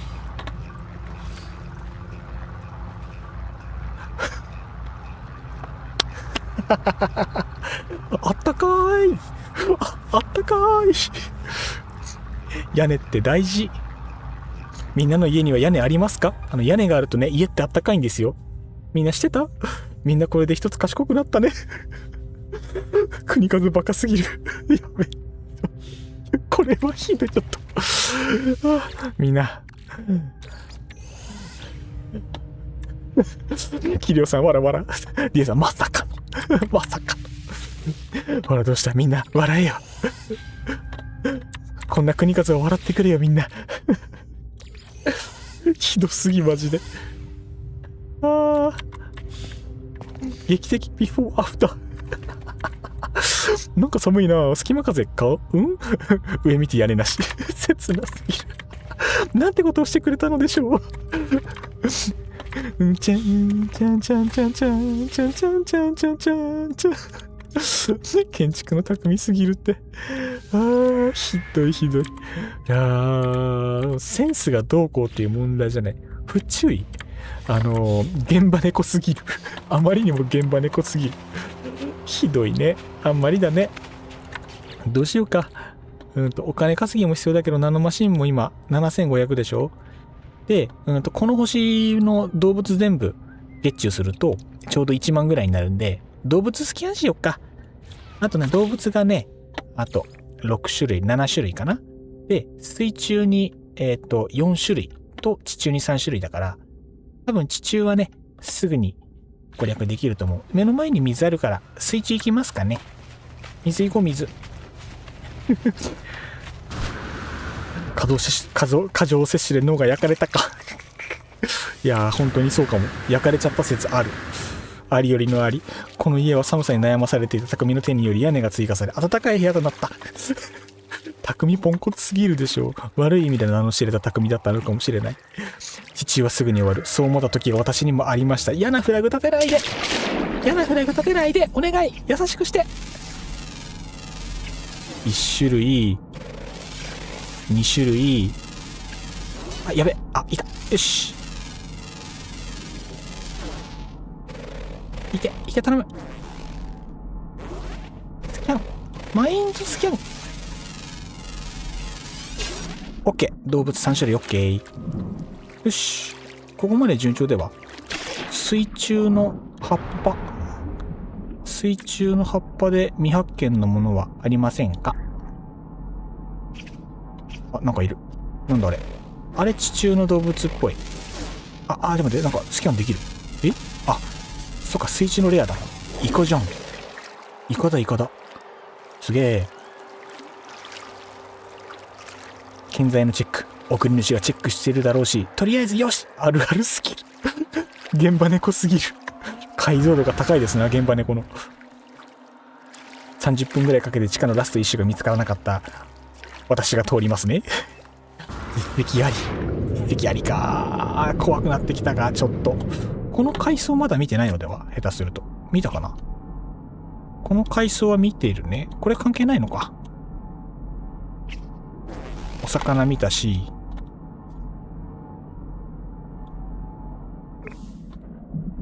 とりあえず地下を漁っていこう。ファイヤーからのもう一回水中。もう一回読んでみるか。ないね。ファイヤーからの上陸。どっこいしょ1。ここから見てみるか。一気に。なんかあれば映るでしょう。適当にガサガサガサ。B 型 B 型。B 型 B 型。さあ、あとは地中の生き物ですが、そもそも洞窟探さんと厳しいか。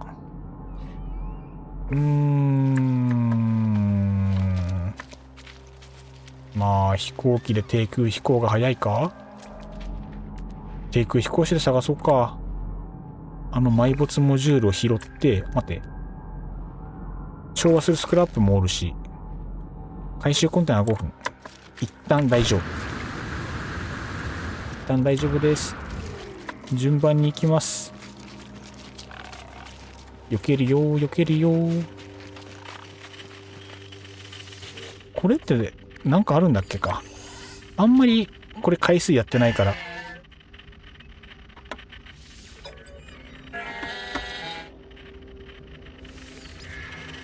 あー、これなんだっけ、複数やらないとイベント進まないんだっけか。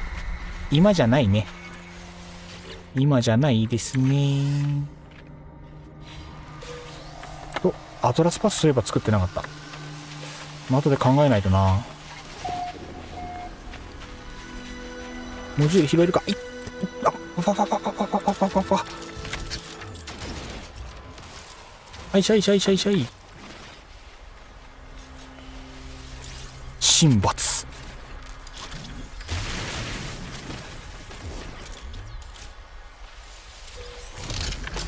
オーライオーライ。オーライオーライ。いや、なんかほんと初心に帰るな。オッケー。なんか動物のマークが出てるから、ちょっとこの場は早々に立ち去ろう。間違ったー。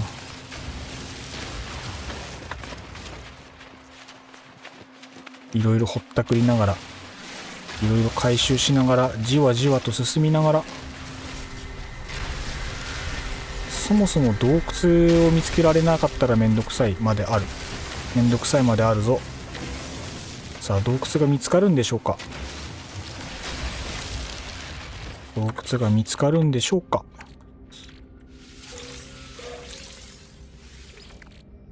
邪魔なアイテムなんかあるかな。この辺は売っ払うし、それか一回宇宙行って売っ払って、で戻ってくるときに適当なとこに着地して、空から洞窟探す方が早いかもしれないね。どうしようかな。うん、その方が早い気がしてきたので、宇宙に行きます。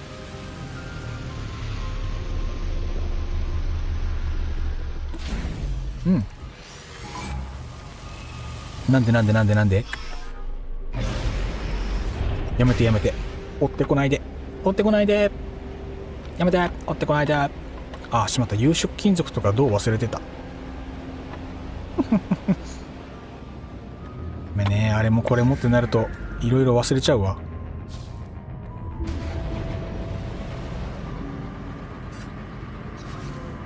金欲しいってなれば、いつとなれば、その辺のスペースデブリ的なのをパシパシ打って地道に回収してもいいのか。いざとなればね。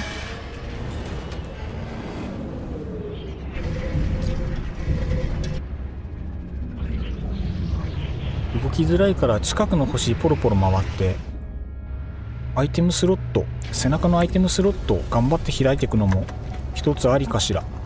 なんかそんな気がしなくもない。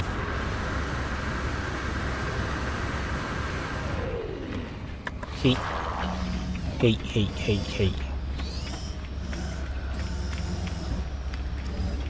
へい。なんだっけ。アイテム売るのはこっちじゃないで。アイテム売るのはこっちじゃないで。いやねー、全くもういやねー、ぼーっとしてるわね。解放したいもの、解放すべきものを。これ欲しいです。いただいてもよろしいでしょうか。とりあえずね。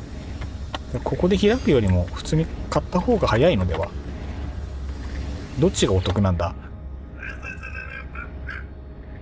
普通にここでアップグレードを漁るよりは。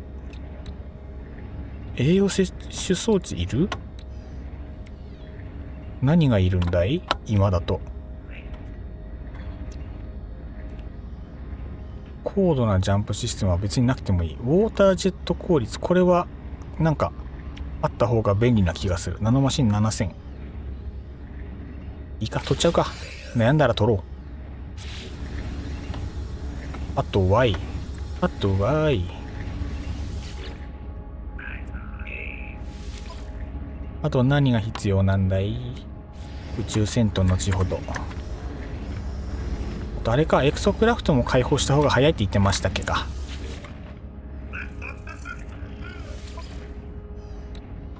つかこれそもそも解放しないと話進まんのか。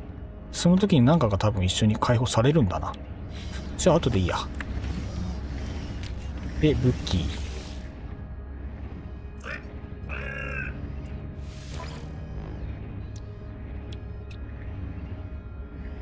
今優先してほしいものは何ですか？スキャターブラスターだと思います。今ならスキャターブラスター買ってテクノロジー1個買いまして、でとりあえずグリースまで買っといて、であとは合成ラボでソーラーミラーなんか使った気がするけど、なんだっけ、ソーラーミラーなんか使った気がするんですが、どれでしたでしょうか。今解放したと思ったんだけどな。こっちか。パグニウム使うやんけ。パグニウム欲しいですが、これはやらかしてますな。話が変わってきた。そうかそうかそうかそうか。乗っけとくか、とりあえず。どうせ戦闘することはあるめ。どこかからパグニウムを集めてこなければいけません。表明装置もまだまだ欲しいです。いっぱい作らなきゃいけません。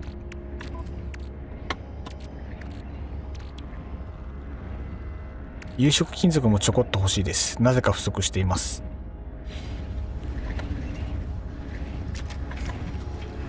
段取り悪いかも。分かっちゃいたけど、段取り悪いかも。いろいろ間違ってるかも。飛びます。今時間が1時です。もう1時。待って、21時からスタートしてもう3時間4時間経ってるってこと？段取り悪すぎん？本当に言うてる？これは厳しいですな、だいぶ。今日はちょっと大変そうですね、これは。まずいですよ。まずいですよ。そんなものです。いけるかな、大丈夫かな、心配だ心配だ。進むまで私も相当かかりました。やっぱり最初に何を持ち込むかで多分最初の方のね難易度が全然違うんでしょうね、この感じだと。いやー辛いな。お、そうだな、便乗便乗乗り合わせてきた。お、あ、ダメだ、この向きで攻撃すると危ない、やめとこ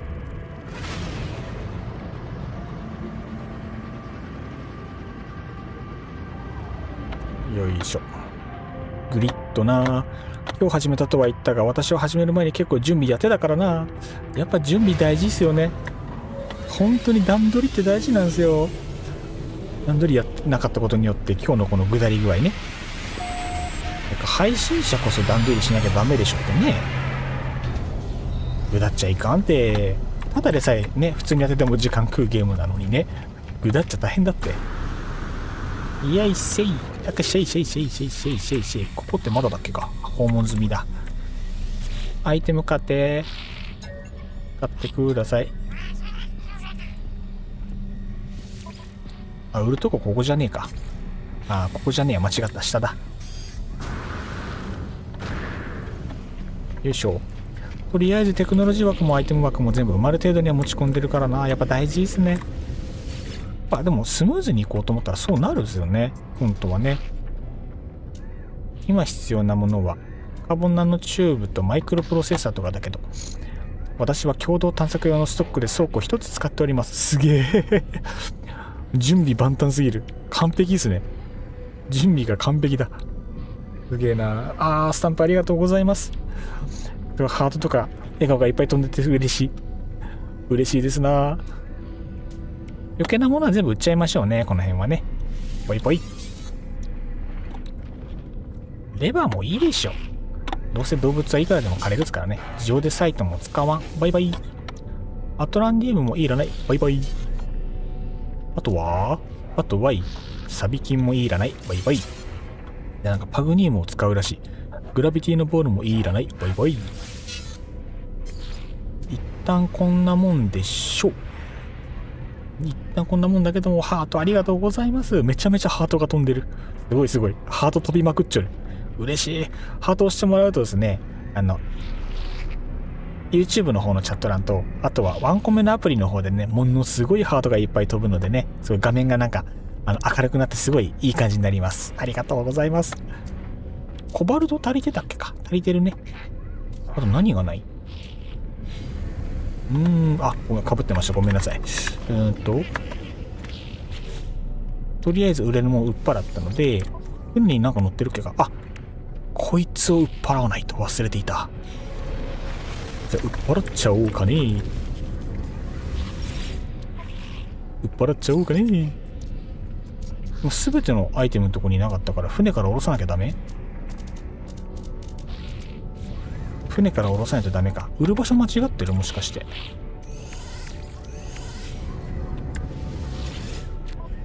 ここで売れないっけか。売れるじゃない。15万円。2個で35万円。でん。金持ち。イエー。嬉しい。現実でもこのぐらい稼ぎてよかった。これでお金問題は解決しそうですね。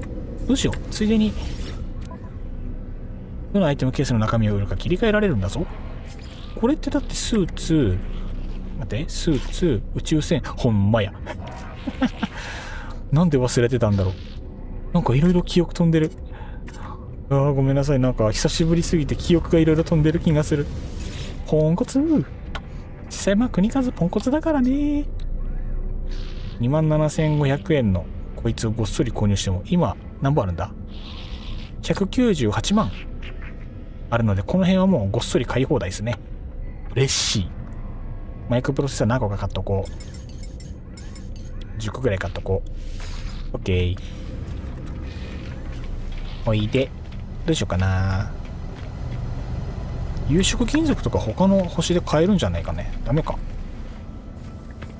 ついでになんかちょうど欲しい。違う、こっちじゃない。違う。ごめん。小口さんごめん。忙しいとこ声かけて。君じゃないんだ。こっちから話しかけといて君じゃないんだとかもう失礼極まりないんだけどね。ほんと申し訳ない。間違えました。違いです。あなた。毒々しいね。なんかいいのがあると。なんかこの辺ちょこっと今のうちにクリアして、これこそ有色金属今集めてるからこれ受けときますか。これ受けといて、ステーションに来るパイロットからもお買い物できます。確かに忘れてた。確かにそれを駆使すればもしかしたら欲しいアイテムみんな持ってるのでは。そこ行くハンサムなお兄さん。ファムのお兄さん。こんにちは。どうも。私が現れたことに興奮しているようだ。いやー、話がわかりますね。取引いかがですか？パグニウムだ。ありがとう。ごちになります。ありがとね。またよろしくお願いします。稀にいいもの売ってるので今めちゃめちゃ良かったです。トレーダーさんどうも。いいですね。瞳が綺麗なトレーダーさんどうですか？なんかいいもの持ってないですかね？金じゃん。イオン化コバルト。いやー、金欲しいな。ちょっと金を13万。いいですね。ありがとうございます。助かる。カーボンナノチューブも買っとくか、ここで。いや、助かる。イオン化コバルトももうめんどいから買っちゃえ。三重水素も集めるのめんどくせえから買っちゃえ。ありがとう。助かるよ。どうもありがとう。またよろしくね。いや、いい男。お兄さんいい男。さあ、アイテム出揃いましたな。で、あとは、銅と有色金属だけ欲しいので、そいつをゴリゴリに集めに行きます。いいねいいねいいね。有色金属はキュームスね、とりあえず。なのでさっきまでいた星ここだっけか、違うね、あっちか。結構銅があっちもこっちも手に入る。そっちがスウォームのうんたらかんたら。心筋カビ。サボティエン。こっちがまだ行ってない星。さっきの星で残りのあれやこれやを、そうか、残りの動物たちを早急に確保して、あと地中の生物3匹だったかな。地中の生物3匹獲得できたら他の星に行ってでもいいし、とにかく有色金属が欲しい。そこ最初はどこでもいいや。ほいよ。よしよしよし、いいよいいよ。ぼちぼちエネルギー不足ですね。回復。エンジンも足しときますか。ワープ先が適当すぎた。ちょっと待って。グイグイグイグイ、よしこい。その一個隣。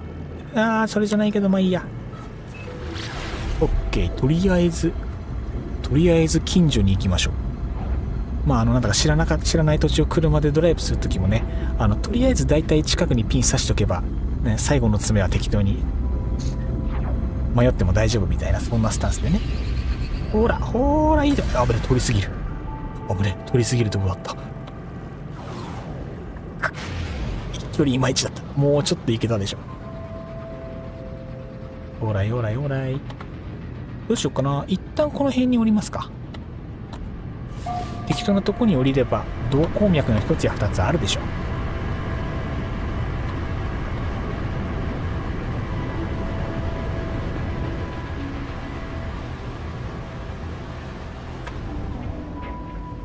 ここは海面かな。一旦この辺降ります。狭い島かも。もうちょい広いところがいいな。ついでに洞窟が見つかるといいな。洞窟探したいからゆっくり低空飛行で飛ぶと見つけやすいかしら。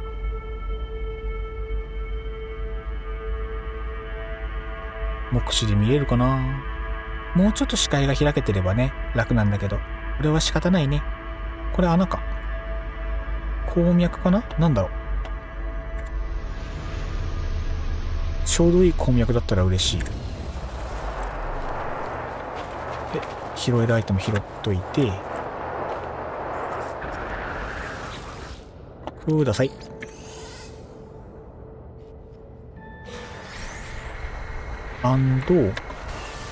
こいつを拾って、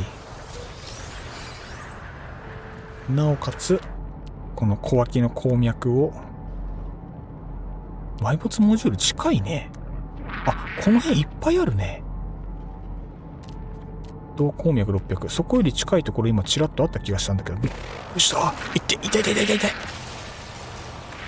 殺すしかなくなっちゃったよ。いやー、今日の国数殺生多いね。なんか違うね、いつもとね。プレイスタイルこんなんじゃないんだけどな、マジで。いやーね、なんか思ってた風じゃないね。佐川藩佐川藩回収コンテナ900。遠いね。一番近いとこそっちかな。なんかもっと近くにあった気したけど、今日はあかんかもしれん。そっち行くか。200のとこね。ちょっと遠いが仕方あんね。寒いよ。忘れてた。新しいこのテクノロジー、結局銅がないとダメっていうね。で、二酸化物もないっていうね。確かこの星二酸化物がどっかにごっそりあった気がする。後で二酸化物鉱脈とかあった気がするから、それも探そう。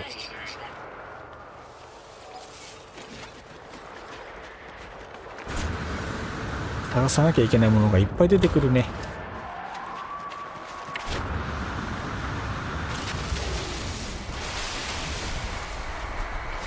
この辺も欲しい。よし、銅鉱脈だ。銅ゲットだぜ。君だよ、君。アイテムもあるからそれも拾ってこう。いいですね。たっぷりですね。視界が悪いことを除けば気分は上々でござんす。さあ B 型だからね、ゴリゴリと雑に。よし。視界クリア。いやー、気分は爽快。素晴らしい。順調。やっぱ視界がクリーンだとストレスも減りますな。大事、やっぱり視野視界はほんと大事。なんか嵐の状態でも視界を確保できるアイテムがなんか欲しいですよね。そのうち実装してほしい。 OK。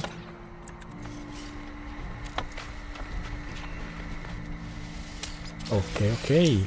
アイテムちょうだい。アイテム拾わせてちょうだい。おいで、これで必要な銅は出揃ったっぽいので、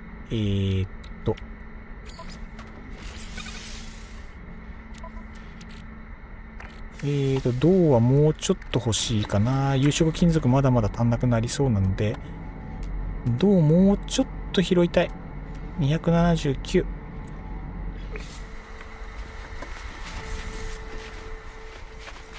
で、その後二酸化物も拾いたい。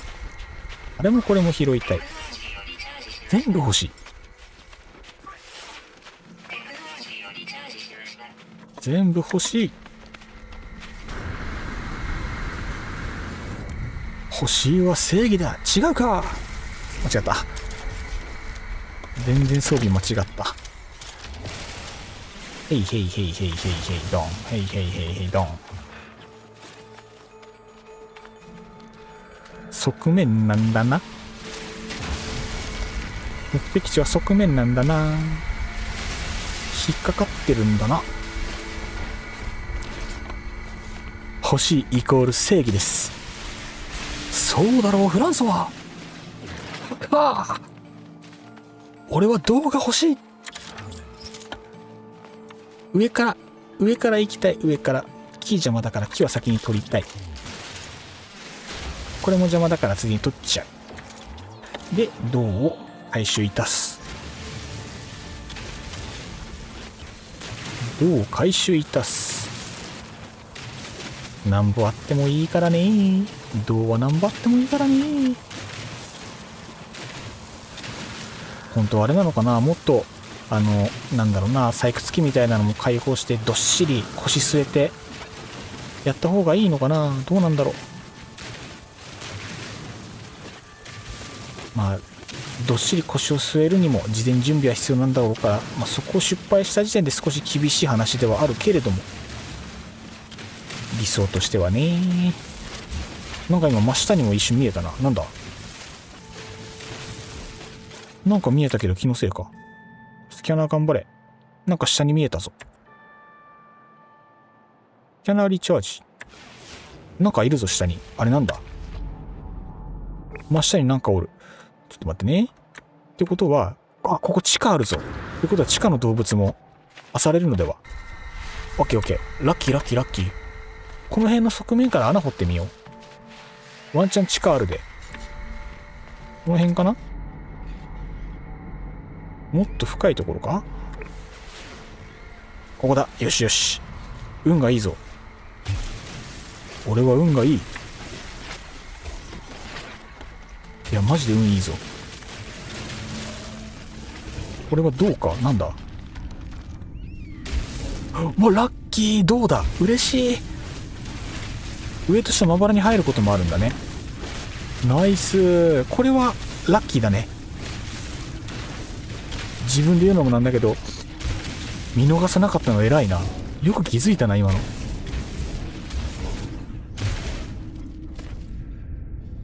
オライだいぶまばらに生えてますね。動画なんだい国風に掘られるためにここで待っていてくれたのかい。いい子だね。有効活用してあげるからみんなおとなしく国風に捕まろうね。全部掘り起こしてあげるからね。どれどれどれ、恥ずかしがり屋さんはどこかな。掘っちゃうぞ。ぐいぐい掘っちゃうぞ。だいぶいびつかも。だいぶいびつかも。残したくないからね。残したくないから全部回収したい。いやー、残ってるかも。空中にいびつかもねこれは。いやー、掘り方下手くそかも。あの辺かな、あの辺かな。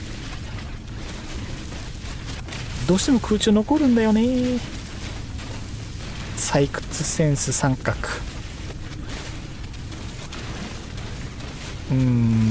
採掘三角。そして絶対ここの地面歩きづらい。これから動物も探したいというのに絶対歩きづらいっすよ。あ、掘れないタイプだ。あるね、たまに。オッケー、よしよしよしよしよしよし。実に順調ですね。あとはじゃあこの地下で生き物を探しましょう。結構な量の銅が集まったのでは。いいね。1113グッドでございます。ので下降ります。地下鉱物はもうみんなスキャン終わったかな。してなかったこんな当たり前なところまだスキャンしてなかったか。よし、地下の方は、お、ラッキーラッキー。コバルト銀。地下狭かったね、思ったより。あ、思ったより地下狭かったね。こっから上登ってみようか。そっちに伸びてる。誰だ地面掘ったやつ。歩きづらいな。もうセンスがないね、センスが。お、未確認鉱物めっけ。いたいたいたいた。動物1種類目。1種類だけ。有害生物からソジウムが取れますよと。ありがとう。ソジウムなんて何個あってもいいからね。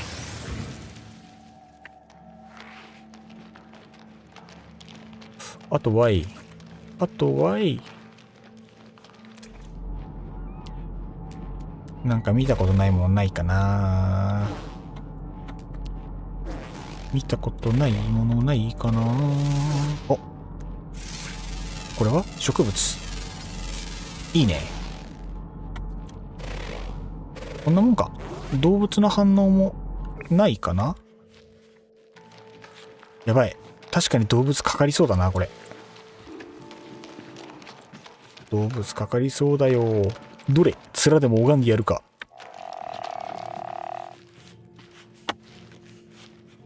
面どこ。面どこだ。ダメだ。わからん。行こうか。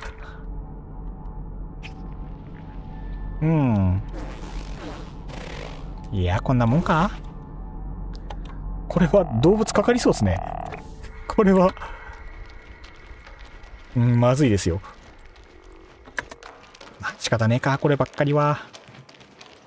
まあそう簡単にねクリアさせてくんないっすよね。ああ、そんな簡単なゲームじゃねえっすよ、ノーマンズスカイは。大丈夫、知ってた。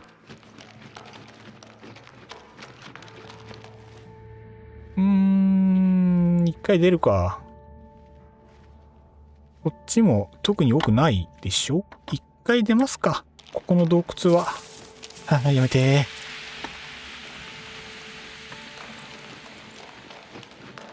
逆にこっちから出てもいいかも。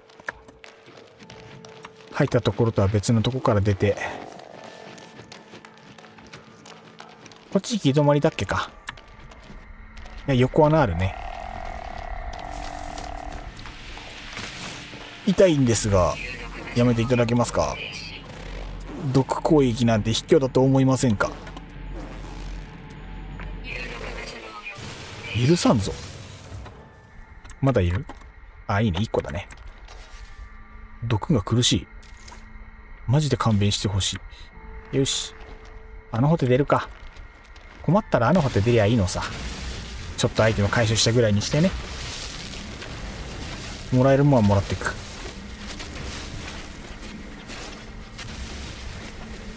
よし。で、上に掘り抜く。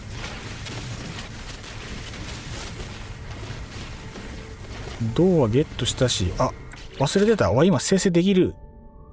できないんだって。ほんと愚か。国数は本当に愚か。何をやってるんだね、チミは。いらない行動したせいでできなくなったでしょ。その辺で有色金属落ちてねえかな。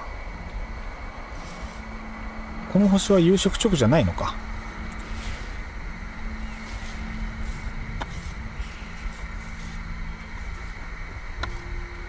悲しい。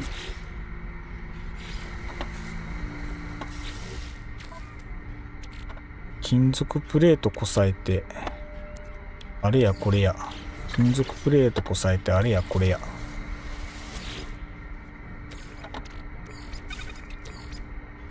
結局こうなるのね。結局こうなるのよ。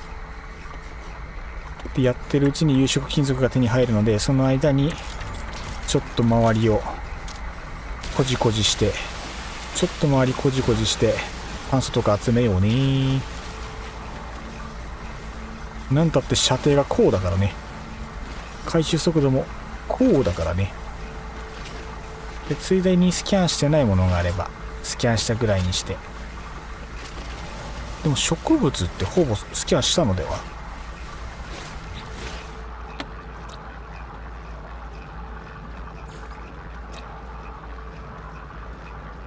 やっぱり顔ないねこいつね。どれが顔かわからん。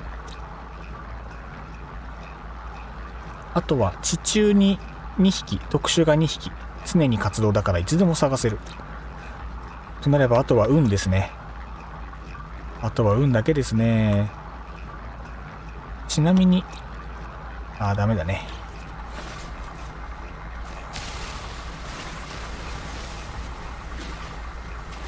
集めて集めて、集めて集めて。ポータブル生成器の存在も完全に忘れてるもんな。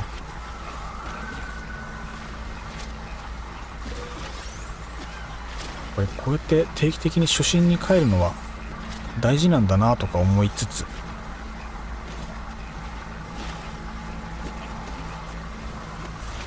本当に毎週のゲーム遊ぶ回数を増やしたいななんて思いつつ、なかなか叶わず。そして来週かな、再来週かな、6月の7日からまた勤務が変わるので、また配信のタイミングも変わりつつ、そちらはね YouTube の投稿機能の方でまた日程の方ちゃんとね1週間分まとめて共有しようと思うのでね、確認していただければと思います。どうなることやら深夜勤になります。そうすると多分週に2回以上の配信がじわじわ可能になってくると思われます。ノーマンズスカイの回数も増やしたいね。あと雑談もね。結局回数がね少ないから、もっともっと配信の回数を増やしていきたい。あとゲーム触る回数を増やしていきたい。もっと遊ぼうぜ。せっかくゲームあるんだから。ノーマンズスカイなんか時間いくらあっても足りないゲームですからね。無限に時間欲しい。国数ゴールデンウィークまだやれます。まだいけます。やらせてください。大丈夫です。まだやれます。6ヶ月ぐらいいけるす。国数やらせてください。ゴールデンウィークほぼ生成器を回してる間に周りの自然が次々と破壊されている。自然の破壊者国数。いやー、今日のね国数はね暴れん坊だよ。普段やらないプレイスタイルでね、もう自然破壊なんてお手の物。よしよしよし、ありがとうございます。500個あればもう足りるでしょう、さすがに。オッケー、いいね。ついでにいろいろもらったりなんだりかんだりして、でこいつは1回作って、最初の方のサバイバル感もノマスカの楽しさの一つですよね。なんだかんだで楽しい。本当にそう。本当にそうです。そう、なんだかんだ楽しいんですよね。よし、できた。ありがとうございます。で、これは1個解放したので、もう一回分解して、で、マーク3を作って、で、アホなんでこの辺が足んなくなるっていうね、もったいないことをしてるわけですよ。マジでもったいない。電磁装置。で、いらないものもちょっと、売っ払ったり捨てたりしたいところ。遅カビいいかな？今かさばって邪魔だし、半端だし、おいおい。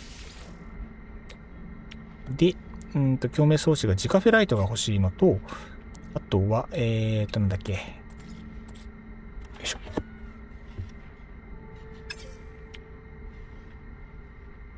量子コンピューターが欲しい。で、量子コンピューターのために、反物質が1個あればいい。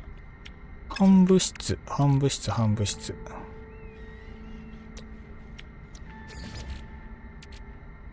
で、アイテム枠が足りない君は、一回ばらけなさい。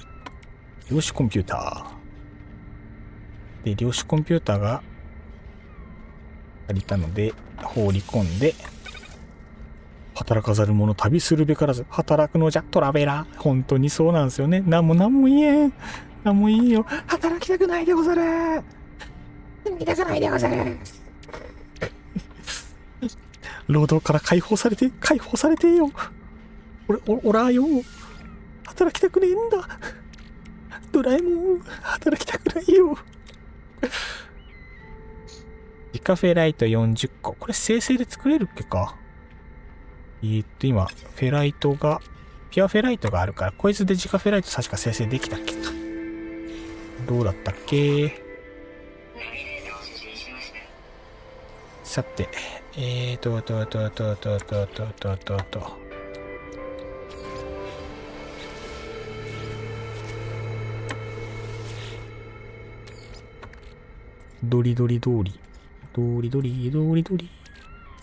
えい、ジカフェライト、これです。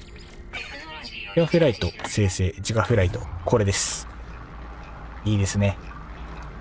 うん。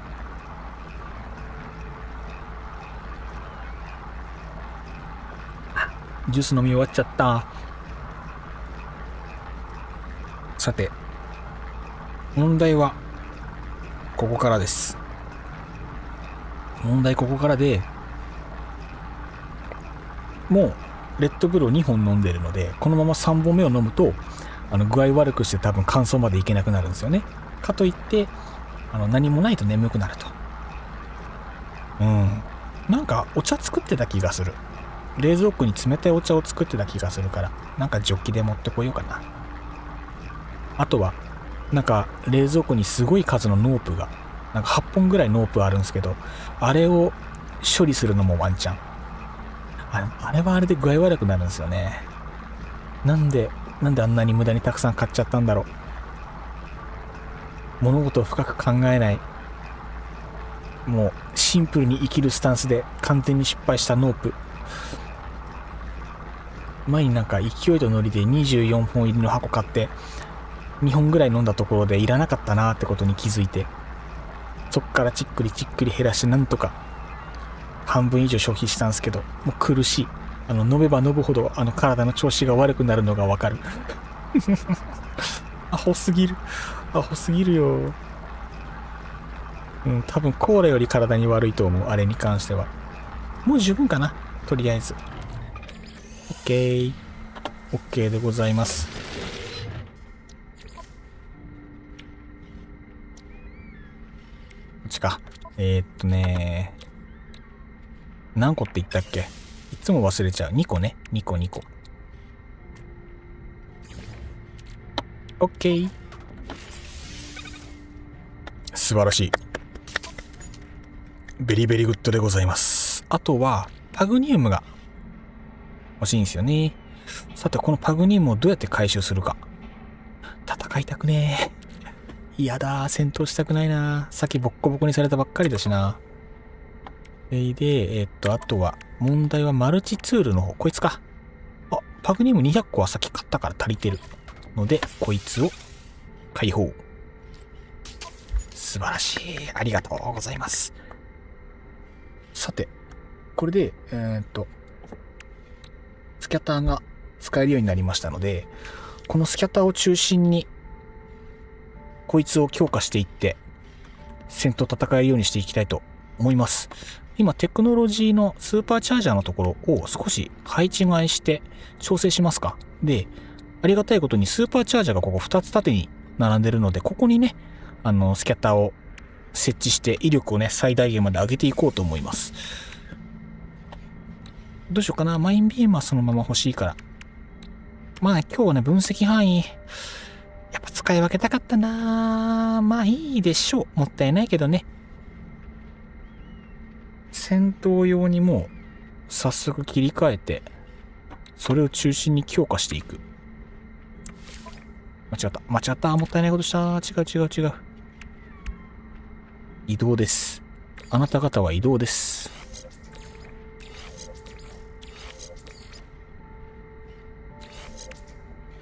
こうか。あなた方にはこう配置されていただきます。これどういう配置が一番いいんだろう。一番性能が高そうなやつ。やめて、こんなアホな死に方したくない。危なーい。危な。やめてよ。ゆっくり設定じらせてよ。過酷。寒い土地過酷。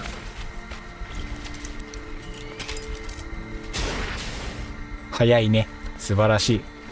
まあこれ強化すればもう楽勝でしょ、正直。なんかいけそうな気がしてきた。国和やれる気がしてきました。国和やれます。さて、一回じゃあ戻ろうかな。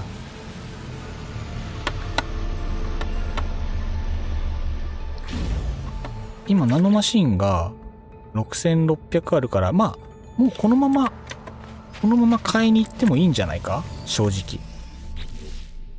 もうこのまんま買い物行っちゃっても正直足りるとは思う。やべ、二酸化物忘れてた。どうも忘れてた。段取り悪し。オッケー。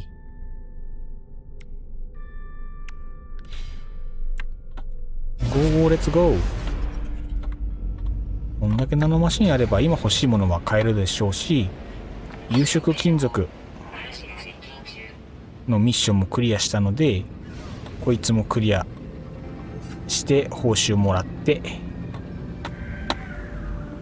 なんか普通に共同探索関係なしに一からやってる気分。変なの。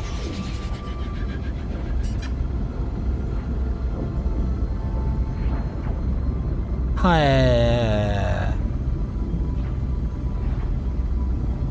じゃあ一回あれですね。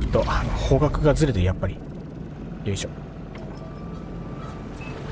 よし。宇宙ステーションの中に入ったらちょっと飲み物入れてきますね。さすがにね、水分なしでこの蒸し暑い空間にいてずっとね喋ってるとね、口が回らなくなってくるので、酸素をね取り入れて深呼吸しつつ冷たい飲み物を用意しつつで、あ、危ない。あ、やべ殴っちゃった。あ、バカ。違う、ごめん。悪意はないんです。国和に悪意はないんです。こんなさ、優しそうな顔した僕がそんなことするわけないじゃないですか。そう。いやー、機嫌直してもろて。危ねえ。スキャターの S ランクモジュール持ってるといいですね。本当にそうです。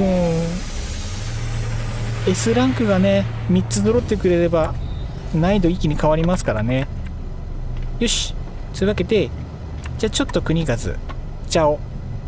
お茶を汲んでまいりますので、しばしご歓談をお願いいたします。どれだっけな。はい、じゃあ離席中の画面をね出させていただきますんで、ちょっとお待ちください。よしと、ヘッドホン外して、よし。いやちょっとでもな、うまさが足りねえ。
しょいしょいしょいしょいしょいしょいしょい。どっこいどっこいしょいち。よっこいしょ。お待たせいたしました。伊藤園の鳩麦茶を入れてまいりました。到着。さらにお茶をちょいっと飲んで、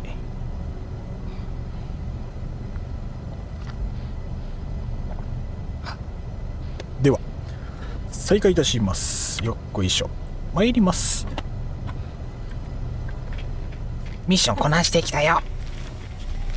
褒めて。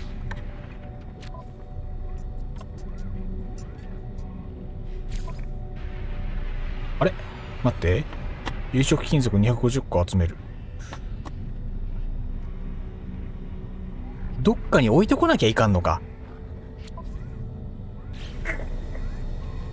めんどくさいわね。まあ仕方ない。受けたもんはしゃあないわ。なんかお宝マークついてるけど、このマークの人のところに持ってけってこと？これは関係ないマーク？関係ないマークだわ。何のマークだこれ。関係なくはないのか。待って。これか。あ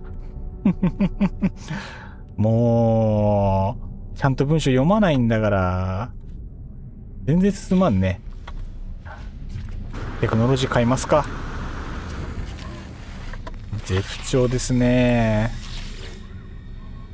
これスーツか。スーツのも一応見ていくか。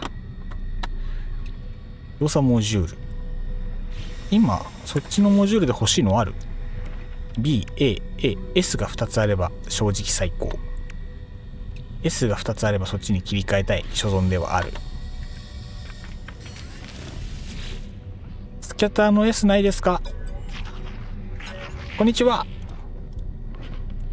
イエステルゲルさんこんばんは。スキャターの S きたー。最高天才ください。スキャター C、ボルト B、マイン B、中性子、スキャターもう一個ないですか？もう一個スキャターないですか？バトルスピッター、スキャター C。まあ、無駄金使うこともねえか。嬉しい。ラッキー。これは嬉しいですね。いいですね。S ってこんなんだっけか。リロード 32%。こいつが元リロード 15% のこいつがクールダウンバーストクールダウン18リロード 24%。こいつですな。とりあえず実にクール。よしよしよしよし。発射速度プラス 41% は強いでしょう。ダメージ上昇がもう少し欲しいところですが、まあでもあれか、発射速度とリロード短い方が総ダメージは上がるのか。熱いですね実に。グレイト。さあ楽しくなってきやがった。おいで。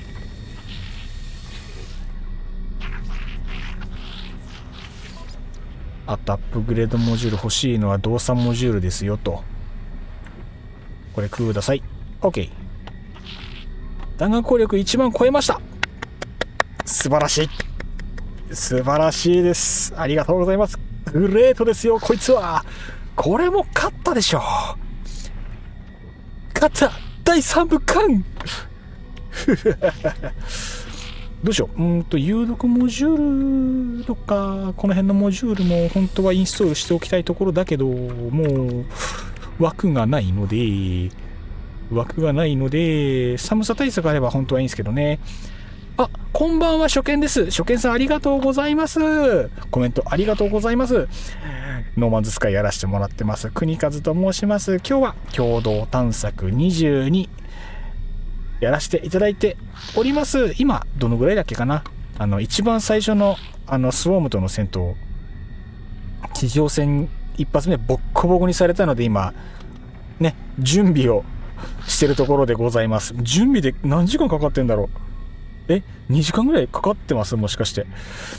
そんな感じでね、ローペースでやっておりますが、よかったら見ていってください。どうぞよろしくお願いいたします。お名前の方見させていただきますね。すみません、横文字苦手なんですが、よかったら教えていただけると助かります。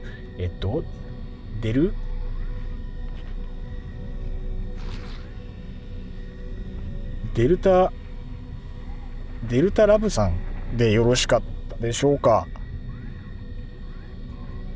よろしくお願いいたします。ノーマンズスカイはね、僕もまだ全然ビギナーなんでね、超ビギナーなんで、生温かい目で見ていただけると助かります。どうぞよろしくお願いいたします。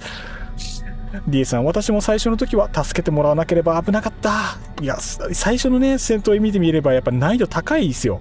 ちゃんと上がってるんです、戦闘に関して。地上スウォームはセンティネルと一緒で敵対してもうほぼ無視で作業できます。一回慣れちゃえばいいんですね。歩き回り方だけ覚えればなんとかなるのか。戦おうとするときついんだ。いやー、やっぱシンプル弾丸攻力上げてね、パワーで上から殴るしかないのかな。自分もイベント参加してます。フェイズ3まで進めてますよ。それは素晴らしい。順調ですね。フェイズ3までめっちゃ先行ってるじゃないですか。羨ましいことを。みんなに先を越されている。自分も頑張らなきゃ。頑張って追いつきますよ。とりあえずこの辺の源泉をね、しっかりやりつつ、これってスーパーチャージャー入れるなら本体入れた方が多分上がるんですかね。本体入れようじゃん。本体さして、いや、そうだな。これでかなり飛ぶのでは。 OK。 あとは後でこの B、 いや、これはもう一個いけるのか。すいません、ちょっとではお名前の方カタカナ入力で入れさせていただきますね。ちょっとコメント欄の返信をさせていただきます。よろしくお願いいたします。デルタラブさんですね。ありがとうございます。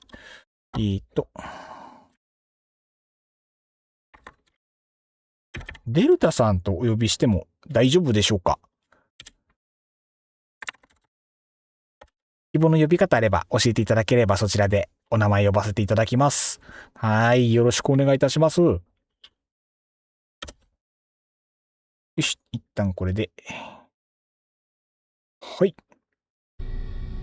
さてと、いやー、結局二酸化物と、あとここのシールド S3 つ揃ってるけども、この細かいところをもっと強化していきたいところ。大丈夫ですよ。ありがとうございます。今後ともどうぞよろしくお願いいたします。毎週1回以上はノーマンズスカイの配信するようにしてましたので、はい、もしお時間合うようであればぜひぜひ気軽に遊びに来ていただければと思いますので、よろしくお願いいたします。一応今回は共同探索ということで、一応ソロプレイの方向性でやっておりますけれども、日常の配信の方はですね、参加型でもないですけれども、皆さん自由に出入りしていただけるように、遊んでおりましたのでね、タイミングが合えばぜひぜひ一緒に遊んでいただければと思いますので、よろしくお願いいたします。だって軽はずみで受けてしまった任務の方を遂行しつつ、そいつの遂行が終わったら再戦といきますか。武器がね、ある程度戦える段階に入ったのではないでしょうか。リベンジじゃい。もうね、2回連続ボッコボコにされたから、もう今度こそね、奴らの鼻を沸かしてやりましょう。国風はこんなもんじゃないぞと、アノマリ舐めるんじゃないぞと。宇宙ステーション邪魔。よいしょ。痛いか。いよいよリベンジや。行きますぞ。行けー。全軍突撃。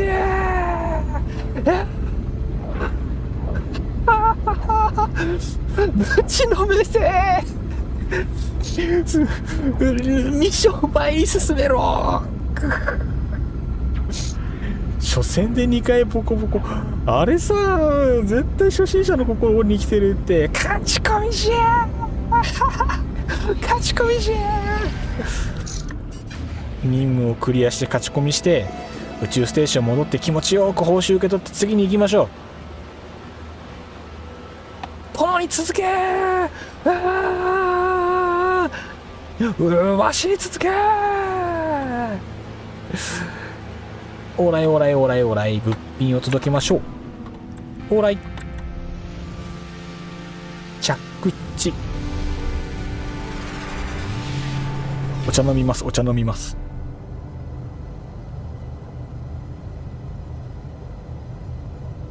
あ、茶がうめえ。冷え冷えじゃ。キンキンに冷えてやがる。昼間のうちにお茶作っといてよかった。めっちゃ拠点にされてめっちゃ拠点にされてますが。で、誰に話しかければいいんだい？やっとこの人かな。こんにちは。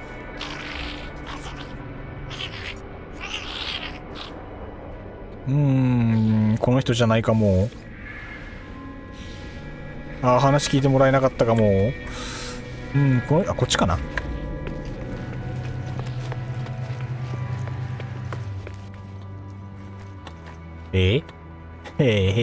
下か。場所は下だけど人はここっぽいけどな。誰に渡せばいいんだい？これの後ろかな？君かな？雇い人がいっぱいおる。これじゃないな。なんかさっきの人っぽいけどな。この人っぽいけどな、なんか。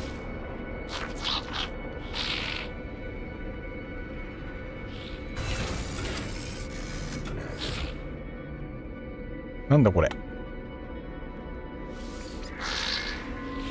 何この人。感じ悪。なんで？なんか感じ悪い。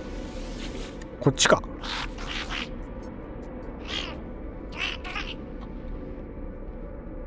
やっぱなんかさっきの人っぽいな。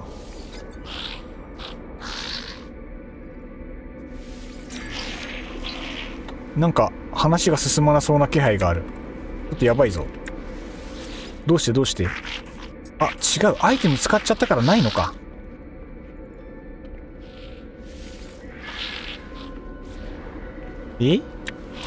暇人さん、今コルベットの内装作りでスケールグリッチを使ったものを設置中です。いいっすね。早いっすね、やっぱり。素晴らしい。順調ですね。また今度乗せてくださいね。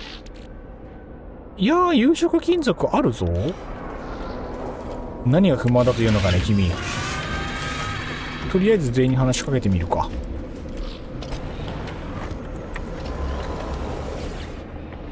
こんにちは。取引を従ってると。ミッションログ有効になってない説。確かに切り替わってるかもしんないですね。いやー、なってるぞ。なんだこれは。アイテムを下ろす目的地、ここで合ってると思うんですが、どうでしょう。君だよね。おれ？君かも。君かも。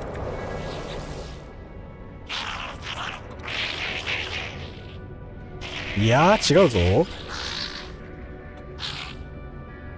ちょっと破壊衝動のシンボルを教えて。殴るっていう言葉を教えてほしい。おい。おい、ラポルシ。おい、ラポルシ。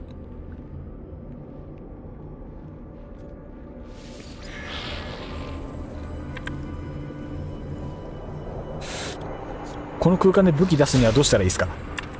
おい。紳士協定か。とりあえず下降りてみるか。アイコン下に出てるし。到着判定になってからじゃないと話進まんのかもしれない。ここだね。はい。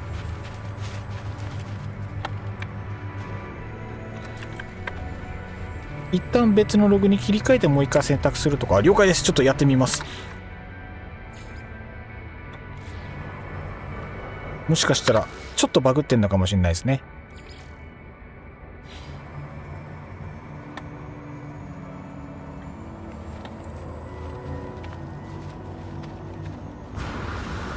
音とかはないけど、音とかは出てないけど、どうしよう。共同探索と全く関係ないところで詰まりそうな気配がすごい。こんにちは、どうも。ああ、変わった。よかった。ありがとうございます。ああ、助かりました。七星さん、本当にありがとうございます。危なかった。人が変わってる。彼じゃなくなっている。切り替えると人も変わるんか。友情のシンボルを教えて。仲良くしようよ。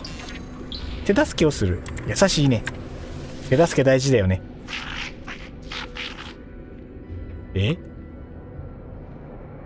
なんか怒ってる。近づくのやめとこう。こんにちは。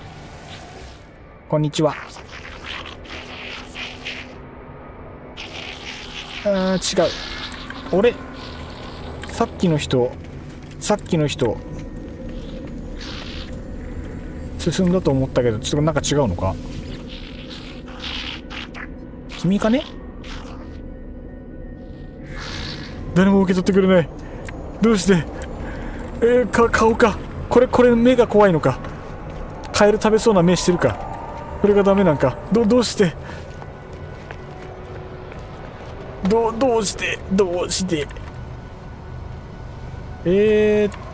ッション先がバグってるっぽい。別の星系に連れ去られる国かですね。そう、別の星系に連れ去られてるかも。バグってるっぽい。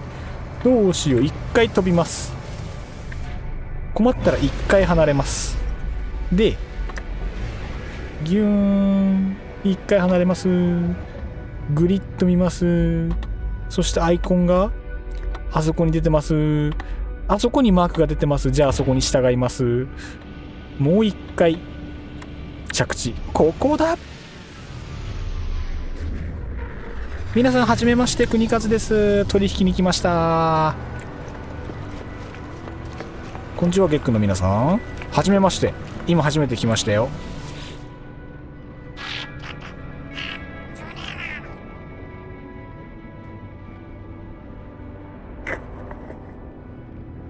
何なんだね、君たちは。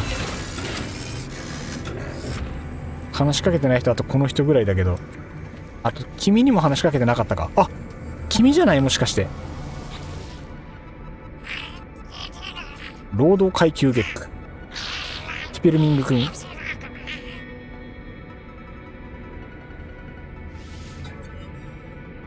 ちゃうんかい。殴るって言葉を教えてくれ。殴るって言葉を俺に教えてくれ。ゲートでもう一回出入りしようかな。ゲートあるし。ここの場所は？ここの場所ってこれで見れるんかい？最近寄った場所でまたすぐ戻ってこれるのではないでしょうか。ので、どうしよう。現在成形のこちらに飛びます。ワープ。飛んで、もう一回この場所にワープで飛んで、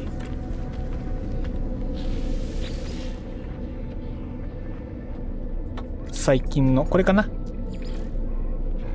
ここに飛んで、これでいけるのでは？再読み込みになるのでは？頼む頼む、進ませてくれ。もう許してほしい。多分君なんだよね。キュートな顔してますね。お目目がキュート。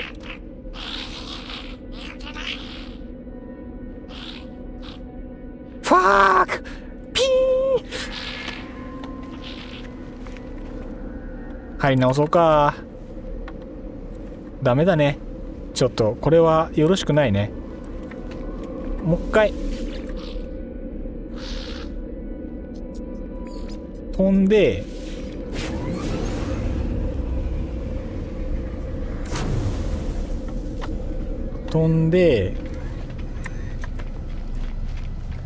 これってセーブして抜けたらミッションやり直しかな。ダメならミッション消すし。直接関係はないからね。うん。全然悔しくない。うん。全然悔しくないもんね。そういうこともあるよね。うん。というわけで、一回抜けます。デスクトップに戻ります。なんてこってついてないね。で、お茶飲みながらね、ちょっとお口を潤しながらね。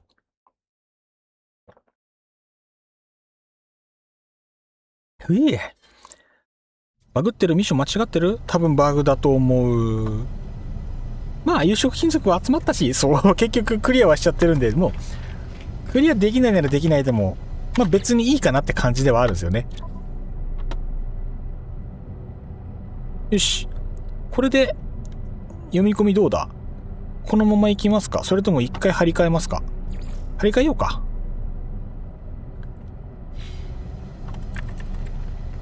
張り替えて、で、念のためね。これでもう一回もうゲート使っちゃおう。ゲート使っちゃおう。その方が早いでしょう。お邪魔します。こんばんは、国和です。よろしくお願いいたします。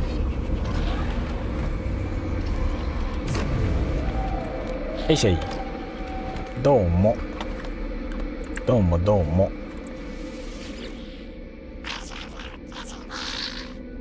ダメだ。ダメだこりゃ。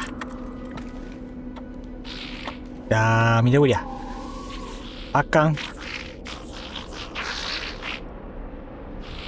あかん。こんなに有色金属いっぱい持ってない。この人じゃないでしょ？ああ、ホロアリーナだもんね。絶対違うもん。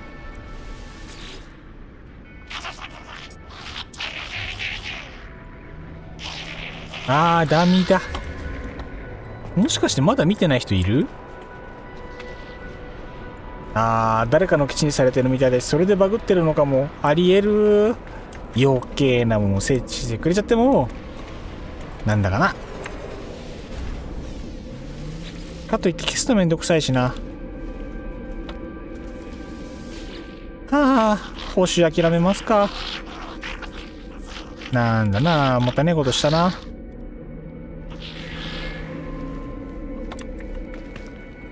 よし、じゃあ戻ります。ああ、まあそういうこともあるよね。ついでだから取引しよう、こういう人たちと。なんかいいアイテム持ってないですか？このまま帰るの悔しいからね。あ、宇宙船発射のやつちょっと欲しいかも。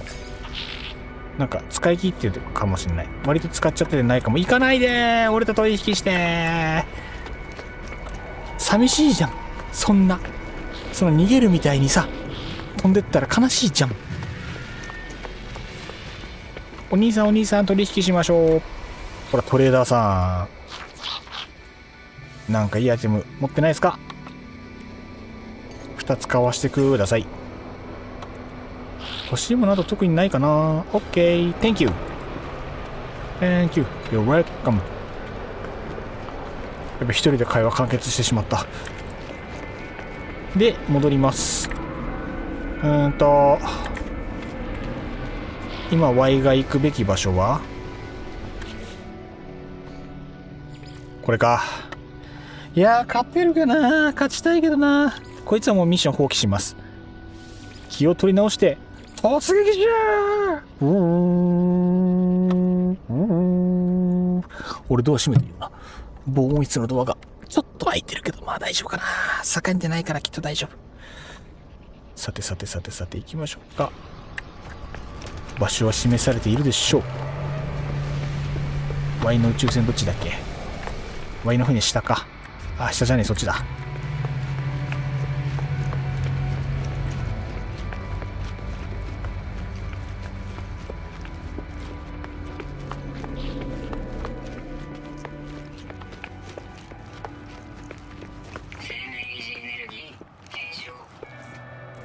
あー、めんどくさいよー。もう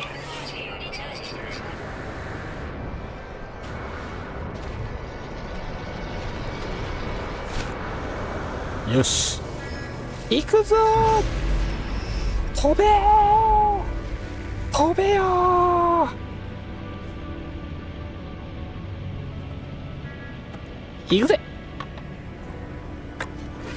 いやー、勝ちたい勝ちたい勝ちたい勝ちたい勝ちたい勝ちたい勝ちたい勝ちたい勝ちたい勝ちたい、お茶飲みたい。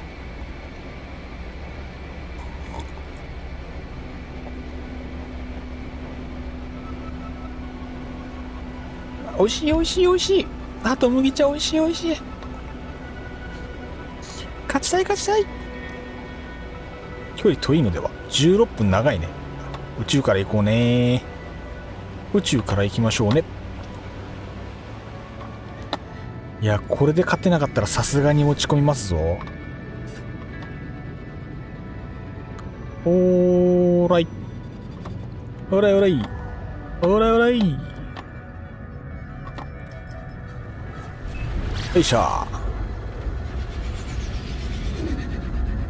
間違って通過しないように。今間違って通過しかけたな。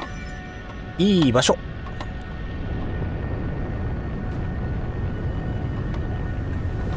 よいしょ、話進めようぜ。ここで話進めようぜ。なんとか頑張ろうぜ。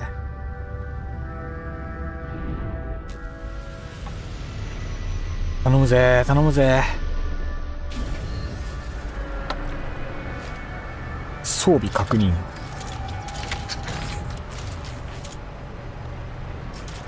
ポルトキャスト外したいな。邪魔だな。これキャスター外してもいけますっけか。こいつを一回テクノロジー外して、ちょっとそこで眠ってようね。釣り具も邪魔だな。これも一回ここに保存してようね。で、そうすると切り替えは最小限。もう一個欲しかったけどな、よく言えば。まあ限界か。これでいきます。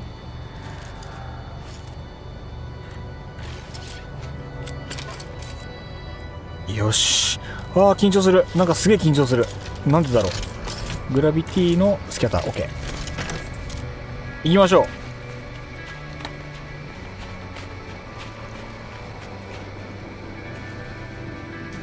参ります。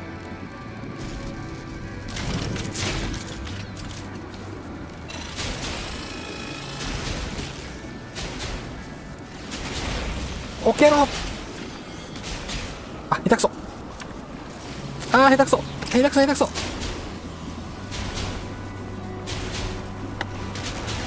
こんなあれするっけか。回復したい。よし、ナイス回復。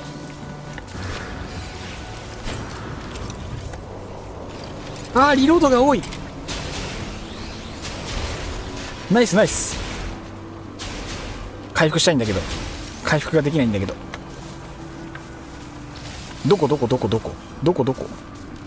近いね。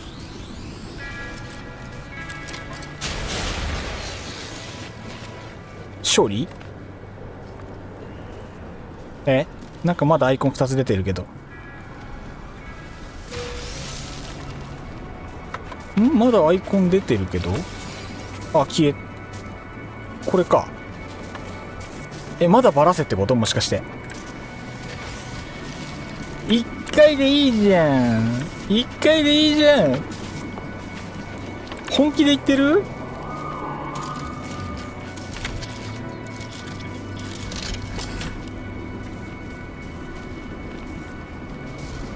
そのアイコンはバラせるアイコンです。1回でいいのに。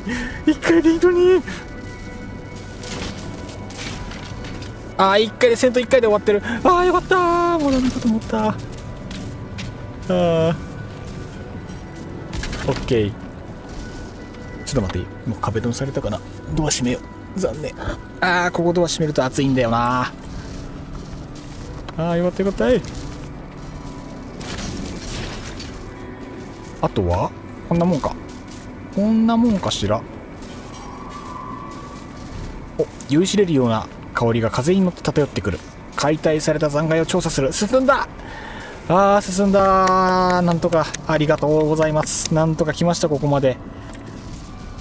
ヘバね、ちょっと装備を変えて調べ物しましょうか。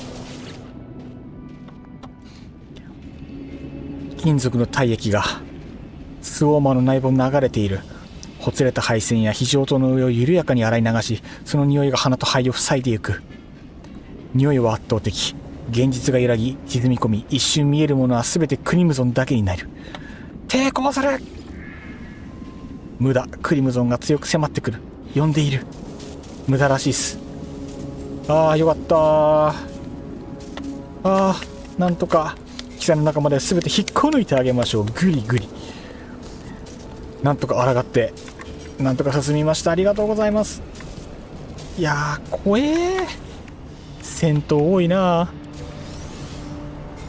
修理キットアイテムケース5個、これありがたいですね。アイテム拡張しましょう。いや、やっと進みましたね。こんなに苦労すると思わなかった。いや、リベンジ成功、ありがとうございます。あー、DS ありがとうございます。パチパチパチパチパチ。なんとかなった。もう本当にダメかと思った。また水飲みますね。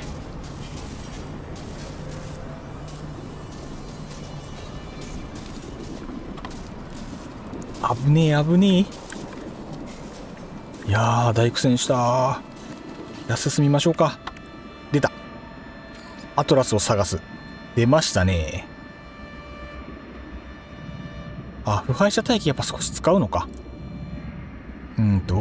腐敗者帯域のサンプルをアトラスに渡す。じゃあ宇宙空間行きましょうか。あー、なんとかなった。長かったな。レッツゴー。この星ともおさらばですね。さあ次に行きましょい。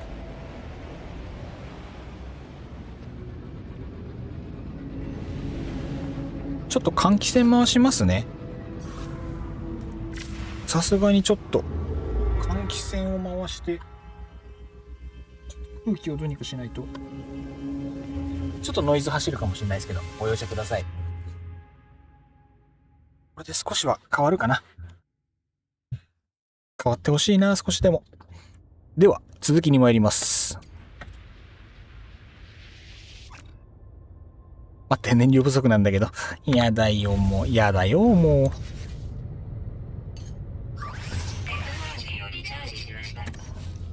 う。レッツゴー。ドライブの強化すればよかったな。失敗した。ここでどうしよう。ついでにドライブの強化もしちゃおうかな。飛距離伸びた方が楽でしょう。あ、換気扇回すとだいぶ涼しいな。部屋の冷房が効いた分だけね、この防音室に入ってくる風も冷たくなるっちゅう3単っすよ。スペースレスキューやんけ。あらあら、スペースレスキューやんけ。オ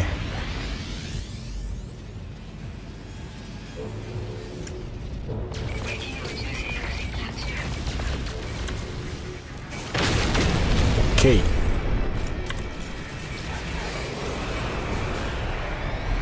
グリグリ。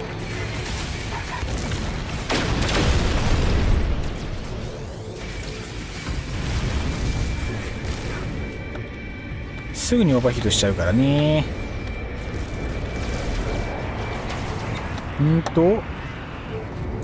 やり方が慣れてないけど、どっから壊せばいいんだっけ。この辺だっけか。でかいやつはなんか後ろから壊すとかだった気がするけど、これどうでしたっけ。忘れちゃったな。やべ、間違えた。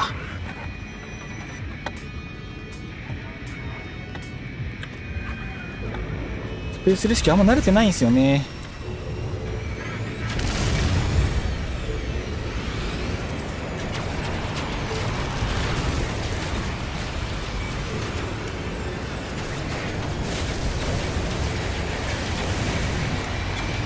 オーバーヒートが早い。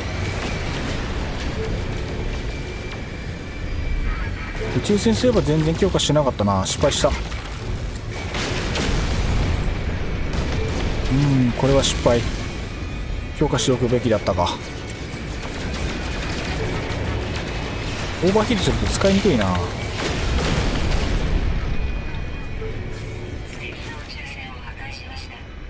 オッケー、お疲れしたい。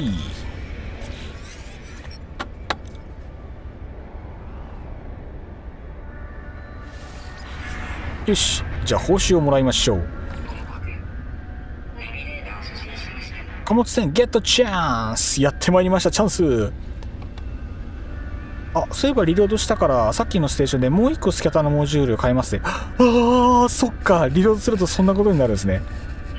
なんてこったい。買わなきゃ。飛んだのもったいなかった。もう一回戻ろう。いい宇宙船も探さないとですね。そうですね、よきよきな宇宙船ゲットして戦闘を有利に運ばないといけない。空船がいいな。できれば道中で海賊生系入れないかしら。こんにちは。君たちの命を救ったヒーローが目の前を通りますよ。嫌なやつキャラ。あ、こんにちは。無事ですか？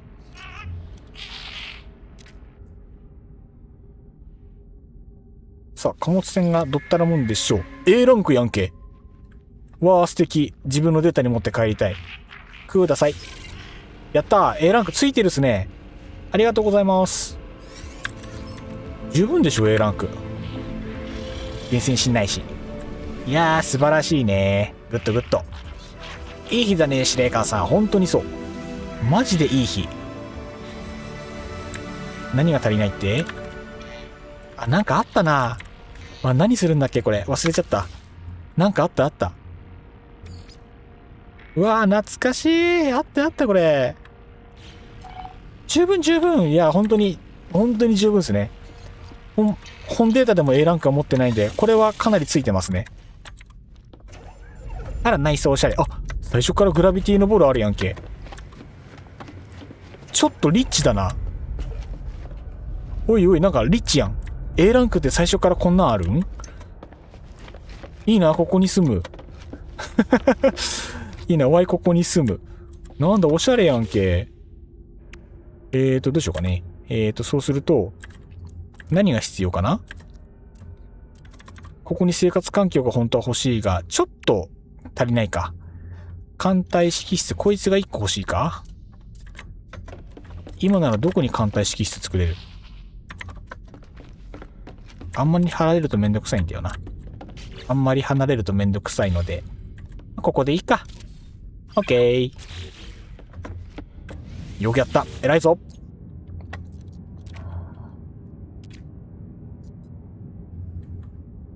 燃料の設計図ダウンロード。オッケー。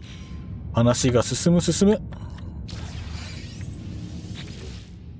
これ昔でしたっけか。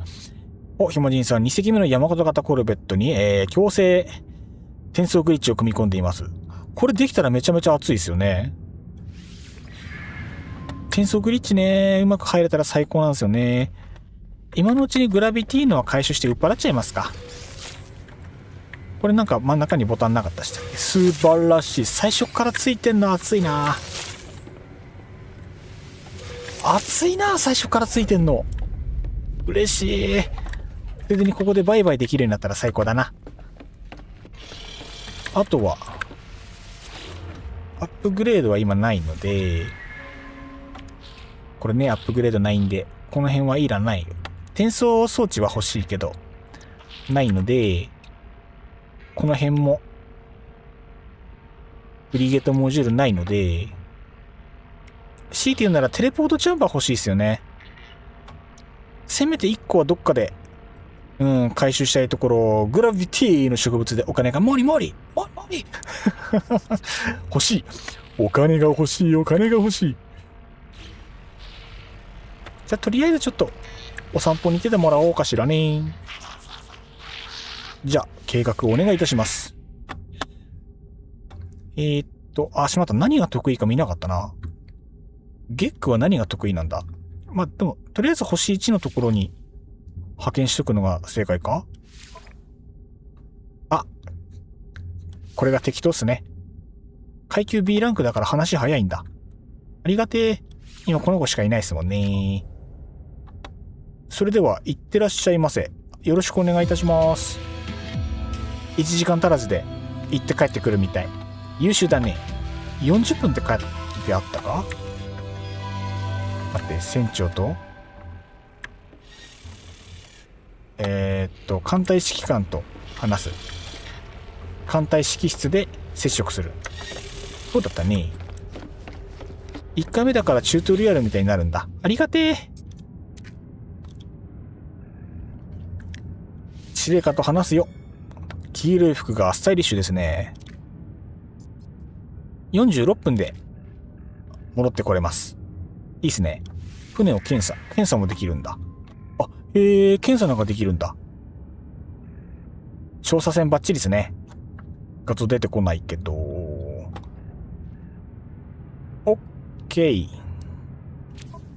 じゃあ引き続きよろしくお願いいたします。ああ、よかった。進んだ。いいね。ありがたいね。よし、じゃあ戻りましょう。これでいつでも強力な艦隊が Y をフォローしてくれる。素晴らしい。こっちだけが。ああ、どっこいしょい。ああ、よっこいせい。さてさて。多分こっちだね。Y の船は Y の船はそっちやい。Y の船はい話は進みましたね。素晴らしい。よし、じゃあ続きいきますか。で、続き行く前にさっきの星に戻って、星じゃねえや、ターミナルに戻って、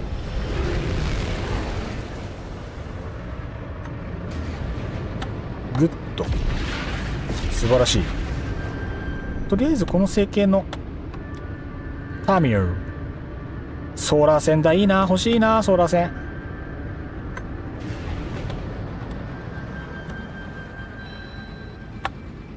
そう、ソーラー線が好きなんでね。意外と近かった。ソイルというか、あれの丸っこい感じのやつが欲しい。色もできれば赤とシルバーのツートンがいい。ソイルは黄緑がいい。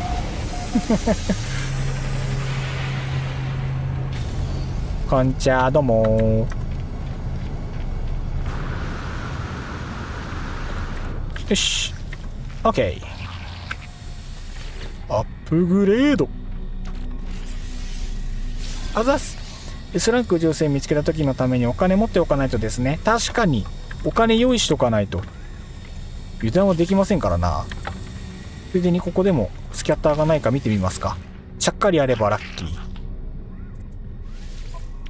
あるかな。ボルトキャスター、スキャッター。日頃の行い良すぎでしょう。get you。素晴らしい。いや、つきまくってますね。つきまくってますな。揃いました。さあ、揃いましてございます。マジ？超ついてる。これってグリースの他にもう一個つくんでしたっけか。確かグリースって別扱いでしたっけか、これ。とするならば、こいつらちょっと位置変えてもいい。これでもいいかな。これでもいいな。OK。で、もう一個手に入ったらグリース外してここに S を並べて。いや、これは強くなったでしょう。リロードマイナス 21% は速いでしょう。発射速度が上がってない。発射速度プラスがあるといいな。S サイズで発射速度プラスがあると熱いからと。反動マイナスないのか。リロードバーストクールダウン。反動マイナスってないんだね。これあれば最高なんだけどな。仕方ない。もう一個いけますね。やったー。じゃあもう一個探さないと。もう一個見つけてね、万全にしないと不安で仕方がない。S で全部固めて最強状態にしないと真面目に怖いですからね。あとはエクソスーツ。エクソスーツも神経シミュレーター別だからもう一個つくのでは。なんなら S にしたいし。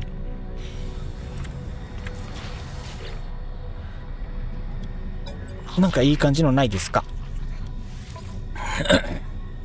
水中モジュールも欲しいっちゃ欲しい。シールドモジュールってあるっけか。放射線モジュールでしょ。拡張してないから狭いんだよな。あんまし変なのつけたくない。でも二酸化物取らんからこれいいや、外そう。バイバイ。なんか一個つけてないな。あ、ウォータージェットつけるの忘れてた。ウォータージェットなくても、さっき水中でブースター効いてたからなくてもいいんじゃないこれ。なくてもいいか。オッケーオッケー。なんとかなる。オッケー。じゃあ、さっき1個戻るとさっきのところのスキャターも変えるって話でしたっけか。じゃあ1個戻りましょう。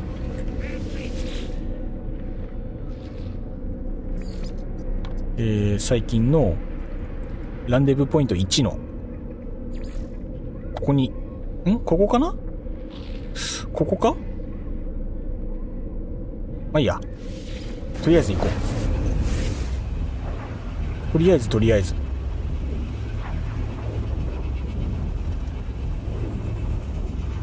間違ってたら面倒な可能性はありつつ、まあ多分大丈夫でしょう。きっと大丈夫。こんにちは、国和が戻りましたよ。さあ、お金も集めなきゃいけませんね。こんちは。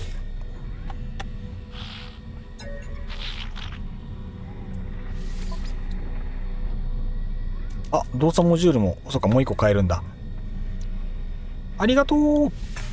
購入。熱モジュール買った方がいいかな。どうだろう。悩ましいな。持っといた方がいいのかな。持ち物圧迫するしな。スキャター2個目。嬉しい。もう無敵でしょ。あ、これは勝ちましたな。勝ちです。こいつの性能はバーストクールダウン、ダメージ2、リロード39、発射。リロードとやっぱ発射が重要だからこれでいいかな。いやー、正直リロードと発射速度はもう少し欲しい。どうなんだろう。もう少し買って吟味したいところではありますが、一旦これでいいでしょう。ダメだったらまた吟味しましょう。オッケー、素晴らしい。順調では。あ、これオーバーするんか。あ、こっちについてるや。どっちかがいらん。219、222、169、29。こいつが、あれか。150、169、29、21。16、26、13。悩ましいけど、ダッシュ回復がそんなに燃料効率が、走行距離が伸びる方が。じゃあ君バイバイやね。さようなら。オッケー。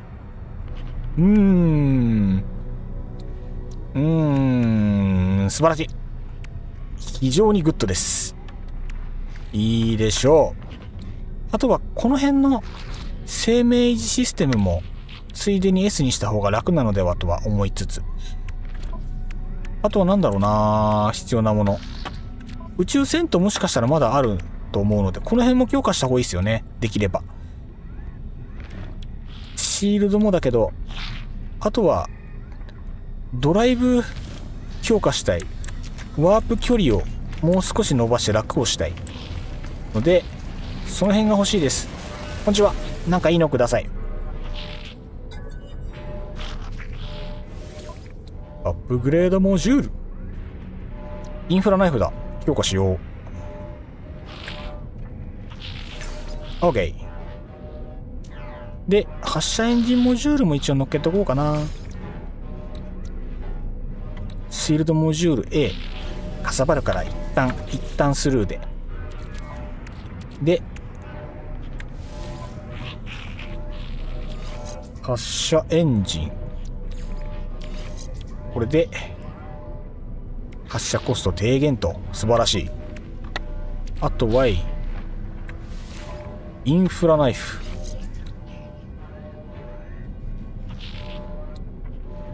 ピーク3000。こ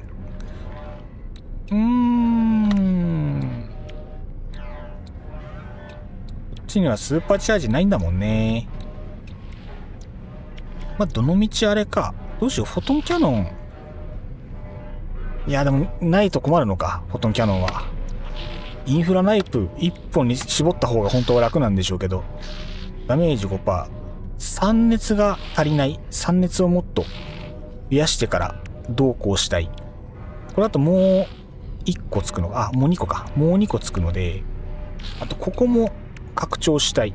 あとこれ売り忘れてるし、これ売ろう売っ払っちゃおう。あと怪しい棺開けよう。量子加速器。売っ払って良いのでは売っ払って良いのでは。これお金はまだ作れそうだね。ちょっと軽くアイテム整理して、ここも軽くアイテム整理して、ここはこれで OK。 そういえば貨物船のアイテムを下ろすの忘れてたっすね。後で下ろしに行こう。よし、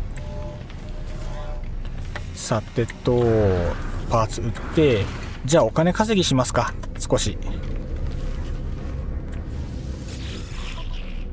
いろいろ解放とかもね、並列でやりながらですね。この感じだとね。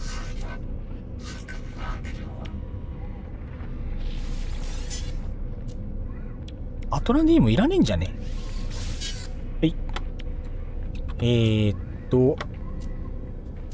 間違った。また間違ったよ。ゲックの遺物もいらないんじゃない。海賊のヤー2は売っていいんじゃない。 OK。 そして35万円。素晴らしい。あとパイロットエコー、もしかしてこれ1個余らしてる。売っちゃえ。その気になれば作れるし。量子加速器47000。売っちゃえ。使わんでしょ。 OK。 さて一旦こんな感じで、あとここの解放も進めたいので、なんかいいミッションがあればちょっと受けつつ。さっきなんかあったな。これか。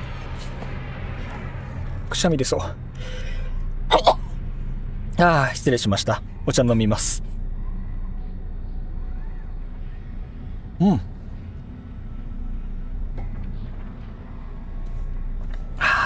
いいね。お茶がうまい。これ時間的にどうなんだろう。船の拡張とかって全然やっても良いのかしら。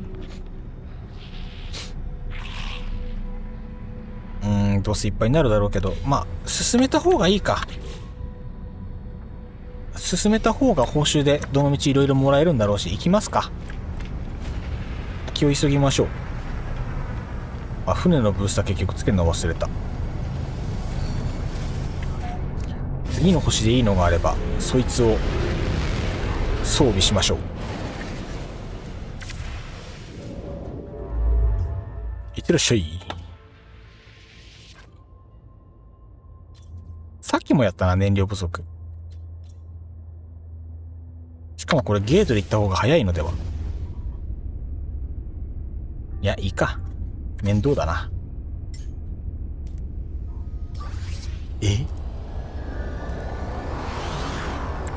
マジ？金欠も金欠やん。金欠も金欠だ。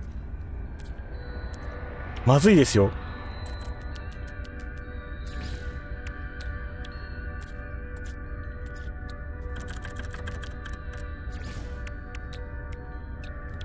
入れよ。ワープセル。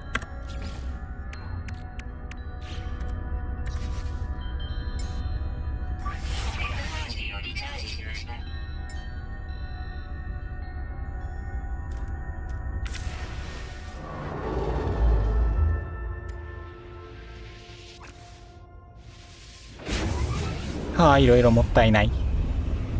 いろいろもったいない。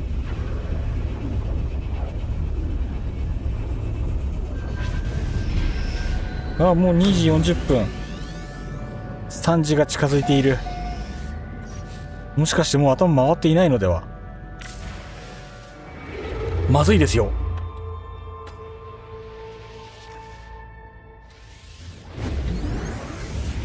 こんにちは。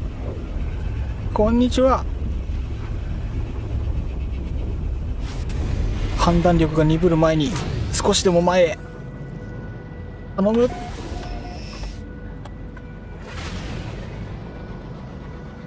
前に前に。運転下手かな。運転下手かな。どうもー、トラベラーです。あ、黄色いステーションが黄色いですな。黄色は好きよ。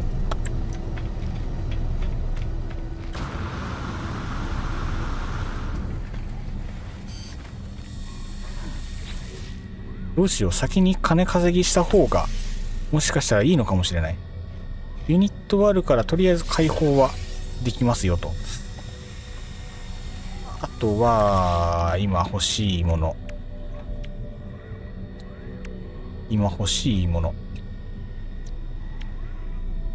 移動の S、 生命維持の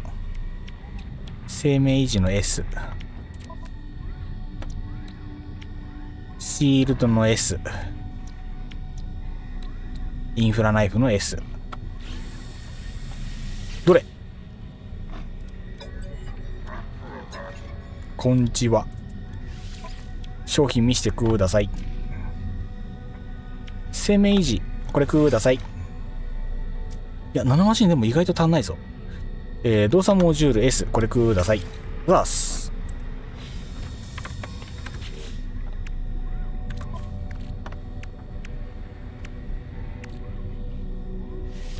よいしょい。そっか、数的には全然つくんだねこれ。とするとじゃあまた並び替えしましょうか。でこうか。でこっから入れ替えていくんじゃないでしょうか。 OK で移動やつ、そんなにちょっと変わる。初期ブースターがちょっと上がる。いや、走行距離も結構上がる。バイバイ。 OK、 これでよろしいのではないでしょうか。 OK。 グラビティノボルって売りました？売ってなかったかも。忘れてました。完全に。うわー、言われるまで完全に頭から抜けてました。あかん。手つけることがいっぱいで混乱している。いやー、まずいですね。これは非常にまずいですよ。ぼーっとしている。あと何見ればいいんだっけ。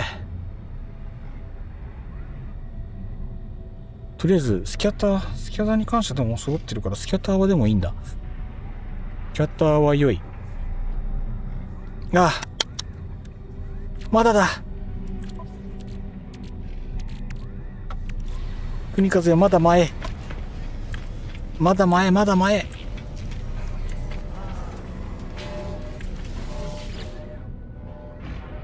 やることが多い。いやー、まずいですよ。この意識もそぞろなところ、やることがこんなに多いと。いや、エンジンモジュール欲しい。ナノマシンがあと1200しかない。ちょっとまずいですね。パルスエンジンモジュールとハイパードライブモジュール。今欲しいのはハイパードライブかな。パルスエンジンも本当はあった方がいいけど、ハイパーモジュールを、どっちだ？インフラナイフとどっちがいい？インフラナイフないじゃん。実はフォトンも追加したいけど、あえてやめとく。ハイパードライブを購入します。でここからさらにナノマシン稼ぎももう一回真面目にやんなきゃいけないですね。てか最初のところ動物コンプリートしてなくね？あ、拠点あるから飛べるのか。いや違う、拠点にゲートね。やってるわ、やってる。いろいろ中途半端にして飛んできちゃった。これはまずいですよ。と、あと並び順を変えなきゃいけなくて、ヨーホーホー。オッケー。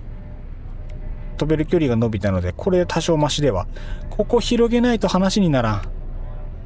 ここ広げないと何もできんので、やっぱりミッションは受けなきゃまずいか。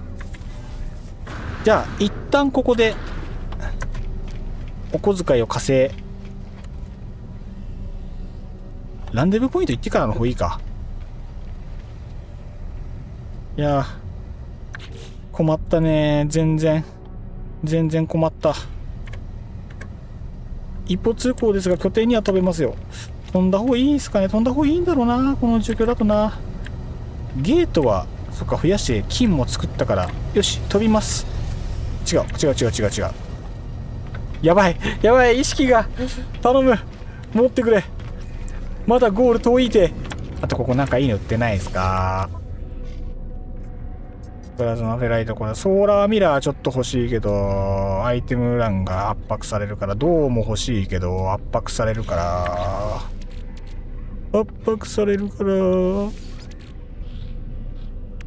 ちょっと増えてるからワンチャン。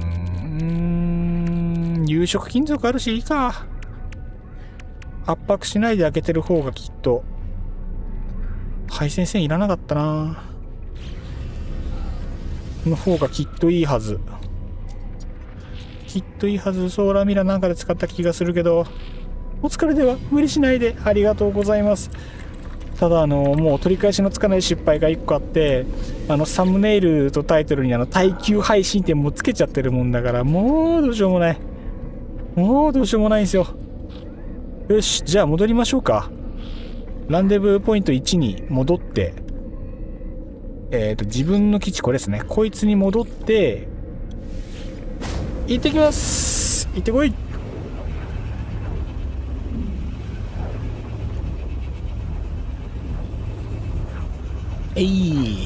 最近完全に昼型のお仕事勤務だったんでね、どうしても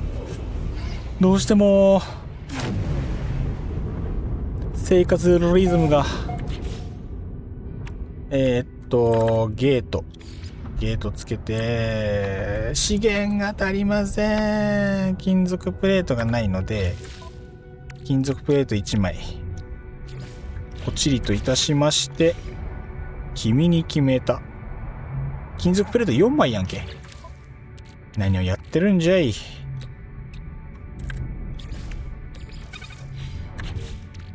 ボタンを間違える。こう OK で、金ならある電池を適当に置いて、ソーラーパネルを、金属プレートをまた3つぐらいあればいいかな。そんなに2つあれば足りるか。3つやっとくか。3つあれば足りるでしょう、間違いなく。で中設置でもいいので、これに関しては嵐バイバイ。3つ並んでてかわいい。仲良し3人組だね。いいしゃい。よいしょーい。で今は電気が通ってないので、時間が3分、もうすぐっすね。 OK。 バッテリーも2個並べとくか。物はついでということで、あれば安心でしょう。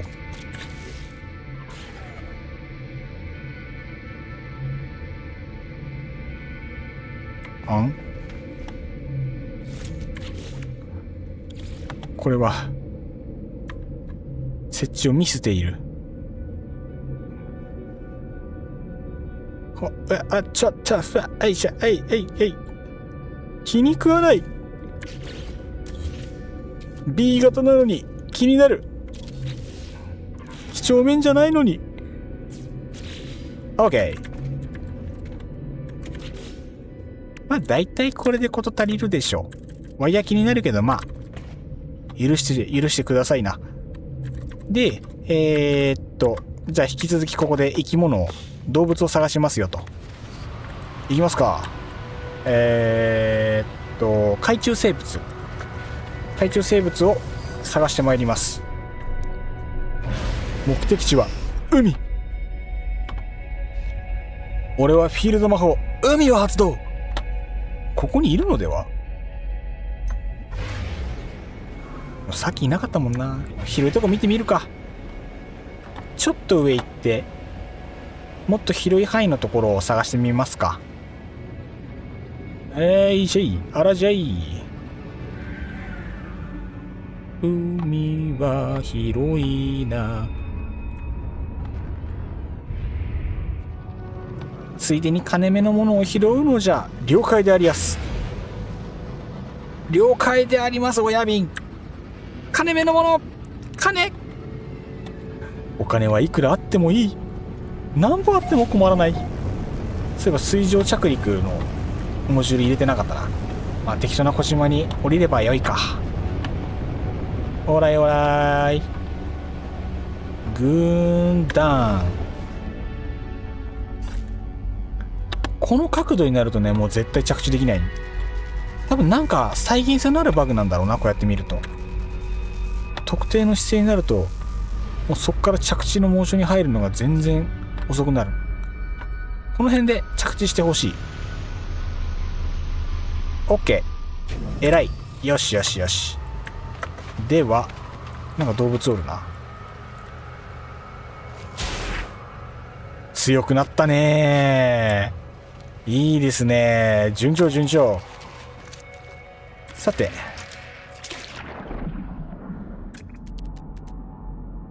水中の生物ちゃん、こんにちは。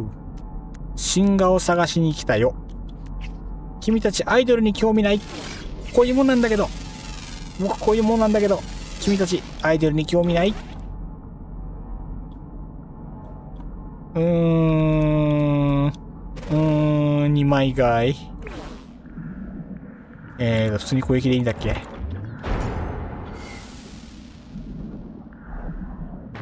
いって。そうだった。オッケー。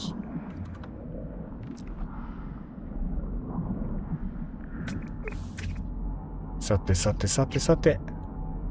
なんかないかな？なんかないかな？植物。オッケー。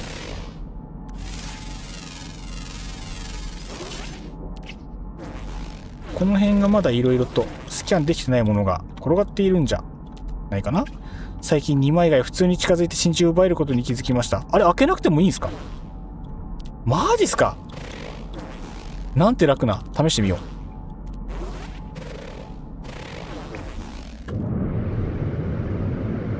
う。よし、ナイステクニックでやっちゃいないよ。水中全部いったっけか。待って、この星ってもしかして全部見た？あれ？あ、いや、まだ見てないや。間違えた。地中が2匹だった。水中もう終わってるや。へっへっへ。ばっかでーい。もう、バカなんだから、ぼーっとしてるんだから、もう。地上上がろっか。さっきの2枚貝どこ行った？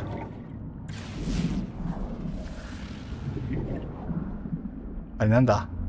酸素のいらないです。ビーコンわかんないです。よいしょい。お、異物があるじゃないですか。ちょっと異物拾っていきますか。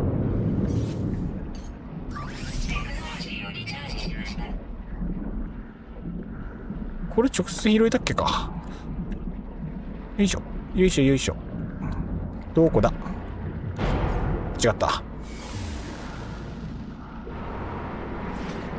炭素がやばい。あ、これまだ未解析だ。ただもうぼちぼち水中フィルターが危ないところ。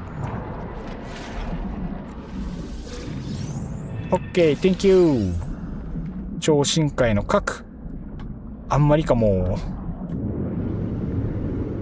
2枚以外試してえな。まあもう一回海中潜るでしょきっと。よし、では地下生物を探るためにあらゆるものが足りない。向こうの陸上を目指しますか。確かにこれコルベット欲しいな。金目のものの探索とかにどうしても労力が。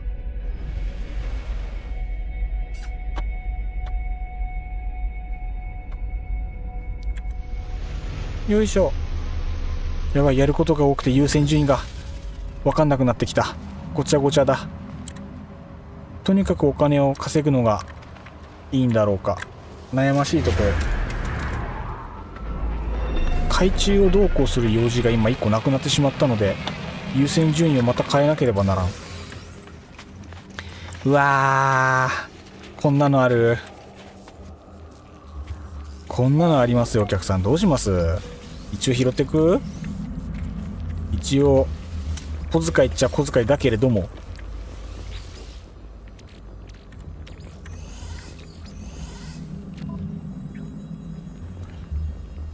よし、とりあえず触れるものは順番に触っていき、得られるものは順番に経ていき。ナノマシン130個もらっちゃった。ありがとう。お金はいいからもらっても嬉しい。お、卵も結構金になりますね。いや、これもやっぱ回収していかなきゃいけないですね。お金をゲットだぜ。2水素ゼリー嬉しい。この辺も一応回しとくか、ついでに。何もしないよりはね、常に回してた方がいいからね。で、かさばるからちょっとこの辺をこれ売買して、あとはこいつもいいや、どうせ後であれするだろうし。ナビゲーションデータありがてえ。ガラスもいいんじゃない？いや、わからん。ちょっと使うかも。どうせこれもたまるし。生ける真珠なんかで使った気がする。なんだっけ、思い出せぬぞ。まあいいでしょう。やりますか。アイテム回収。おじさんと遊ぼうぜ。いや、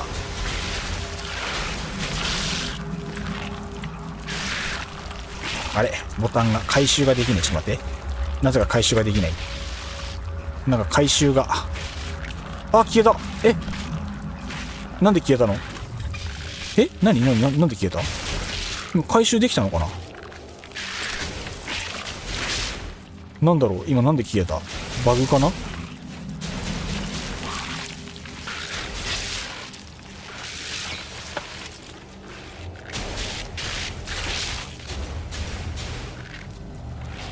自分の船が邪魔。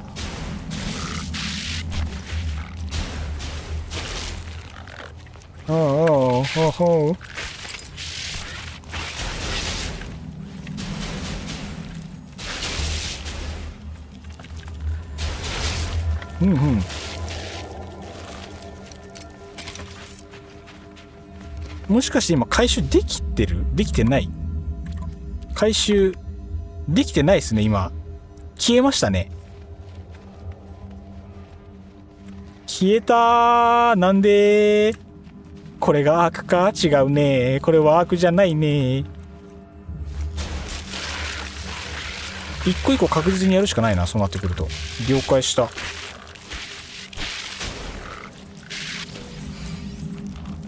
ダメージは受けてないね。大丈夫そう。押すな。加速するって。